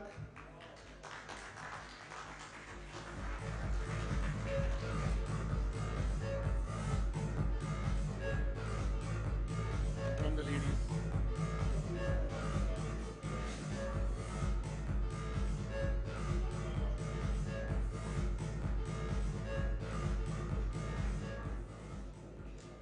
Okay, so that leaves us with two more prizes to go. The next one is for the most innovative video. So can we take from each of the judges? Dr. Partha, Dr. Ramamurthy, Dr. Ramamurthy, Dr. Mukesh, Namrata. Okay. So it's a tie. The veto power rests with sir. Yeah. So, Ramamurthy? Okay, perfect. But he's not here to take it, so somebody has to take it on his behalf. Tejas will come and do the honors. Come.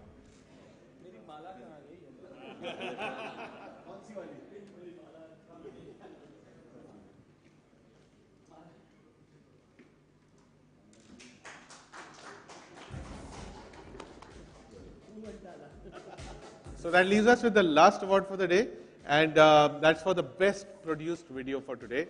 And we'll take poll on that. Best production. Dr. Mukesh Sharma, Dr. Namrata, Saurabh, Neha, Mukesh. Also, there's again a tie for Saurabh and Mukesh. Okay, so that pulls Dr. Mukesh here for a nice video, and best production.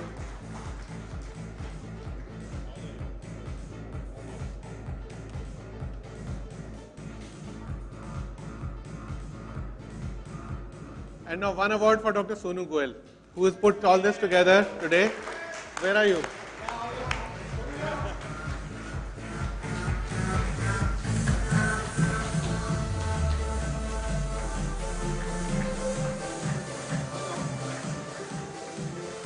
Ladies and gentlemen, a big hand for the man behind the show, Dr. Sonu Goel. Okay.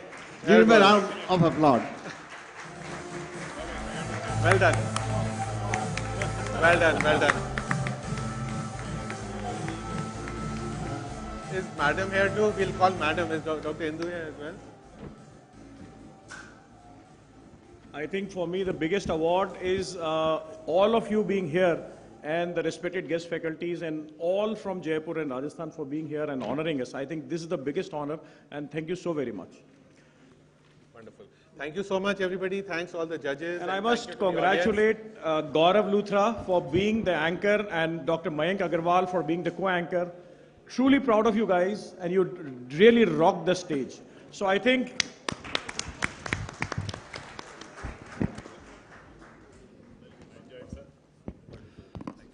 Thank you so very much, the umpires, referees, and judges, and the team members. So now we cruise on to our next session, and that will be the master class from none other than the Chairman Scientific Committee of the All India Ophthalmological Society, Dr. Partha Biswas. And may I now invite the panel on the stage. Can I have Dr. Jharwal Sahab here, Dr. Pankaj Sharma, Dr. J.K. Chauhan sir,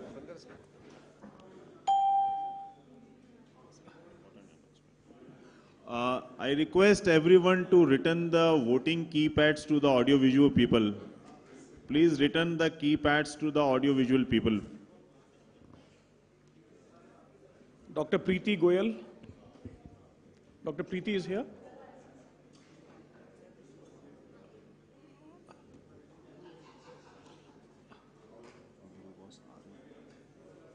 ठीक है.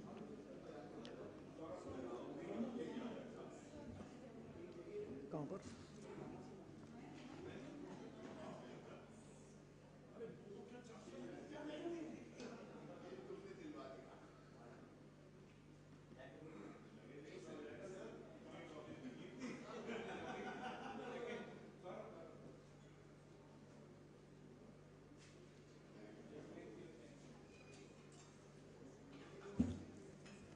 So can I have on stage Dr. Jharwal sir, Dr. J.K. Chauhan sir, Dr. Preeti, Dr. Ahluwalia sir.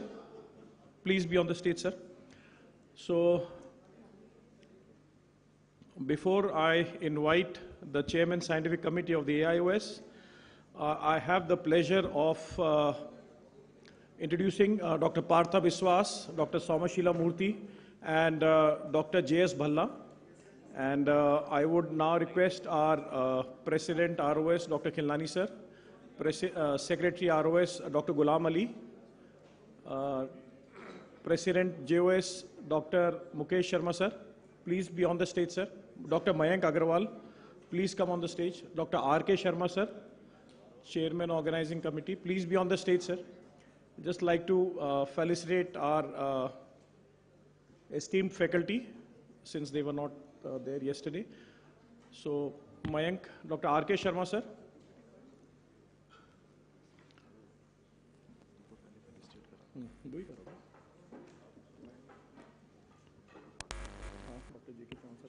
So, I would request you to please come on the forefront to felicitate.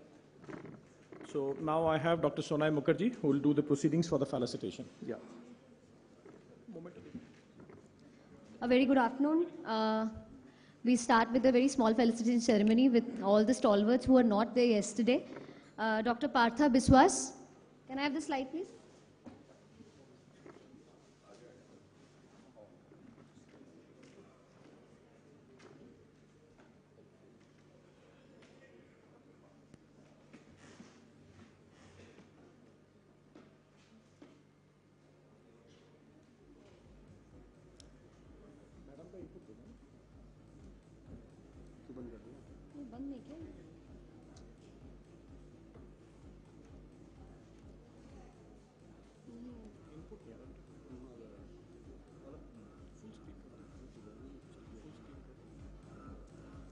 Dr. Partha Biswas, Director BBI Foundation, Chairman AIOS Scientific Committee.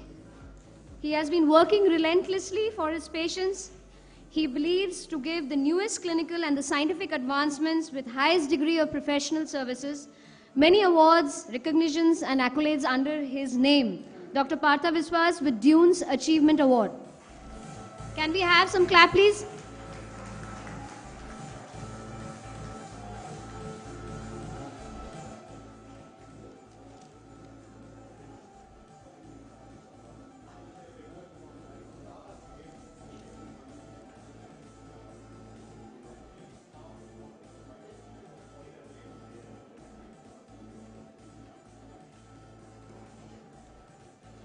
Thank you so much, sir. Moving on to the next award, Dr. Somashila Murthy, Head of Cornea, Anterior Segment Services and UVR Services, specialized in cornea and anterior segment cataract and laser refractive surgery, uveitis and ocular immunology. She has more than 15 years of experience. She expertises in corneal transplant, trauma, cataract and refractive surgery. with more than 20 clinical trials, more than 60 publications, Dr. Somashila Murthy for the Dunes Achievement Award.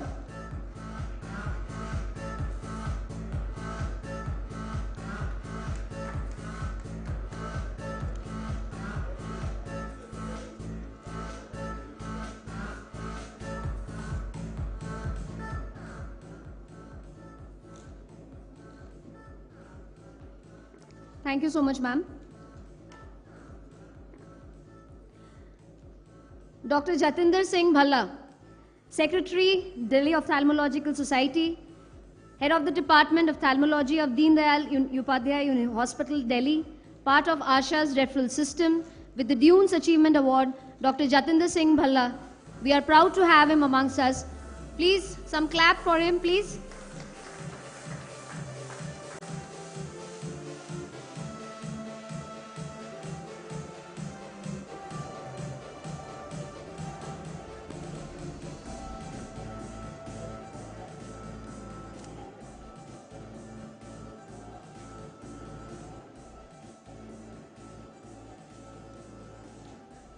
Thank you so much. We move on to the next session. Dr. Partha Viswas, sir. Thank you.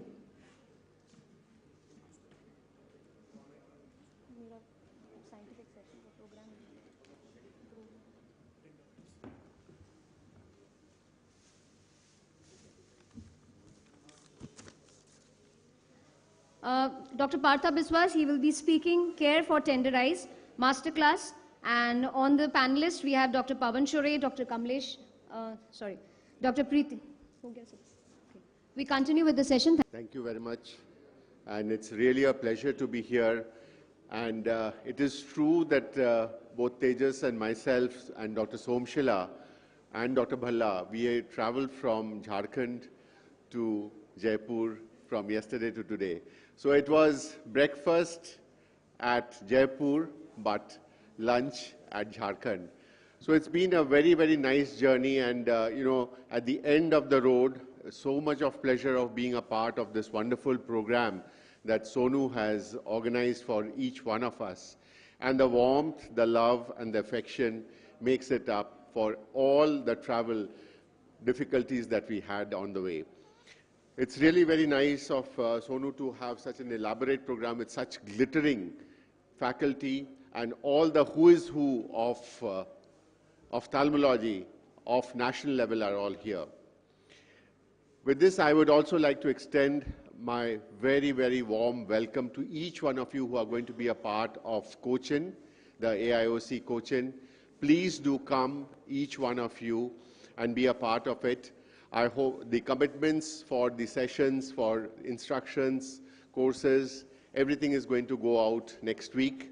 And if there's anything I can do special for any one of you, Team Scientific Committee is there, Bhalla is there, Somshila is there, and I speak on behalf of Sonu, who is also a part, and all our 7 scientific members who have worked very hard to put in this scientific program for AIOC Kochi. The talk that I have been asked to give, and this is a video-based talk that I would like to share with you. And this is something that is very passionate for me. And over this morning, the number of pediatric cataract surgeries that we have witnessed, and the learning of pediatric cataract surgery is something that all of us, all general ophthalmologists, all comprehensive ophthalmologists must learn. And why we must learn and pitch in is what I'm going to share with you now. Volume, boss.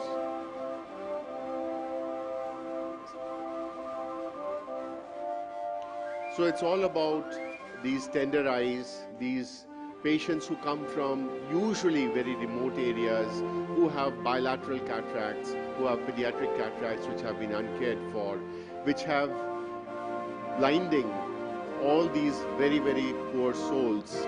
And once blind, they'll be blind for the rest of their lives. And it is 1.4 million children who are going to be blind if we do not do something for them. And our pediatric ophthalmologists, however much they would do, cannot make up for improvement of the blindness so many eyes. So what is pediatric cataract surgery? And it's not all that difficult actually.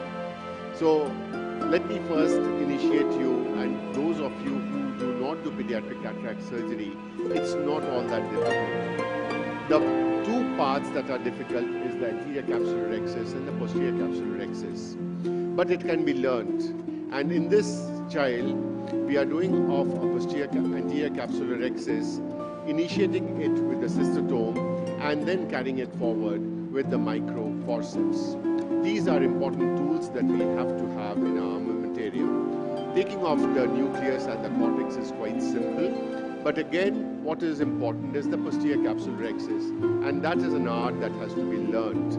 This is an art that can be learnt by every comprehensive ophthalmologist. So inflating this capsular bag and then making that small leg with the cystotome and watching that small gush of fluid, not too much of visco in the anterior chamber, not too less. And then you can grasp and re-grasp that edge of the posterior capsule and make it into a very nice capsular rhexis, approximately 3 to 3.5 millimeters. The next important part is placing the lens in the capsular bag, and the capsular bag has to be opened with high molecular weight viscoelastic. And once this is opened, then a single piece lens can go in very well. The next important part is the anterior vitrectomy, which under the lens you can maneuver and do it off. Now coming to the more difficult cases, and one by one, these cases will have their unique problems, but again their unique solutions as well. And grasping this anterior capsular rhexis and making a good rhexis out of it can be a little difficult, but patiently it can be done. But when you have done the rhexis and when you have removed the cortical matter, what you see is a thick fibrous plaque that has to be taken off in this session itself. Otherwise, you are not doing any good for this child. So here comes the MVR knife with which you have to pierce that capsule, and then with the vitrector can carve out a very nice capsular opening, and that capsular opening is going to stay for good forever. Now the next challenge is with these eyes with coloboma, microcornea, and the dehiscence of the zonules as well. So here you need to plug with anterior high molecular weight viscoelastic that gap in the zonules. And once that is done, you need to be very careful and accurate about the anterior capsular rhexis in these eyes with microcornea, because at times they will extend right up to the zonules. So it has to be done very carefully with a marker, and then comes the posterior capsular rhexis. And the posterior capsular rhexis again has its own challenges because of the deficiency of the zonules inferiorly. And then once that is done, placing in the intraocular lens in the bag.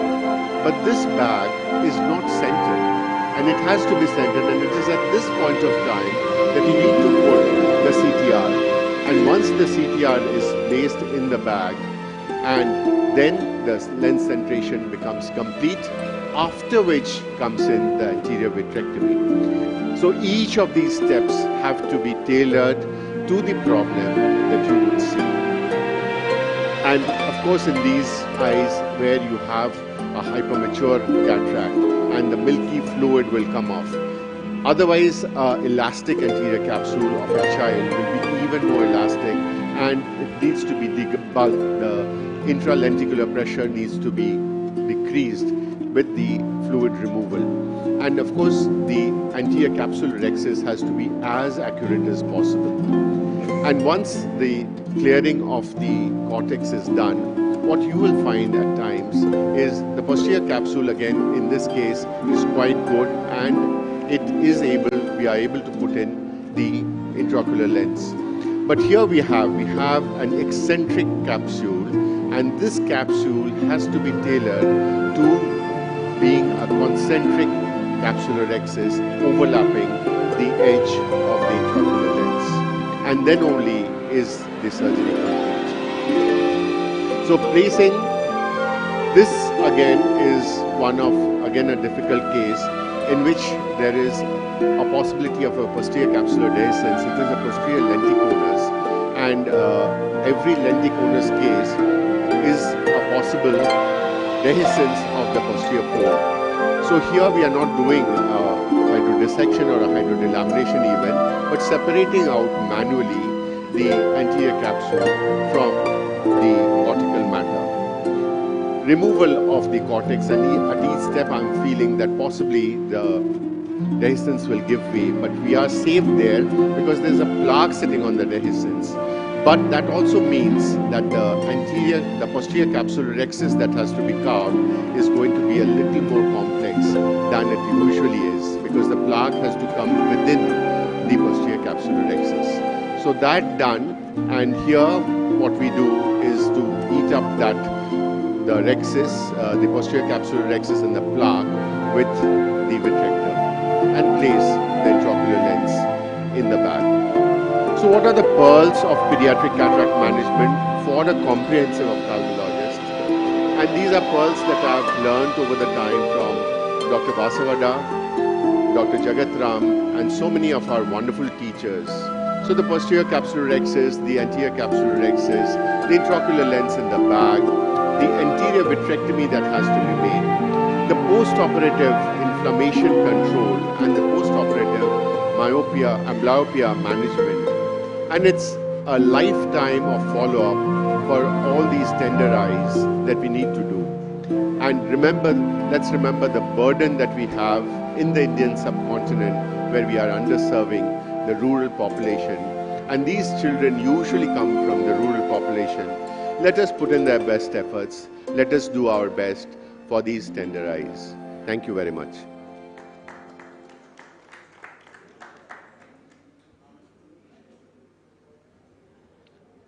Thank you. Thank you, Dr. Partha, for this talk.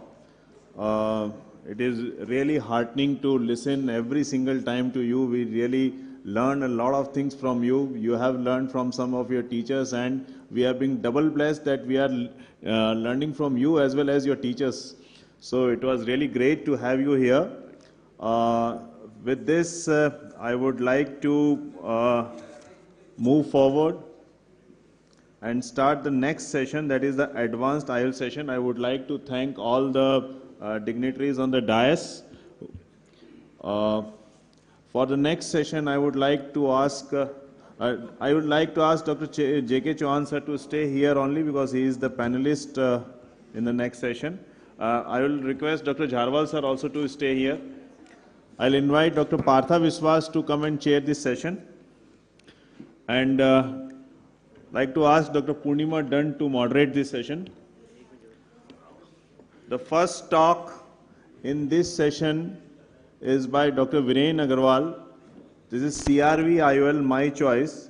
This session is specifically being designed to see the different IOLs, the modern day IOLs which are available, and what all surgeons have their own experiences will share it here.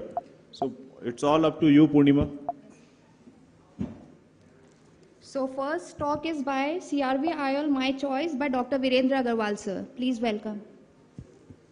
Thank you. Thank you, Mayank. Thank you, Joes. Thank you, Sonu Goyal, for giving this opportunity to share my experience with the CRV IOL in this conference. Sorry for being interrupting in between the sessions. I was busy with some agitation going on for the right to health, which is no way right to health for the public. It is going to be a detrimental to the public, but government is adamant, so we are fighting. And I will request all the delegates after this conference, please reach JMA so we can have a discussion and strength. Why we need to offer a premium procedure in today's era? Because we all know many of the cataract patients will fall in the government schemes in which your total remuneration will be 5,000, 7,000 or at the most 10,000. CHS rates, which is at the highest, is at 9,700 rupees. So we need to find some ways where we can survive and grow. And growth is our passion. Every ophthalmologist wants to serve the best. We are doing the best.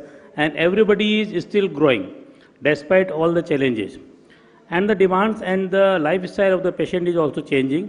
The profile of the patient have changed. Everybody now understands that they can have a normal near vision. Near vision means, they can be independent of the glasses. Near normal means they can have a distance vision, they can have an intermediate vision, they can have a near vision, and that too without depending on the glasses. And that is the desire of all. If it is free to all, I think nobody will say that I don't want multifocal lenses or EDOF lenses or the lenses which can give me a freedom from the glasses.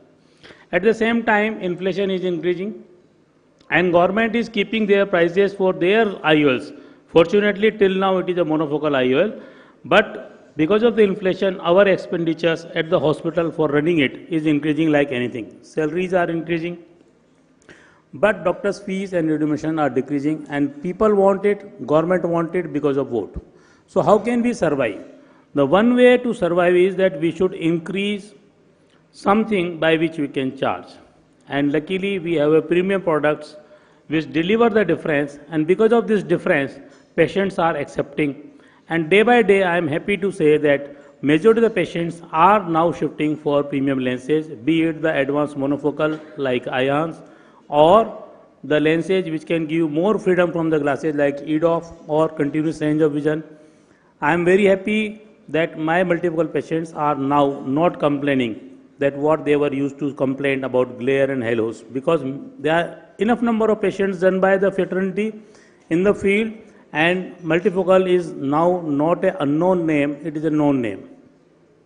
I am just going to share that I have done all kind of professions with these lenses.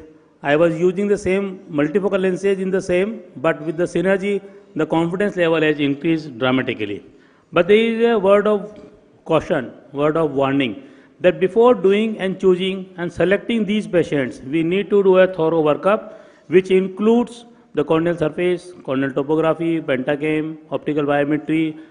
Eye scan by immersion mode is almost equally effective, but I still feel the optical biometry is giving a freedom of your time rather than depending on the staff and thinking that this will be done repeatedly the same or not.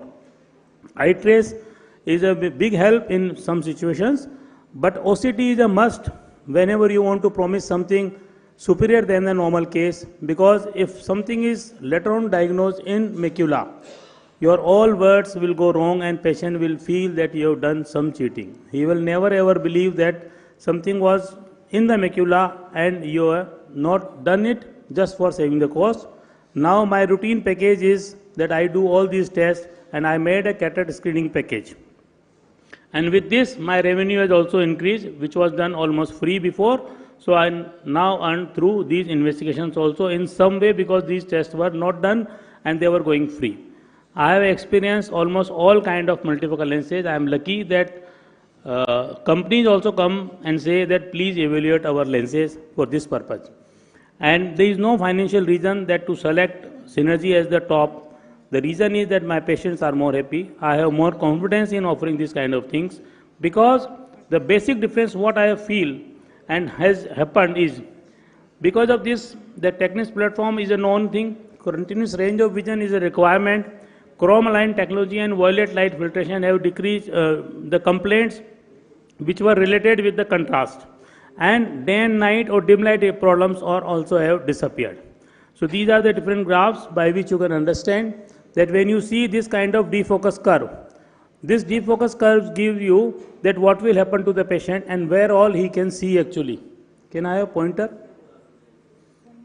Okay. So with this defocus curve, the patient who fall in the range where he wants vision, if that lens is giving that kind of vision, then you will be very, very happy. So that is the reason that we are choosing and selecting these kind of patients more often. This is 1 minute left, or? Sorry for, I will do. The important difference you will see that when you do spherical IOLs, the quality of vision is in the first part of the table. The second is spherical aberrations corrected. And third is when you correct the chromatic aberrations. So you can see the change in the quality of vision happens, and because of this, the patients are more happy. And these lenses are now independent of the pupil size. So initially we used to see what is the pupil size in the dim light and what is the pupil size before dilation. and in the bright light. But now I'm not seeing this pupil because I'm seeing that whatever amount of small pupil, the patients are getting near vision also. And I will let you know surprise that my trick in multifocal lenses was whenever a patient comes for follow-up, I used to put there is one arrangement that one tube light is behind the patient where he is going to read and sit for the reading. So my trick was that Akhbar dena number 1. Akhbar dena number 1 was a code that they have to put switch number 1 on and give newspaper and the patient will read. So someday there was a smart patient, he said, sir, you have put the light, so I am seeing it. So it was a challenge. So I thought of that there is no way to escape but ask the patient, ask the attendant to put that light off. I have 4 tube lights in my room, so that light was done off. He said, okay, I am happy. Then I asked them put another off. He said, I am still happy. Then I put the third one. And then I asked, should I stop this all light or you are happy? So he said, no, I am very happy. So that gave me a confidence. I felt initially that it is a big challenge, but now I felt that any light conditions, this lens works. There are other lenses which also works, but the happiness of this lens for this dim light is a big challenge for other lenses, and because of this I am more confident to offer this lens to many other patients. Majority of patients I opted for flex also for one reason, because this lens now available with the toric lens. Initially it was not available with the toricity part, and multifocal lenses are very sensitive if you leave the cylinder more than 0.5 diopter, and laser can correct this kind of problem to the within 5.5 diopter and the patients become happy. Because of shortage of time, I am not showing you the video. That is known to everyone. This person is actually a banker who retired and he got CRV implanted and now he has again joined. And I had not put the audio line in this. He is saying that I was feeling very much problem because of forgetting the glasses wherever I go for work, and when I go to another seat or another place, my glass was not with me. After implanting this synergy, he has rejoined the bank and he is working in a multinational bank, so keep visiting outside India also, and now he is very, very happy. I have done doctors also, so don't be afraid of that, it is not the lens for doctors. The biggest thing, initially I used to say, the patient hold the newspaper and try to find a place where you can see it clearly. Now I say it either other way. Hold your newspaper and read. And he finds that he is happy at all distances. And because of this continuous range of vision, the patients are happy and I am happy. Thank you very much for this opportunity once again.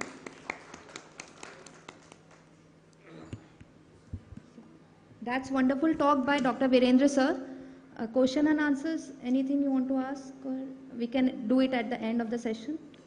No, I will not be available yet. Okay, now. If any questions are there, I will answer. Please excuse me that I will be leaving. One question that I think all of us need to answer is the effect of glare and halos. So how do you compare the effect of halos and glare with the previous generation multifocals to the CRV and the trifocals? This is, I think, that we all of us need to answer. It is definitely reduced. That is one thing. The biggest thing is that initially, almost 5 years ago, patient used to come and say, "Sir, मुझे किसी ने बोला है कि glare होगी, मैं लगवाऊँ कि नहीं लगवाऊँ." Now, even if I ask patient, "Are you having any trouble?" I am not asking that, "Are you having glare or halo?" He says, "Sir, I am happy. I don't have any trouble." And second thing, during counseling, I say, because you want to read near, there is a cost that you will see rings during night when headlight comes in your eyes. So he says, "I am happy. I am happy." Even to the last patient, just 3 days ago, one patient said to me, he is a financial advisor, financially retired at 45. He said, "Sir, ये lens तो सबको लगना चाहिए, पता नहीं लोग क्यों नहीं लगवाते." Because he said कि हम ड्राइव करते हैं 10 मिनट. His words were कि 10 मिनट ड्राइव ना करेंगे तो क्या फर्क पड़ जाएगा, बट जो मजा मुझे आ रहा है ना, ये मुझे चाहिए. And first day itself he told me. So that is a big commitment from the patient side also. Thank you. Okay, thank you so much. So next we have Dr. Partho Bishwas sir as speaker for trifocals, my choice.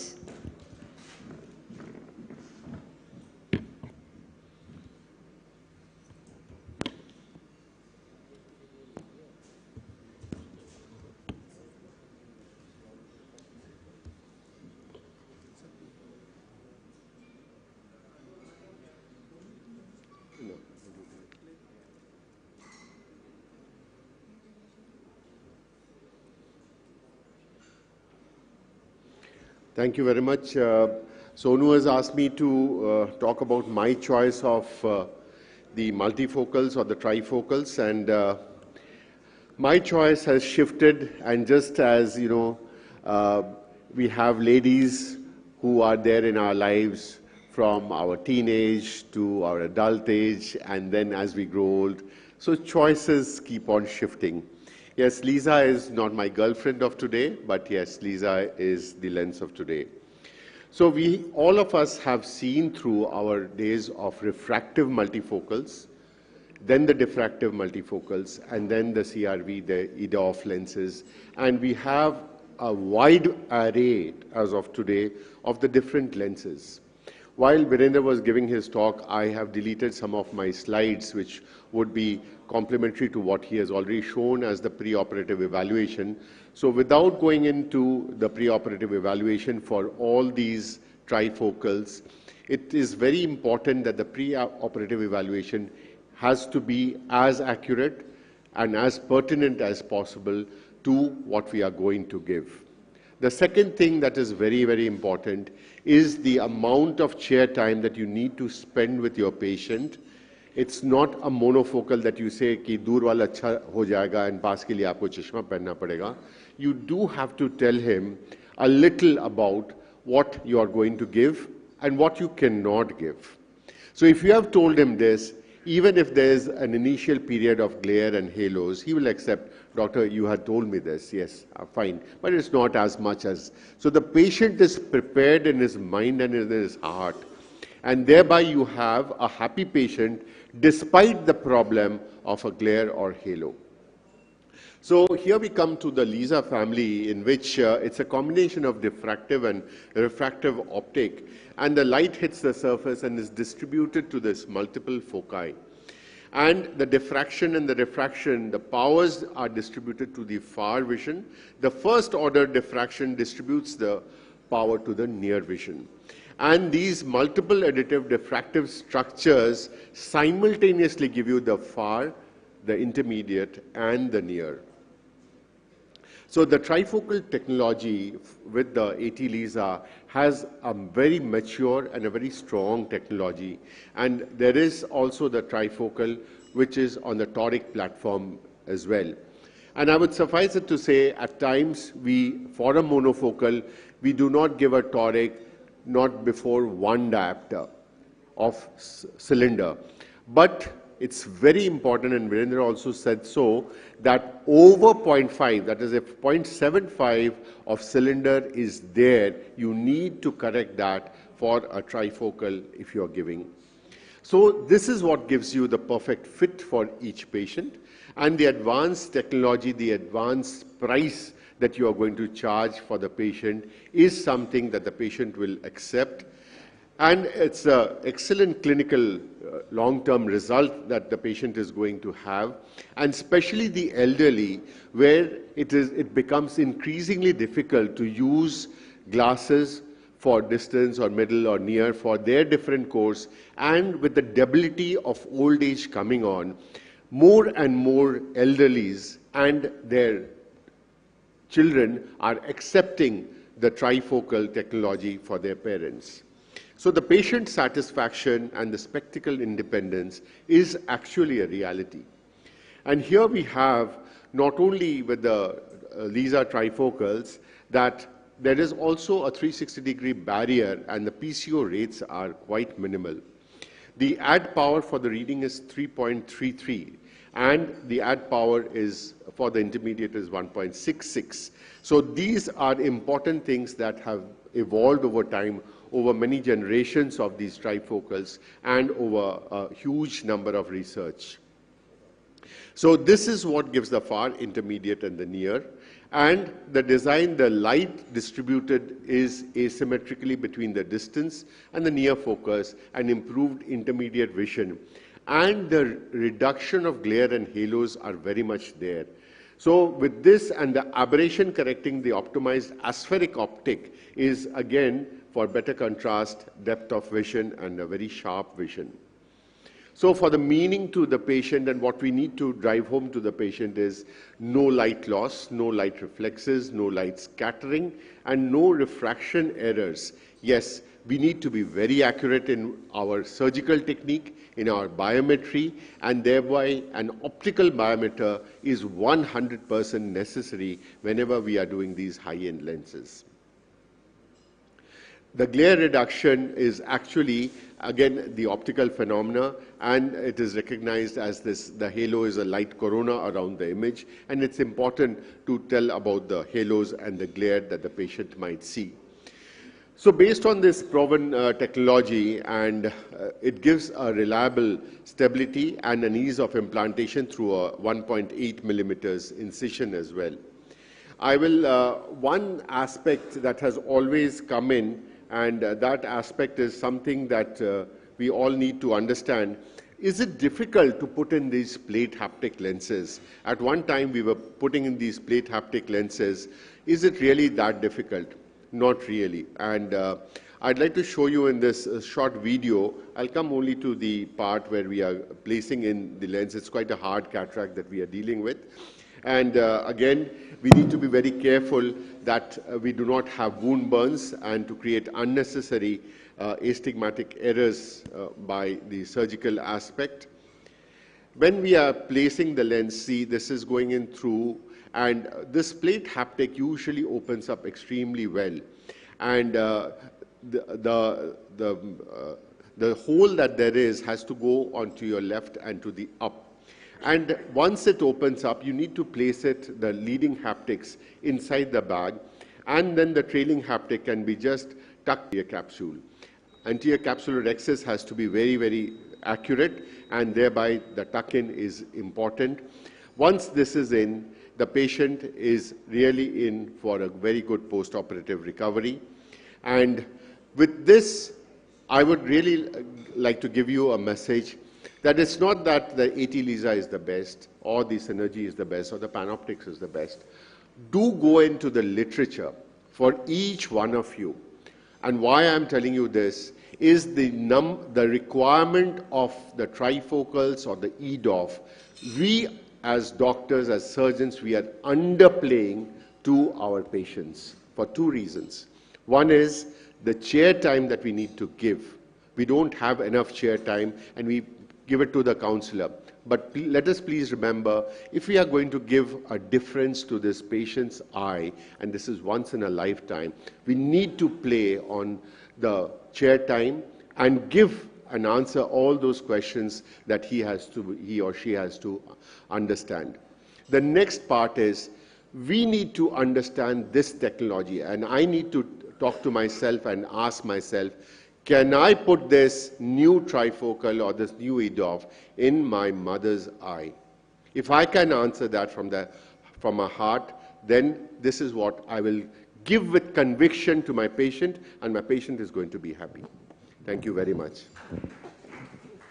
Can I have a quick question from you, sir? Yes. So I think that's a wonderful presentation on AT LISA. So I would just ask you about your experience on this AT LISA vis-a-vis the other trifocals available in the market.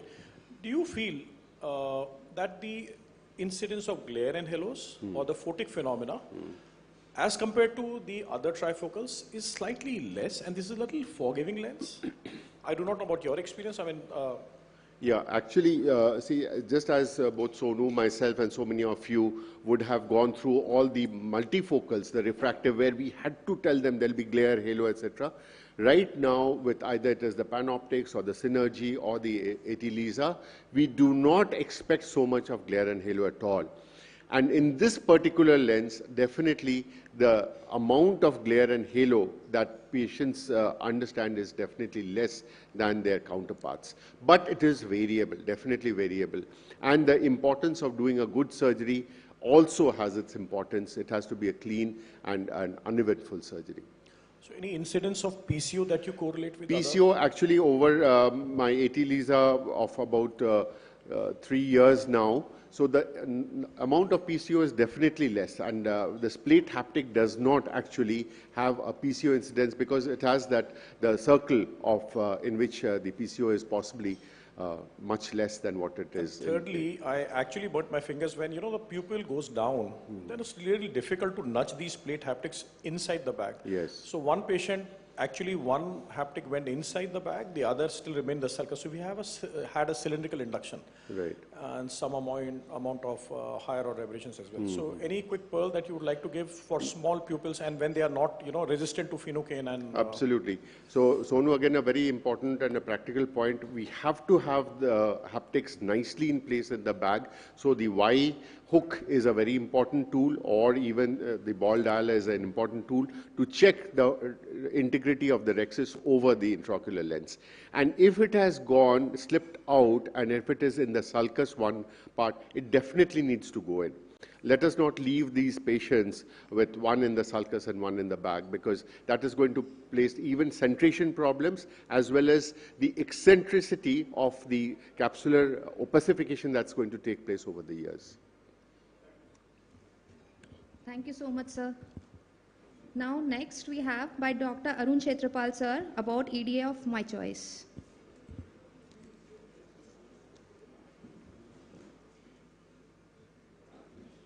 As Dr. Partha has rightly said, it's not that one trifocal is better than other or one EDOF.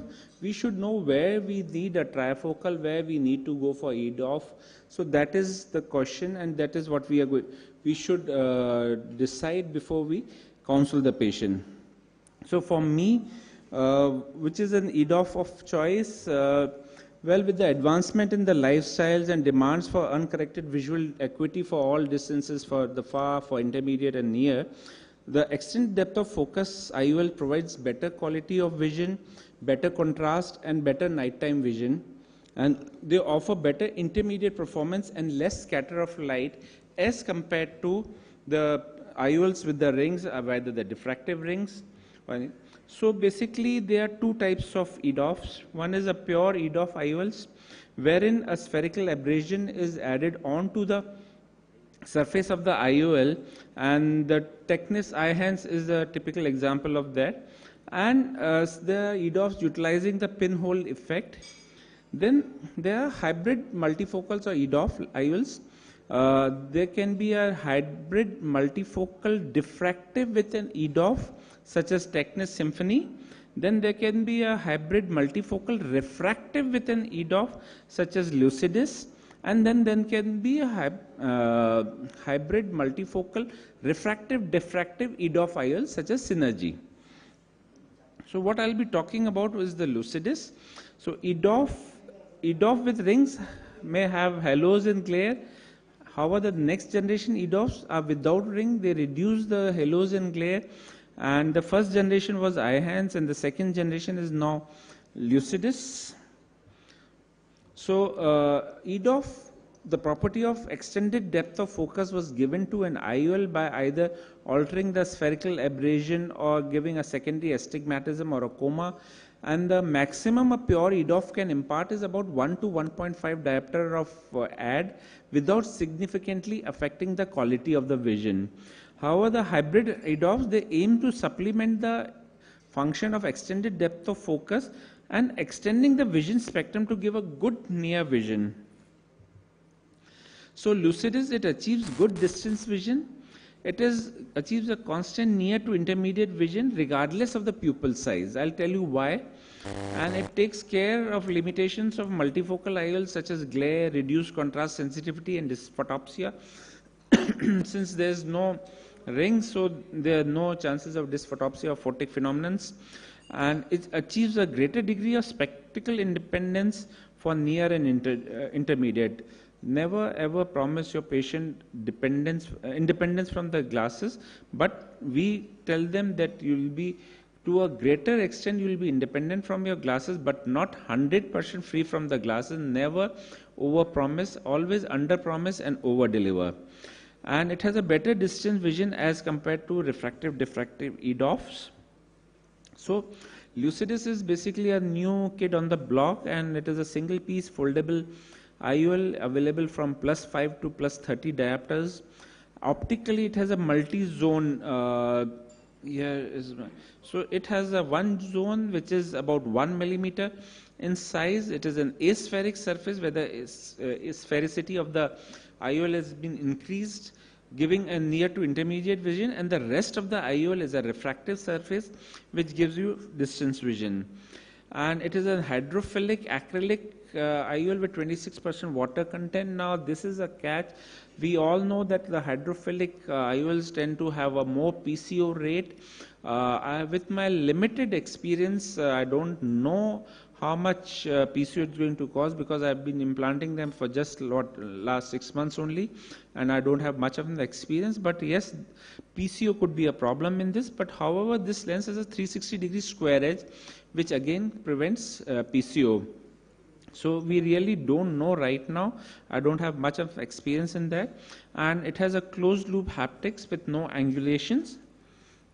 So basically this lens consists of two lenses. One is the center with an increased aspheric surface, which is good for near and intermediate vision, and the rest of the IOL is a refractive surface for the distance.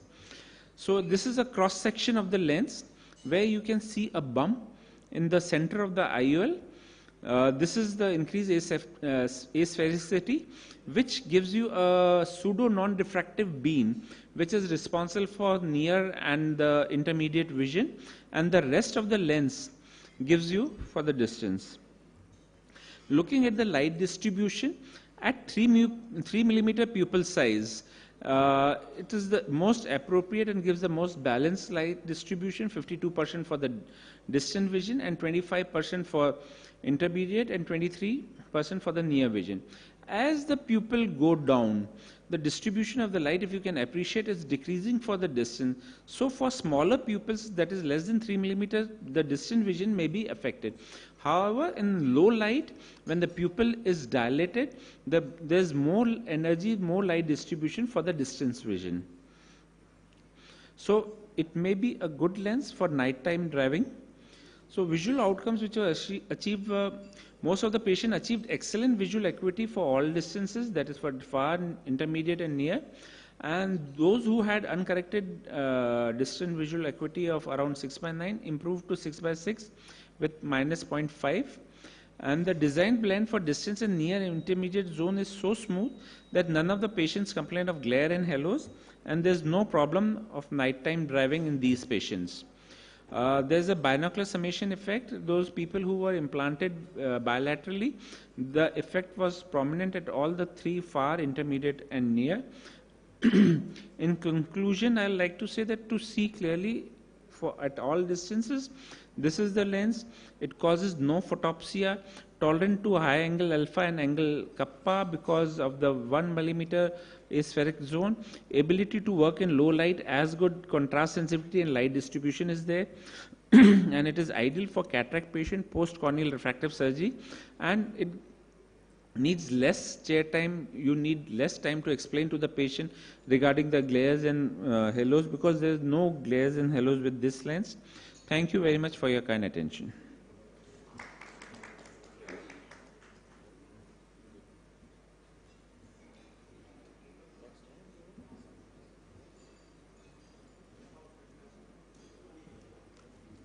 Thank you, sir. So now we have discussed already so many lenses. So next I will be speaking upon EDOF of my choice.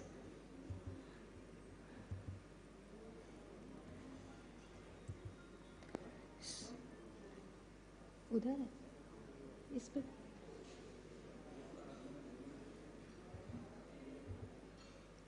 So I will be talking about the mini well lenses. These are new lens in the market since last 4 years, and the technology is on wavefront. Other lenses we had were on the diffractive platforms.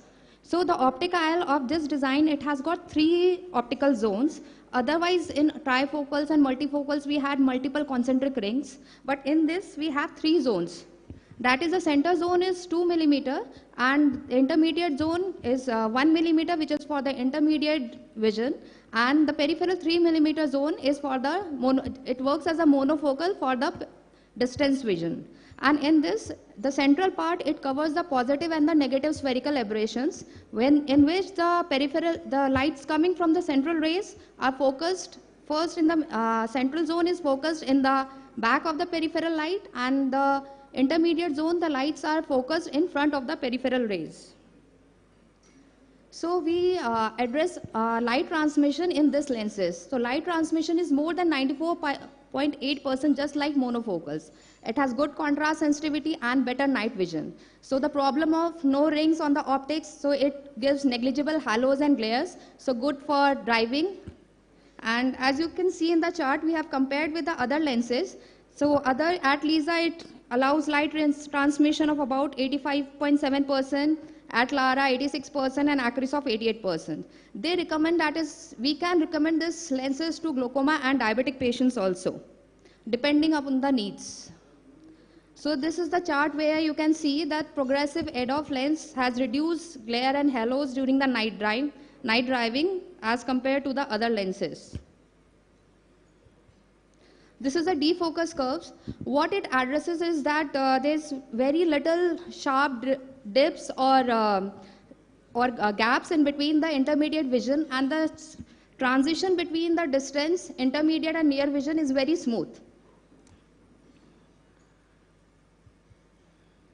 So what it promises is, it reduces the spectacle independence, which we all want and the most of the patients demand, and the gap in near vision is also reduced. And the problem of dysphotopsia is addressed, and the neuroadaptation time to switch from intermediate distance to near distance is also reduced, which we have to adjust in other lenses. In the trifocal ones, which is mini-well proxa, it addresses the problem of photic phenomena and jump between the foci, just like in the diffractive lens, because it has got different focal points. So we have to keep adjusting according to the points, but in this, the transition is very smooth, and because it doesn't have the different focal points. So we can predict a better outcome for near vision in this. So we can answer this question, is it possible to have full presbyopic correction alongside high quality vision? So we are already getting this vision from other lenses also. So we are moving towards the future where we can promise to the patient, or we can provide them spectacle independence life. So these are the designs for the mini-well EDOF and mini-well proxa. So difference between these two are, this mini-well EDOF, it has got 3 optical zones, while mini-well proxa have got 5 optical zones. So mini-well EDOF, it provides near vision of 45 centimeters, and distance vision is 6/6 in this. But in mini-well proxa, it gives distance vision of 6/9 and near vision of up to 30 to 35 centimeter. So it has got extended depth of around +4 diopters it can go. So what they recommend is that if we can give in dominant eye mini-well and in the non-dominant eye 6/9 by mini-well proxa, so you can have when you are implanting in one eye mini-well and other eye mini-well proxa, so you can have distance vision of 6/6 and near vision n/6 with good intermediate vision. So it is based on the longitudinal spherical aberration technology, because they are addressing the problem of positive and spherical aberrations, which I have already explained in the central zone. So they apply only 3 optical zones in mini-well and 5 optical zones in mini-well proxa. So number of zones are higher than mini-well in mini-well proxa. Active zone is extended up to the 4.5 millimeters. So the spherical aberration distribution optimized to extend the range of vision up to 3 diopter and together 5 diopter. So it gives better near vision, that is up to 33 centimeter. First zone is divided in 2 zones within 1.7 millimeter. The first zone contributes to improve near vision and is empowered to maintain unchanged far vision also in small pupils. So it is designed to bridge the gap in near vision, that is 30 to 35 centimeter, and reduce spectacle dependence for all patients. As we have already explained, it combines spherical aberration distributions of opposite signs, which gives better results. Well fusion, and it has got unique optical system based on complementary optics design, using the same wavefront engineering technology formulated to ensure a continuous vision from far through near, and it has given high quality of vision in all light conditions, no to low dysphotopsia, good contrast sensitivity even in low light conditions. So this is a curve which ensures there is the continuous range of vision when we compare with the modulus of the optical transmission factor when we compare. So for far vision also there's overlap of energy with negligible differences. So the range is very much continuous with no sharp dips. And intermediate vision also we can see it's almost in the same range. And for near vision also if you compare, there is focus shift is very much minimal in these lenses. So this is a defocus curve which we compare with all the multifocal lenses. So if you compare with the mini-well proxa and the monoocular lenses, so it's given, the mini-well proxa is given almost like monofocal lenses. So we have to just compare with the 6/9 vision and we have to judge according to the patient and your surgical skills and what you want to provide and what the patient wants from us. So we can offer them mini-well in one eye and mini-well proxa in the other eye so that they can have a continuous vision from near to far without any adjustments. As it also provides greater extended depth of focus of up to 5 diopter visual acuity and more than 0.2 logmer from plus 0.5 to 3 diopters. So I want to conclude that it's still new in the market, so we need more research on that and more lens to be implanted, then only we can get better understanding of these lenses. So it has got patented optics design, which is complementary designs. It is based on no non-diffractive platform, so no light beam division. It's validated as mini-well IOL. It has got continuous range of vision from far to near, very good visual acuity at all distances, even up to 33 centimeters for near. It has got great extended depth of focus up to plus 5 diopter. Very good quality of vision in all light conditions. They promise negligible incidence of dysphotopsia, halos and glare, and reduce contrast sensitivity compared with the monofocal. Thank you so much.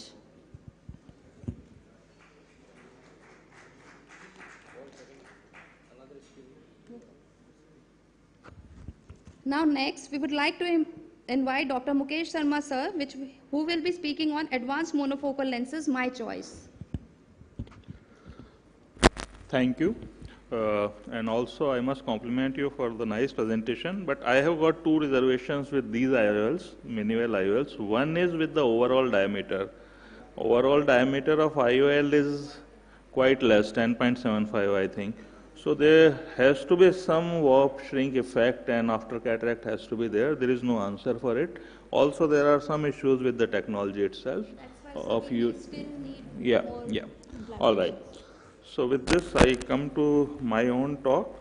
There is nothing great which I will be speaking. We all know about Technis Eyhance IOL, which is the latest Technis innovation for the monofocal category, and it gives you improved intermediate vision as compared to the Technis or the monofocal lenses. It's a very simple technology, very simple lens, but it is giving great results in a minimal cost addition. And I think because of this minimal cost addition, we are not really realizing the advantage which this particular lens is giving us.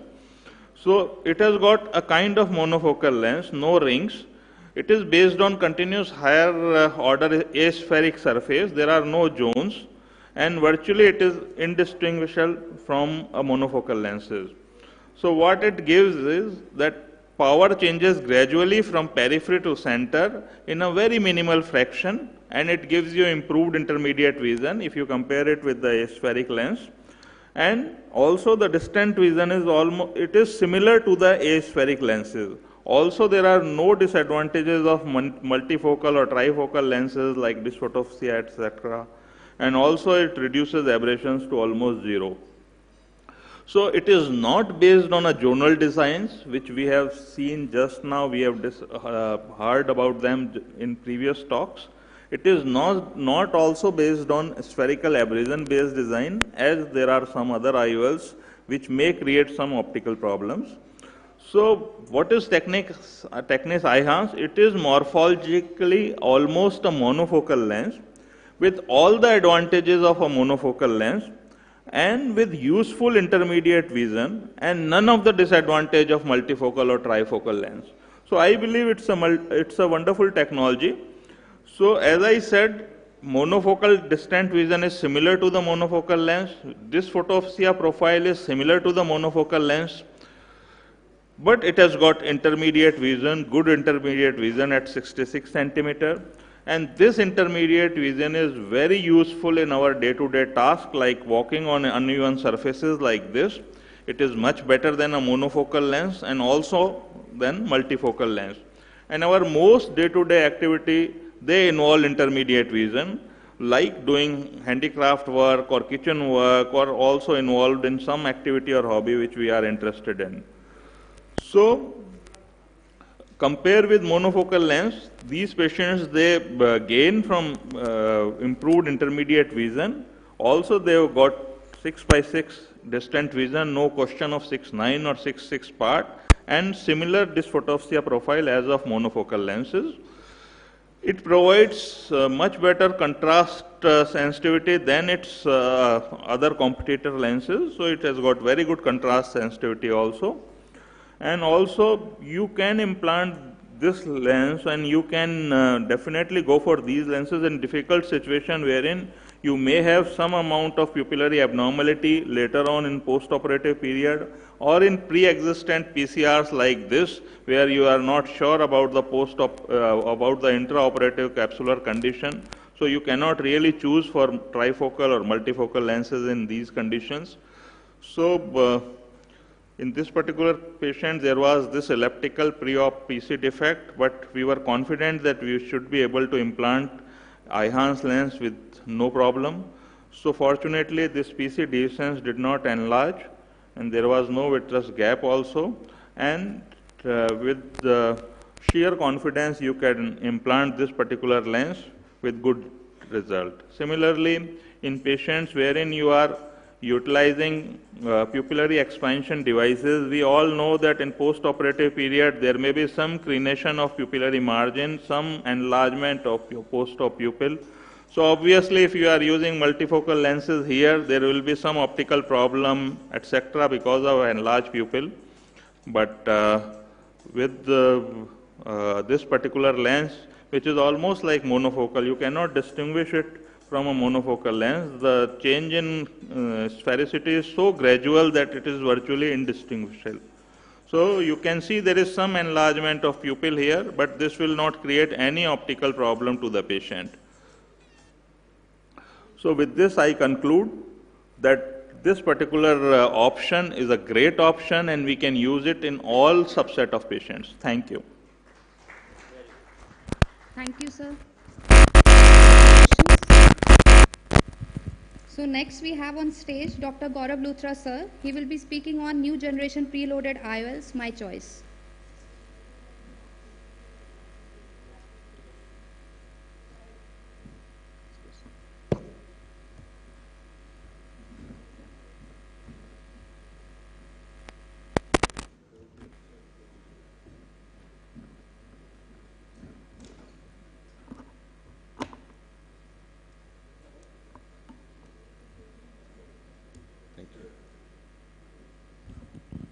So a very good afternoon to everyone.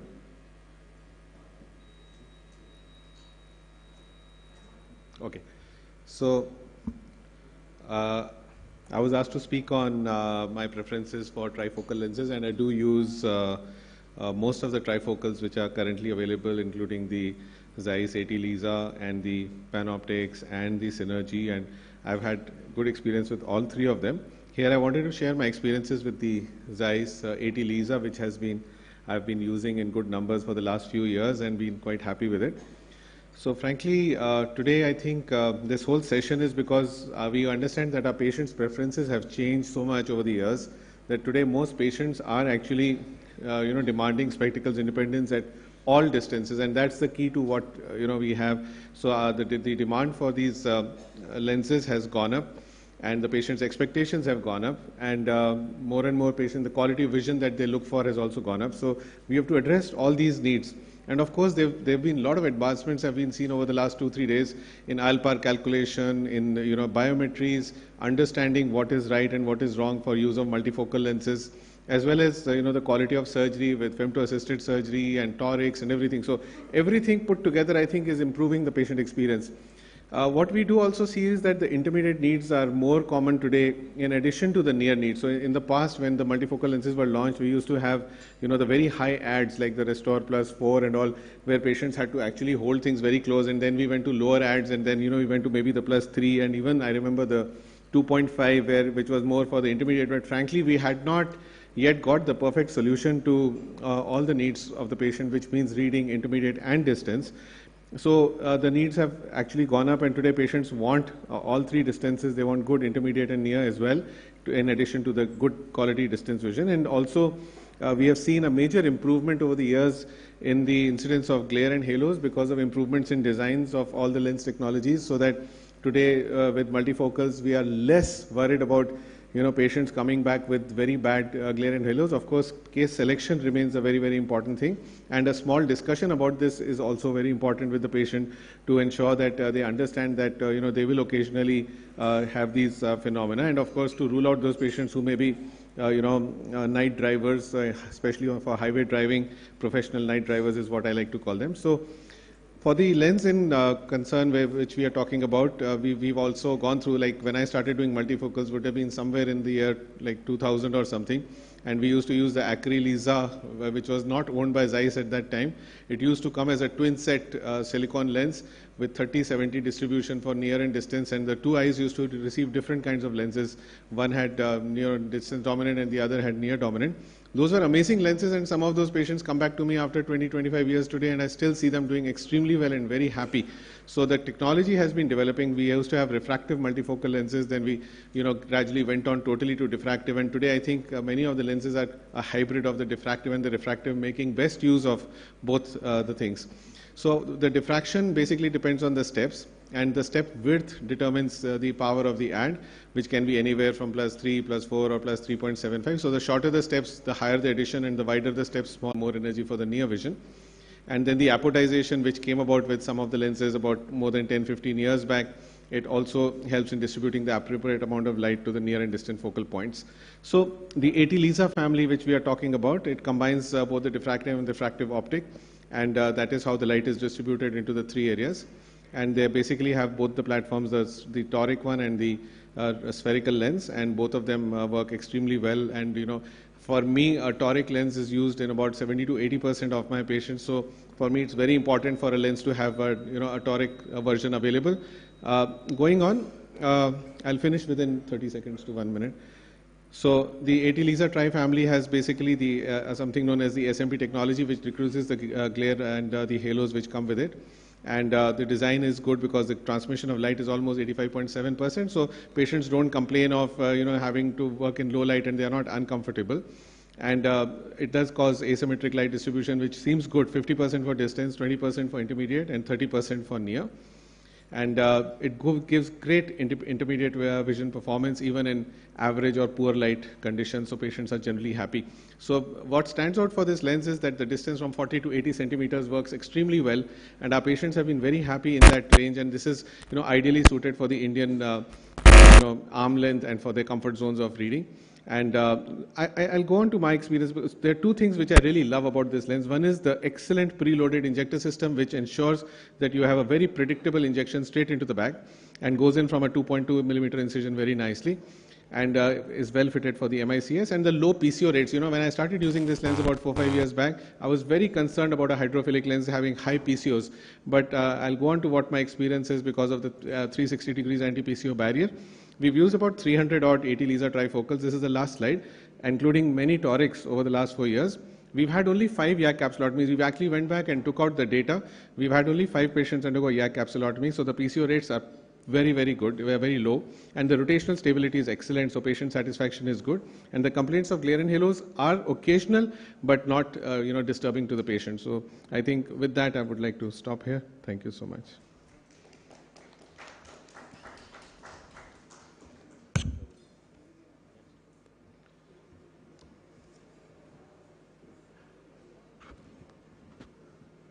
Next, we have Dr. Preeti Goyal for Examiner of my choice. Thank you, Sonu sir, Joss and Carl Zeiss for having me here. I'll be speaking on Examiner of my choice. So I'll be presenting 3 cases with different parameters and treatment plan differently planned by me and executed, and all on the same machine, of course. That was MEL 90. So first case was a 24-year-old female, and she wanted to get rid of the glasses, and got examination done. It was vision was uncorrected 660 both the eyes, and with minus 7.5 diopter spherical, it corrected to 6.6 in both the eyes.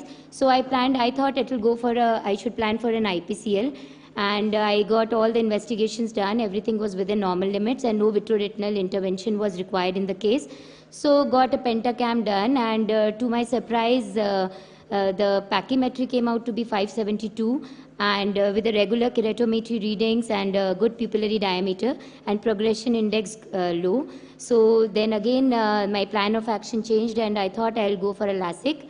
And I fed all the parameters on my LASIK machine MEL 90, and planned for 110 thickness of the flap, and saw that the residual band will be 359 and 358 in this case, and with a good ablation percentage of less than 40. So the surgery was planned and executed. Marking was done, and then flap was made. The flap was everted. Ablation was, the flap was everted. The ablation was achieved, and then the flap was repositioned.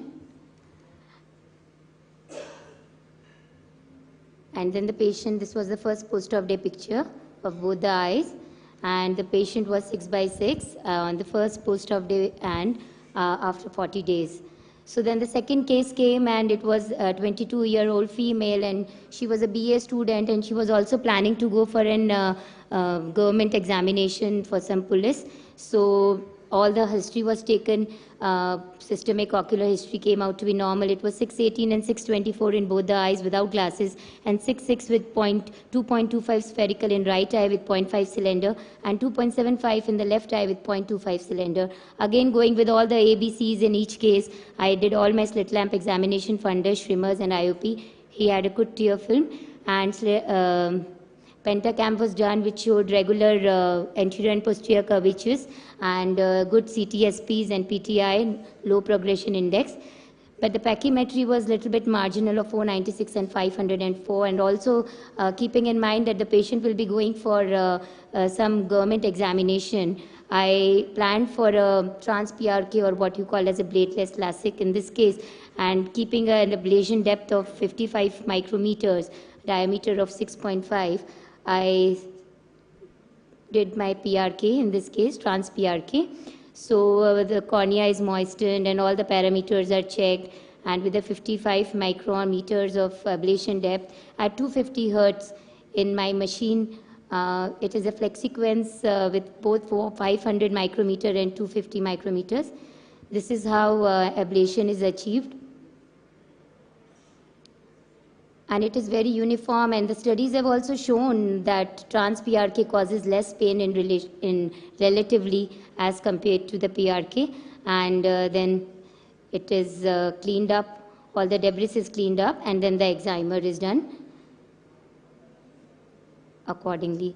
So the case 3 was a 23-year-old female. She was a fashion designer, and she wanted to get free of the glasses very desperately, being in this industry, and all the other parameters were checked, and the patient was 618 right eye and 618 left eye with best corrected visual acuity of 6.6 with minus 2.5 spherical and 0.5 cylinder in both the eyes. So then I got a pentacam done, and it was a low reading like 464 in both the eyes, and it had a regular keratometry and marginal progression index and doubtful CTSPs and PTIs. So then I thought that I should go for I talked to the patient, I counseled the patient was very desperate to get it done. So then I planned for accelerated PRK, that is PRK extra in this case. And this is how it was achieved. So the PRK was done, and alcohol ablation was done, the debris was cleared up, and then a riboflavin, I usually use nanotears riboflavin concentration, and it was applied, and then for 60-second absorption in the stromal bed it was kept. And then we have an Omni C3R machine, and the UV radiations, it was exposed to the UV radiations, 30 millivolt for around 60 to 70 seconds. 60 to 70 minutes, sorry. So all this, and the patient is still doing fine. So this, it won't have been achieved without my smartest and fastest partner, that is Zeiss Mel 90. And it ensures high reliability. It has a FlexiQuence feature that is 250 and 500 hertz, both are there, and you can switch over to your, as per your comfort and the patient's good results. It's quick, safe and precise, saves times and tissue. And one more thing about Zeiss is that their marketing team is just a call away. So when I switched over to refractive surgeries after cataract surgery, I used to be very anxious, and almost in every few cases, I used to call them, and they used to help me out. Thank you. Thank you, ma'am. Now we have last speaker for this session as well as this ophthalmic fest. So I would like to invite Dr. J.S. Bhalla sir, and he will be speaking upon negative dysphotopsia, unraveling the enigma.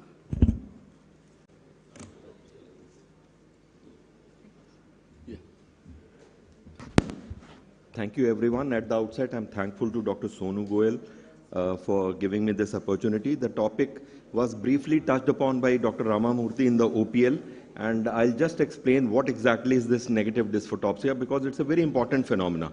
And James Herbert said there are two kinds of light. The glow that illuminates also causes glare that obscures. And imagine you have performed a successful, uncomplicated, uneventful cataract surgery and given patient vision of 6/6 and are ready to be congratulated.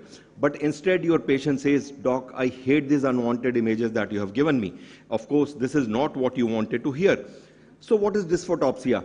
These are undesired optical images associated with uncomplicated, uneventful, successful IOL surgery, and has become #1 problem following successful cataract surgery. Patients are incredibly unhappy, and when the surgeon tells them there's nothing wrong with them, this makes them more angry. Although this term is gaining acceptance, but it's a misnomer, because photopsias are visual perception that arise in the absence of light stimuli, but the visual disturbance of dysphotopsia do not occur in the absence of light stimuli. And in the literature, terms such as photopsia, entoptic and photic phenomena has been used.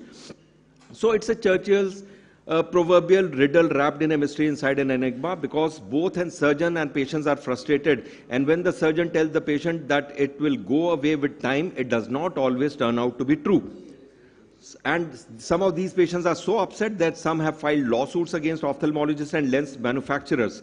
So there are two major categories of these unwanted optical phenomena. I'll straight away cover those arising from the IOL edge.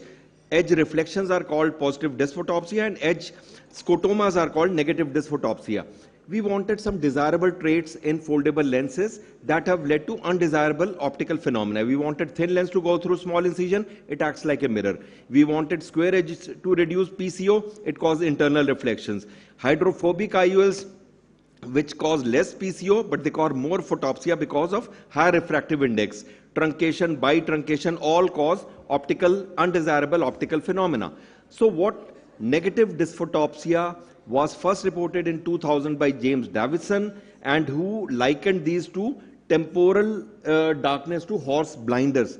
This is commonest type, less understood, associated only with perfect, good surgery, good surgeons, good IOLs.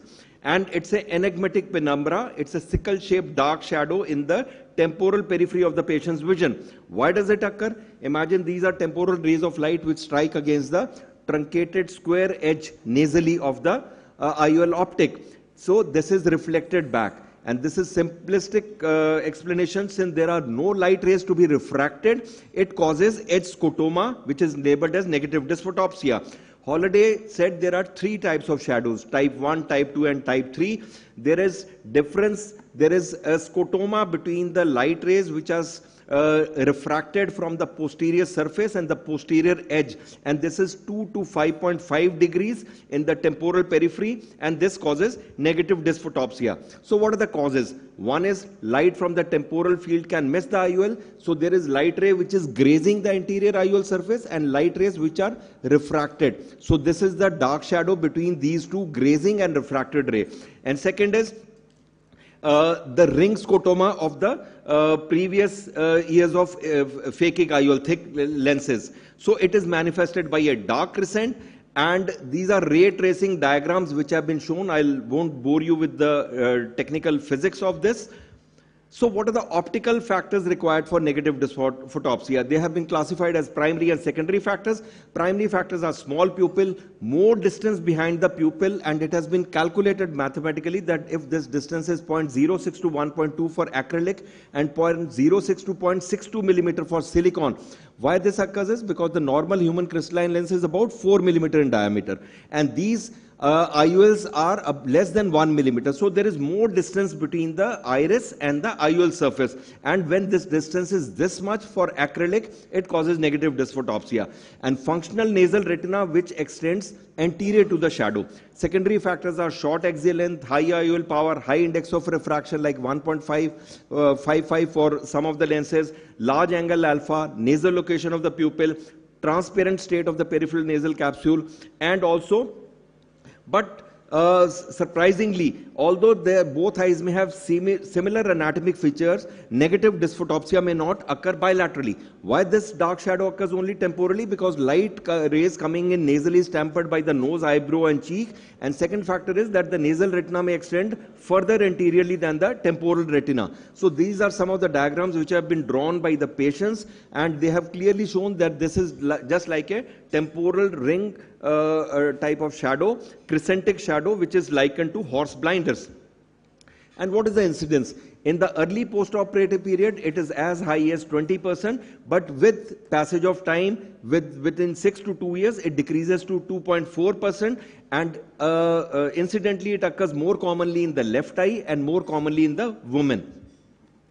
Transient dysphotopsia, temporary and persistent. Transient is the one which resolves in 2 weeks, and the probable cause is hydration of the temporal clear corneal incision that gradually resolves. Temporary is due to the various causes, and it usually resolves within 6 to 12 months. Why? Because the peripheral rim of the anterior nasal capsule opacifies, or there may be little element of neuroadaptation. Persistent is the one which consists of lingering cases that annoys the patient and perplexes the surgeon. So again, I'll repeat, it is associated with well-centered in the bag, hydrophobic PC IOLs, does not happen with poorly centered IOLs, does not happen with sulcus PC IOLs or AC IOLs, occurs more frequently with higher index of refraction acrylic IOLs, less incidence with silicone IOLs, and dilate the pupil, problem resolves. Constrict the pupil, problem worsens. So since no medical therapy seems to work, surgical management may be required in some subgroup of the patients. And what is the surgical management? Like Dr. Ramamurthy showed you, that you can just yag the nasal annulus of the anterior capsule, or you can place shoulders of the haptics of IOL horizontally, reverse optic capture, piggyback IOL implantation, and there are some novel IOLs also, anti-dysphotopic IOL by Masket or bag in the lens IOL by Tessignono. What you can do is just yag the peripheral nasal rim of the anterior capsule, and this goes on to show that in these subgroup of patients who resolve after doing yag, maybe the shadow of the anterior capsule was responsible for causing dysphotopsia in these group of the patient. Why horizontal placement of the IOL haptic helps us? Because now the optic haptic junction acts as an extension of the optic, and these light rays may bleed through this area nasally, and so there is no dark shadow formed here, so no dysphotopsia occurs. Reverse optic capture, what we do is we tease the IOL of the anterior capsule. That is, the optic is brought in front of the anterior capsule. Again, there is no shadow of the anterior capsule. So how do you do is, first you just separate the optic from the anterior rim of the capsule. First you do nasally, bring the nasal edge of the IOL anterior to the anterior capsule. Then you bring temporal edge, and this is how now the optic is in front of the anterior capsule, whereas the haptics are still in the back. Piggyback IOL, how does it help? One, it decreases the distance between the iris and the IOL, and secondly, it covers the anterior capsule and IOL edge, but then you have to have uncomplicated first IOL surgery with a well-centered in the bag IOL. Masket anti-dysphotopic IOL, it has received FDA approval. What it does is, it has a ridge or a gap, a ridge in the rim of the IOL optic, into which rests the anterior capsule, so there is no shadow of the anterior capsule onto the peripheral nasal retina. Bag in the lens IOL is another interesting innovative concept popularized by Mary Jo Stassignon from Belgium, where the bag is holding the IOL and not IOL is holding the bag. It's a difficult surgery, so has not become very popular. IOL exchange is the last resort. If the symptoms do not resolve in 6 months, then you consider lens exchange. And what are the principles of lens exchange? Now you have to replace this higher refractive index lens with a lens which has lower refractive index, preferably not a acrylic lens, rounded edge lens which are not square haptics, large optic diameter, and which has low surface reflectivity, and power is moved more from the anterior to the posterior surface. So the precise reasons why negative dysphotopsia occur only in certain patients and not in all the patients still remain a mystery. Reverse optic capture and piggyback IOL implantation in the sulcus are the most successful approaches for treating negative dysphotopsia. So take home message is, surgeons need to know that negative dysphotopsia is a real problem, treat it as a legitimate problem. Don't just shut off the patient by saying there is nothing wrong. Don't tell the patient all is well, but yes, you can say all will be well in the near future. So dysphotopsias represent a failure of the current day cataract surgery and needs to be addressed by alteration of surgical methods, IOL designs, or both. If we are able to remove this haunting images from the field of vision of these distressed souls, smile will return back to the countenance of these patients. Thank you everyone for your kind and patient hearing. And I'll also take this opportunity to request all of you for your kind support for my candidature. I'm contesting for Member Scientific Committee in the coming AIU selection. Thank you everyone once again. Thank you, Dr. Bhala. Next, we have a session by Mr. Mukesh. He'll be talking about artificial intelligence. And after that, we'll have a discussion on practice management symposium.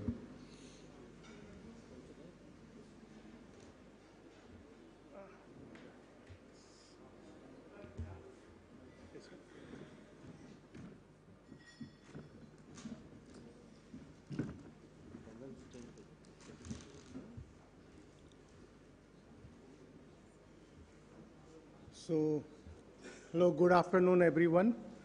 Thank you, Jaipur Ophthalmological Society, Anand Eye Hospital for inviting me. Another 5 minutes, we are going to talk about the role of artificial intelligence, particularly in the practice management. Because you know that apart from your surgical skill, you have the newer kind of machine which is already inbuilt with AI, ML kind of thing there.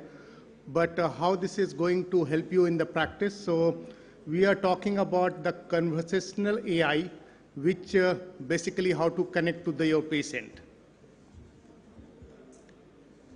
So our mission is to empower organization through the intelligence system to optimize employee productivity and enhance customer experience.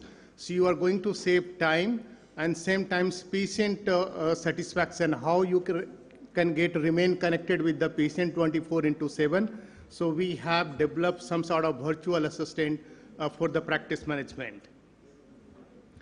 As for the practice is concerned, how this technology is going to help you, it is going to automate most of the regular and routine work. So in other way, we can say that your hospital admin task can be handled by this virtual assistant.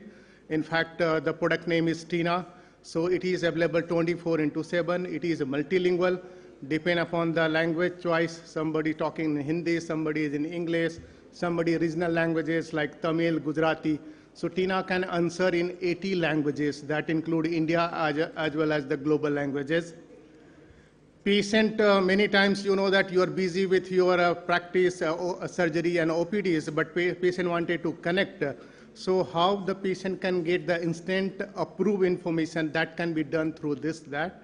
And the most important, over a period of times, it saves close to 30% on ROI in terms of automation and other things there. So just understand the things. We have just 1 minute, 1.5 minute kind of video that give you glimpse of that, how Tina is helping.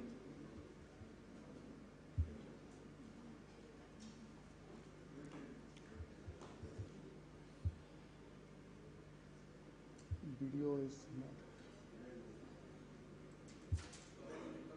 वहाँ से video दिखा सकते हैं. The same video is there.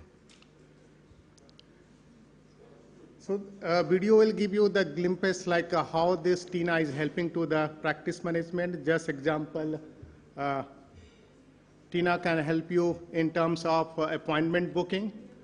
Tina can help you in terms of regular and frequent FAQ kind of thing there. It's happening? Okay.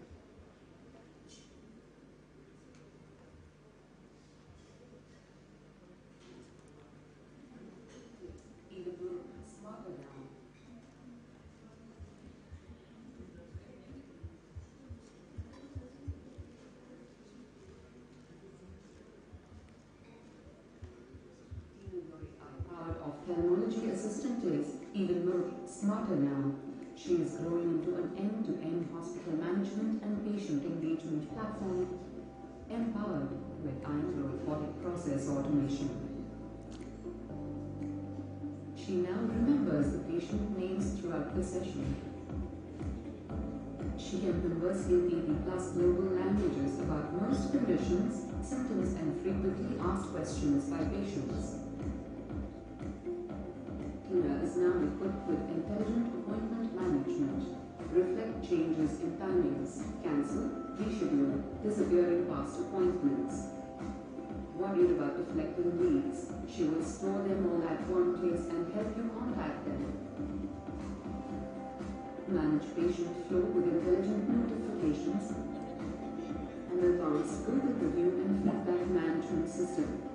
Let AI and automation take care of your growing practice. Embrace Tina, your AI-powered ophthalmology assistant. Visit us today at gravitas.ai, designing tomorrow. Yeah, thank you. So can continue the slide. So why it is needed? So all of you aware every day more than 1 billion questions being asked at the Google platforms. Every day. And same time you are aware that the information available on the Google may and may not be approved one. It is just general information. For general industry it is all right, but healthcare you required the approved one. So what does it mean? It's indicating that patient is already wanted to be digitally connected. Even as for India data is concerned, as for the NASOCOM, almost 3 times growth is happening after 2020. So particularly post-COVID now, even you have noticed that patient is demanding about the online appointment, even the online OPDs and other things. Most of the hospitals are doing that. Again, as for the data of NASOM, by this 2025, close to $5 billion GDP contribution would be there through the digital health. And of course, Government of India is a special focus on the digitalization of healthcare. So that's the reason you need to have on the digital platform also. So how Tina is helping? It is helping 24/7 availability. It is whether irrespective of the time zone, Tina would be available to answer any frequent question answer. It's give a very easy access to the appointment booking. It can be integrated with your existing CRM system, and it can be integrated to your payment system also. Another, the most important, particularly for the practice management, about the patient feedback and even the Google rating. So Tina very smartly helped that the positive feedback can go directly to your Google page. The feedback which is not so good can go towards like just general feedback that directly access to the management. So management can go through that, what is the exact issue, and come back to the patient, and maybe unhappy patient can becomes happy again. So Tina, where it is, your digital mat is where it is there. So Tina can be integrated at your website. It can be integrated on your business WhatsApp. It can be integrated to your social media page also. So, so far we are talking about the external connection between the hospitals and the patient. Now TINA can be integrated with your existing EMR system or HIMS system. So it can provide 360 degrees kind of solution, internal as well as your external patient. And the most important, the ease of information, that saves a lot of times. And as for the data, it is showing that after the surgical skill, the next important about getting the information and the right time, that is the most important for the patient. As for the loyalty is concerned, as for the their rating about the hospital is concerned. So we have discussed already this, it can be integrated website, WhatsApp, telephone, and your social media page. These are the actual data that shows that hospitals or the institute where it has such kind of chatbot, how the patient satisfaction compared to the non-having this chatbot kind of thing there. Even for industry point of view, it helps a lot. So these are the already published data we are talking about, particularly as for ophthalmology is concerned, how this is going to save you, particularly time is money, right, for good practitioners. So these are like, another just 1 minute and I'll be, these are like 32% you will be, TINA is going to help you in as for the medical assistant is concerned, as for the pharmacy is concerned, and of course, so on and so forth, all these indicators are there. So it's saving a lot of time, and it is providing the approved information. This is, we have already talked about. So this is the last slide. So this is how the TINA is going to engage your customer. When you talk about it, is about the patient in terms of appointment management, pre and post notification, information about the products, services, and the doctors, and of course it's create a lot of lead generation. It helps about the lead generation. Internal, yeah, it can help you in terms of training, IT support, meeting management, and in fact automate to some extent even PR companies. And apart from healthcare, we are also in the education and financial sector also. So this is all about the presentation. Yeah. Any questions? We have the number here. You can always connect with me. Otherwise, we have the team here. So thank you very much once again for having the time. Okay, thank you.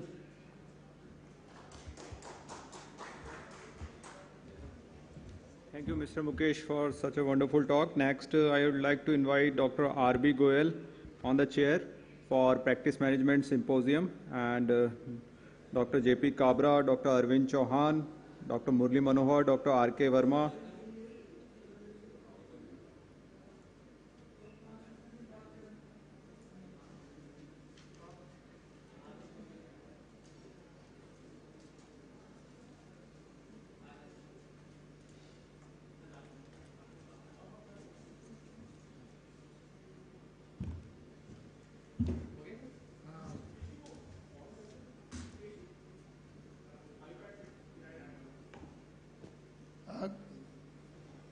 Hello, good afternoon, everybody.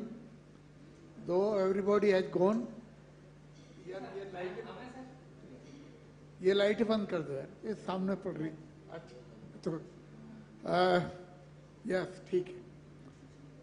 Actually, this session was most important. और unfortunately, आज जबकि doctors की strike है, Sunday clinics बंद है सबके, फिर भी यहाँ नहीं आ पा रहे, इस सेशन के लिए नहीं रुक रहे.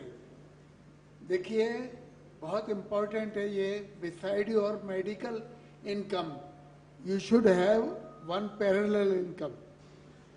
आज मेडिकल की क्या हालत है, मैं एग्जांपल दे रहा हूँ सिंपल लैंग्वेज में.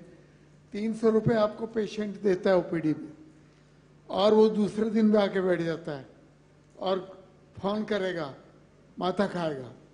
मैं ऑन द कॉन्ट्रेरी, मैंने एक केस में एडवोकेट किया, उसने एडवांस में 30,000 रुपये ले लिए और 2 साल तक डेट नहीं ले पाया. उससे पूछने की हिम्मत नहीं कर सकते हम. This is the difference between medical profession and other. So everybody should learn it. You should have one parallel income. और आज थोड़ा बहुत पढ़ने लिखने के बाद आप अपनी सेविंग्स को शेयर्स और सो मेनी थिंग्स उसमें लगाइए, क्योंकि अभी तक हमारा क्या हाल है, अभी तक हम ये हैं, मुझे एक 20 साल पुरानी डॉस में एक कंपनी वाले ने मेरे से कहा ट्रेड में कि साहब आप साल भर जो कमाते हो आप अपने घर खाने के लिए बचाओ और बाकी हमें दे जाओ।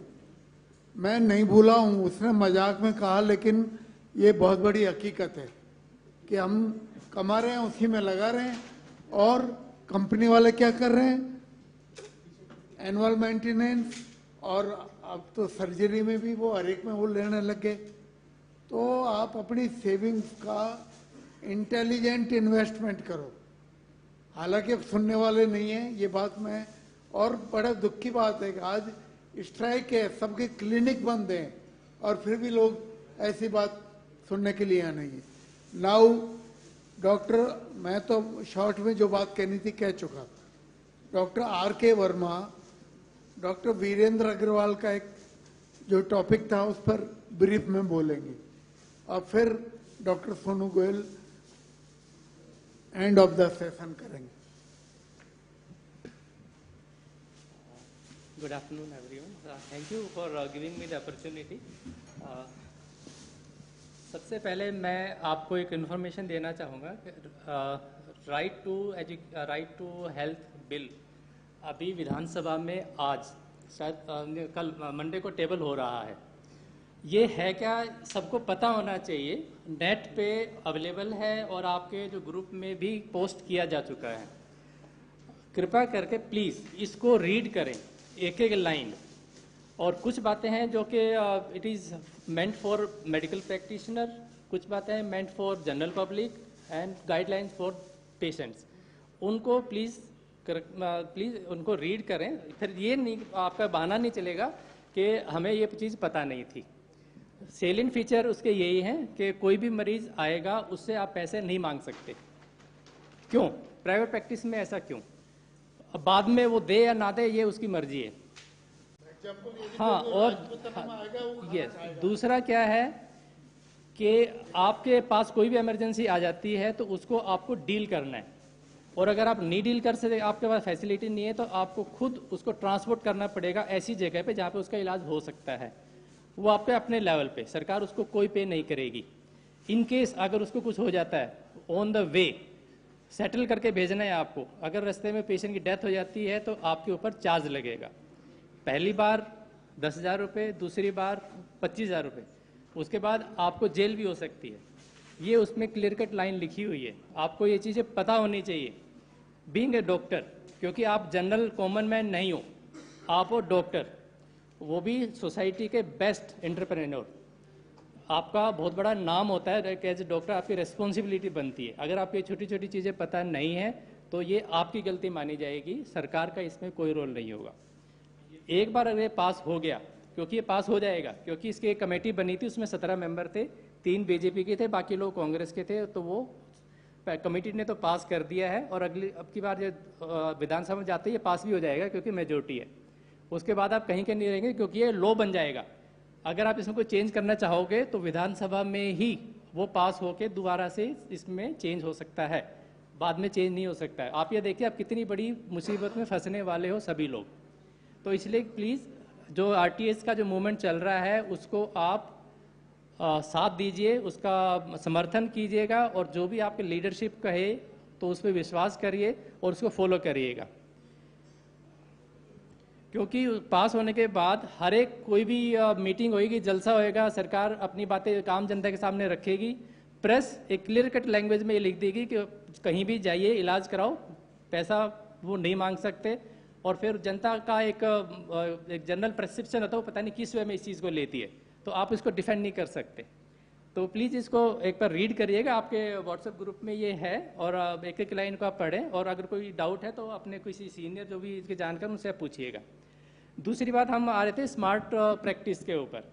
हम मेडिकल लाइन में आते हैं, आपको अपनी अपनी हिस्ट्री पता होनी चाहिए। आपकी जो लाइफ जो स्टार्ट हो जाती है 9th 10th के बाद, पेरेंट्स जो है आपके पीछे, मतलब आपकी एक्सपेक्टेशन होती है कि मेरा बच्चा इंटेलिजेंट है तो ये डॉक्टर बनेगा, इंजीनियर बनेगा। आपको एलन ज्वाइन कराते हैं, कोई कोचिंग ज्वाइन करते हैं, मैथ्स के अंदर अगर 100 में से 99 आए तो आपके ऊपर डांट पड़ती है कि आपके 1 नंबर क्यों कटा, क्योंकि ये वही लोग होते हैं जो मेडिकल में जाते हैं। और ये जनरल परसेप्शन भी है कि ये मेरा बच्चा जो इंटेलिजेंट है तो वो डॉक्टर बनेगा, इंजीनियर बनेगा। तो इतनी बड़ी मेंटल स्ट्रेस के अंदर आप एग्ज़ाम पास करते हो, नीट MBBS की जो एग्ज़ाम है वो पास करते हो, फिर 5 साल आप बड़ी मुश्किल इतने सारे सब्जेक्ट पढ़ते हैं, फिर PG में एडमिशन के लिए फिर आप नीट PG देते हो, 19 सब्जेक्ट पढ़ के दिन रात लग के फिर आप डॉक्टर बनते हो। और उसके बाद क्या आता है, जनरल पब्लिक के अंदर आप जाते हैं प्रैक्टिस के लिए, आपकी एक्सपेक्टेशन इतनी ज़्यादा होती है कि आप मरीज चाहे आपको पे करें ना करें, लेकिन आपको अपना पूरा ध्यान आपको मरीज के ऊपर लगाना पड़ता है। आपकी जो रिटर्न है वो बहुत कम मिलते हैं। फिर आप पीछे अपने पुराने हिस्ट्री देखते हैं, यार मैं देखो किस स्टेज से जाके मैं ये स्टेज पे आया हूँ और मेरी देखो ये वैल्यू रह गई है। फिर आप हमारी एक सीनियर से रिक्वेस्ट है कि जो है वो प्लीज़ अपने PGs को या MBBS स्टूडेंट जब फाइनल में निकलता है उससे पहले उसको एक्सपोजर दें कि आपको किन किन चीज़ों को फेस करना है प्रैक्टिस के अंदर। आपको जनरल पब्लिक को फेस करना है, उसके अटेंडेंट को फेस करना है, जनरल आपको सोसाइटी को फेस करना है, क्योंकि आपकी एक्सपेक्टेशन होती है। तो ये चीज़ आपको सिखाना चाहिए। दूसरी बात, हाउ टू मैनेज फाइनेंशियली, कि आप प्रैक्टिस तो कर लोगे ना, उसके लिए आप मनी कहाँ से लेके आओगे, क्योंकि पेरेंट्स जो है वो हर चीज़ में आपको साथ नहीं देते, आपको खुद भी आपको अर्न करना पड़ेगा। तो ये प्रैक्टिस के अंदर एक ही चीज़ नहीं आती, मल्टीपल चीज़ें इन्वॉल्वमेंट होती है।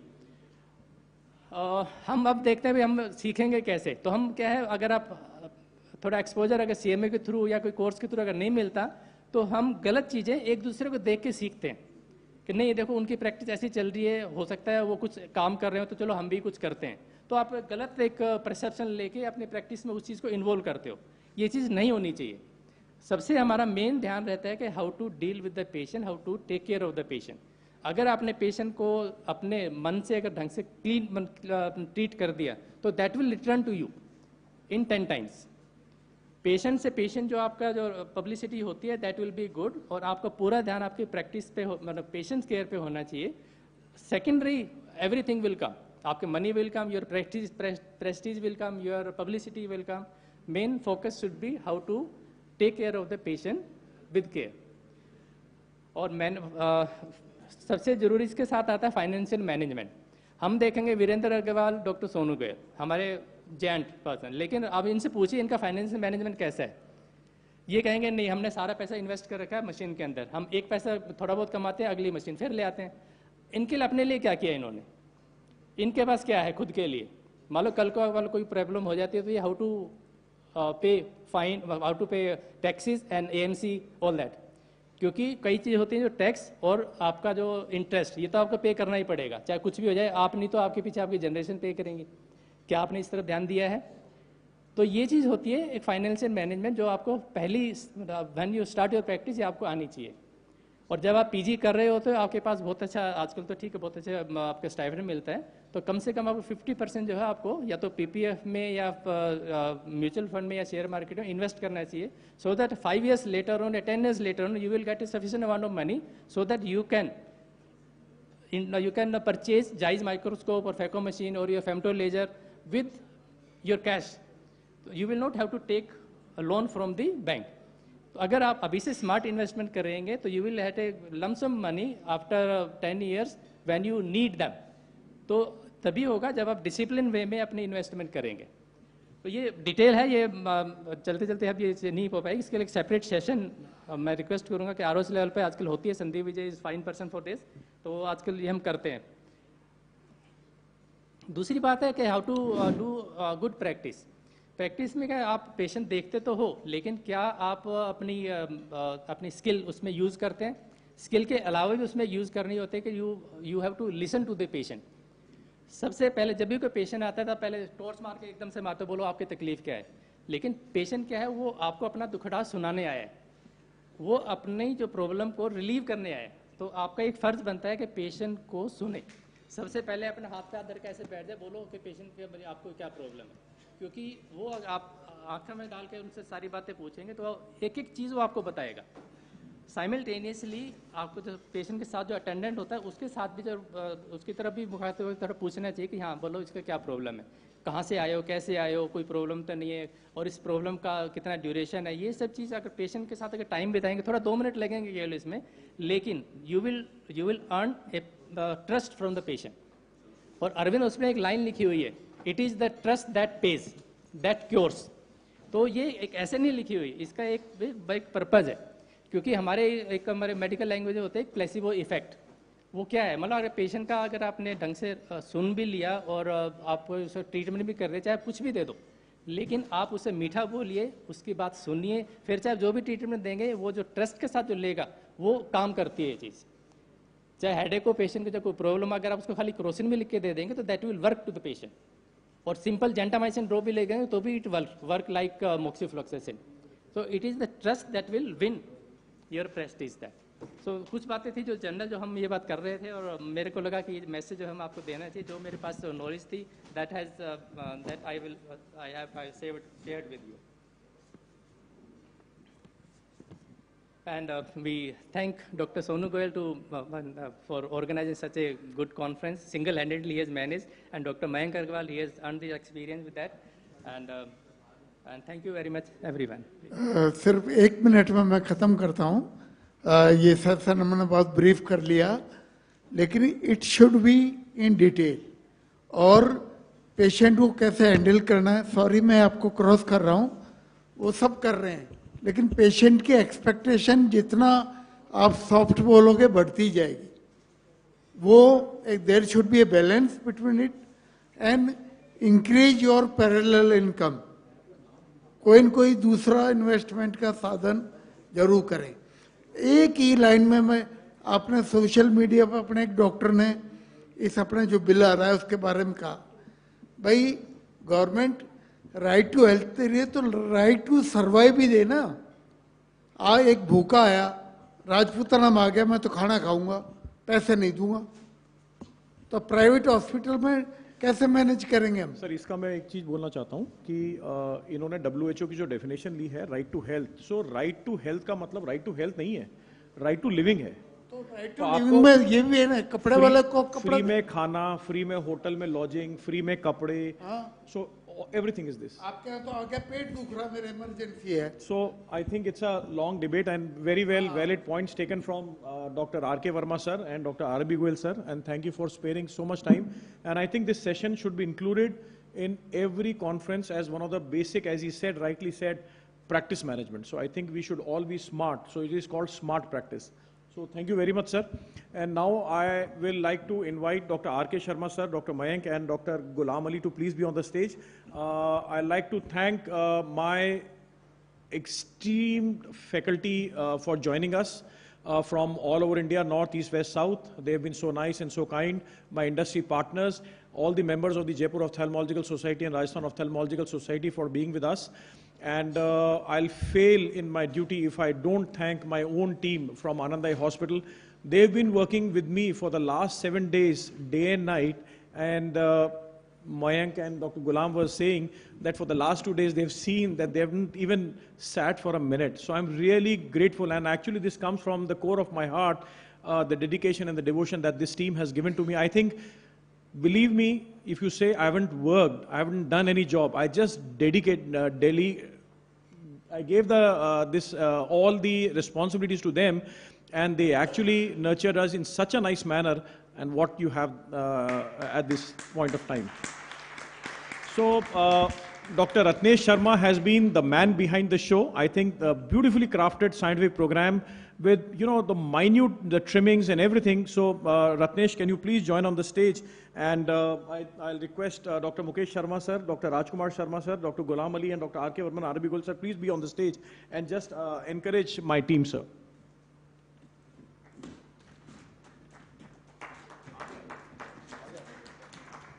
So the whole scientific program, the credit goes to Dr. Ratnesh Sharma. I think, Ratnesh, thank you so very much, yaar, for patiently handling last moment glitches. I think the program went every 1 hour revisions.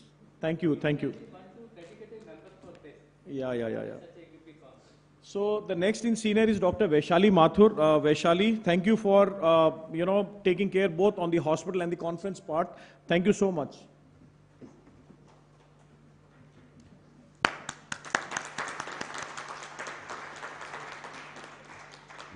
So, Dr. Sonai Mukherjee, for despite taking care of the family, the hospital, and this, wonderfully you did the felicitation program. Thank you, Sonai, for, amazingly crafting the program.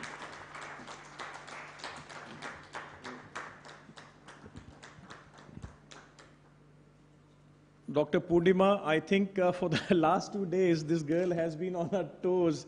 Morning 8, the session starting, everything in the hall planning. Thank you, Purnima, for nicely crafting. Your talk was wonderful.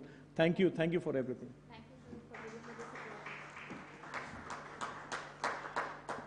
The live surgery went very well. It was glitchless. So the man behind the OT, behind the curtain inside the OT was Dr. Gopal.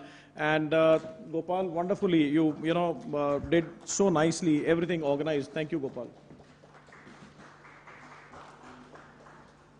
So when you talk about the OR again, the residents that we are the 4 residents here. So can I have? So Dr. Pallavi, please, and Gunjan, Prapti, Neha. So thank you for organizing nicely, making the guest faculty in the OR comfortable, pushing the patients. So I think it was really seamless, and it was because of our hard work that we didn't waste any time, and it was glitchless. Thank you.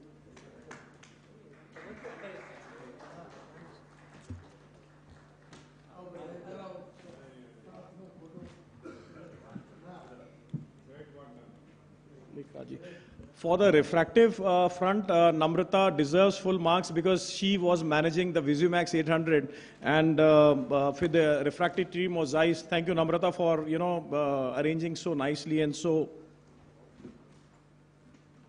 errorously, despite the patient getting so uncooperative. Thank you.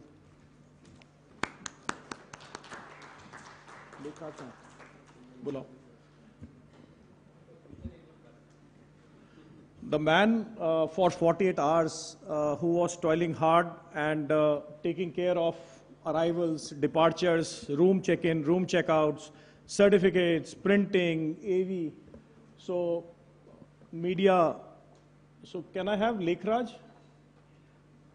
He's a shy guy, yaar.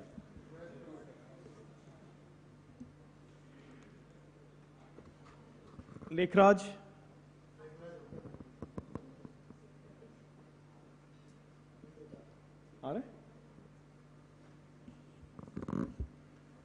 Don की entry है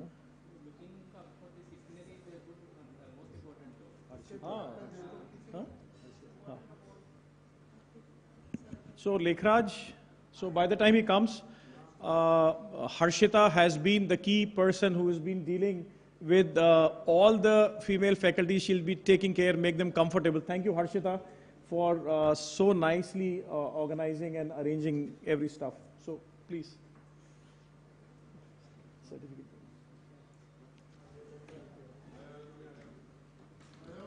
So Lekhraj, thank you so very much. Arrivals, departures, airport, certificates, mementos, everything.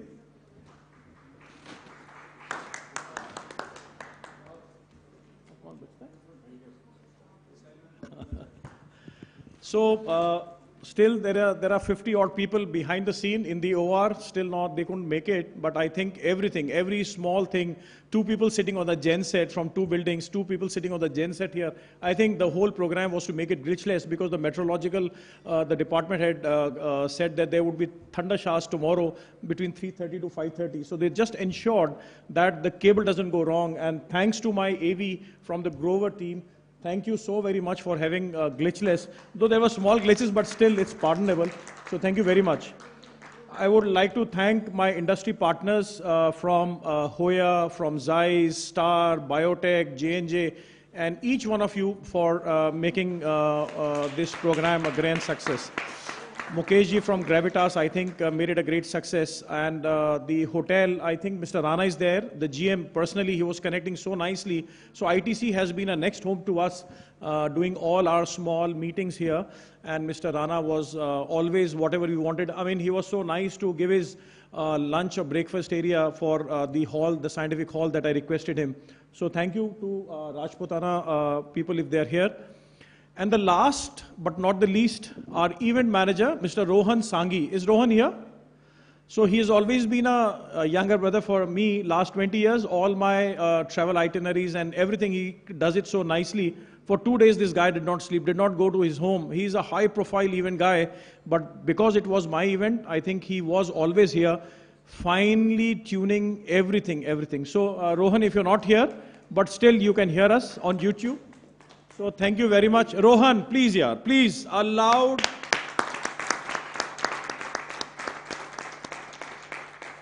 So let me brief. This is Sangi Airs, 40-year-old establishment, one of the biggest in Rajasthan.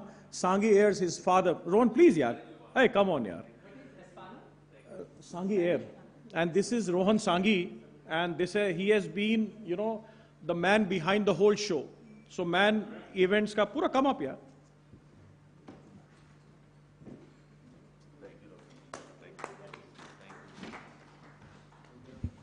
So ticketing and everything Rohan has so meticulously done. Thank you, Rohan, thank you. And thank you, Jaipur Ophthalmological Society, specifically Dr. Mukesh Sharma sir and Dr. Mayank Agarwal for giving me this support. You were always there whenever I needed you. And our ROS team, Dr. Ghulam Ali, Dr. Kamlesh Khilnani, you were always there. And my big brother, Dr. Rajkumar Sharma, who was the organizing chairman.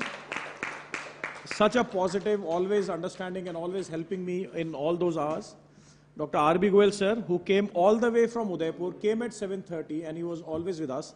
Dr. R.K. Verma sir, for the last 2 days he has been here so nicely, always dedicated to the society. Full marks to you, sir. And not to forget, 3 cheers for Sonu Goel. Hip hip hooray!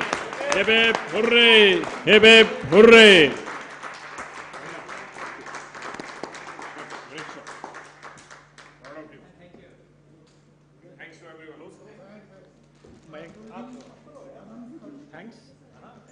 So thank you so very much. Thank you.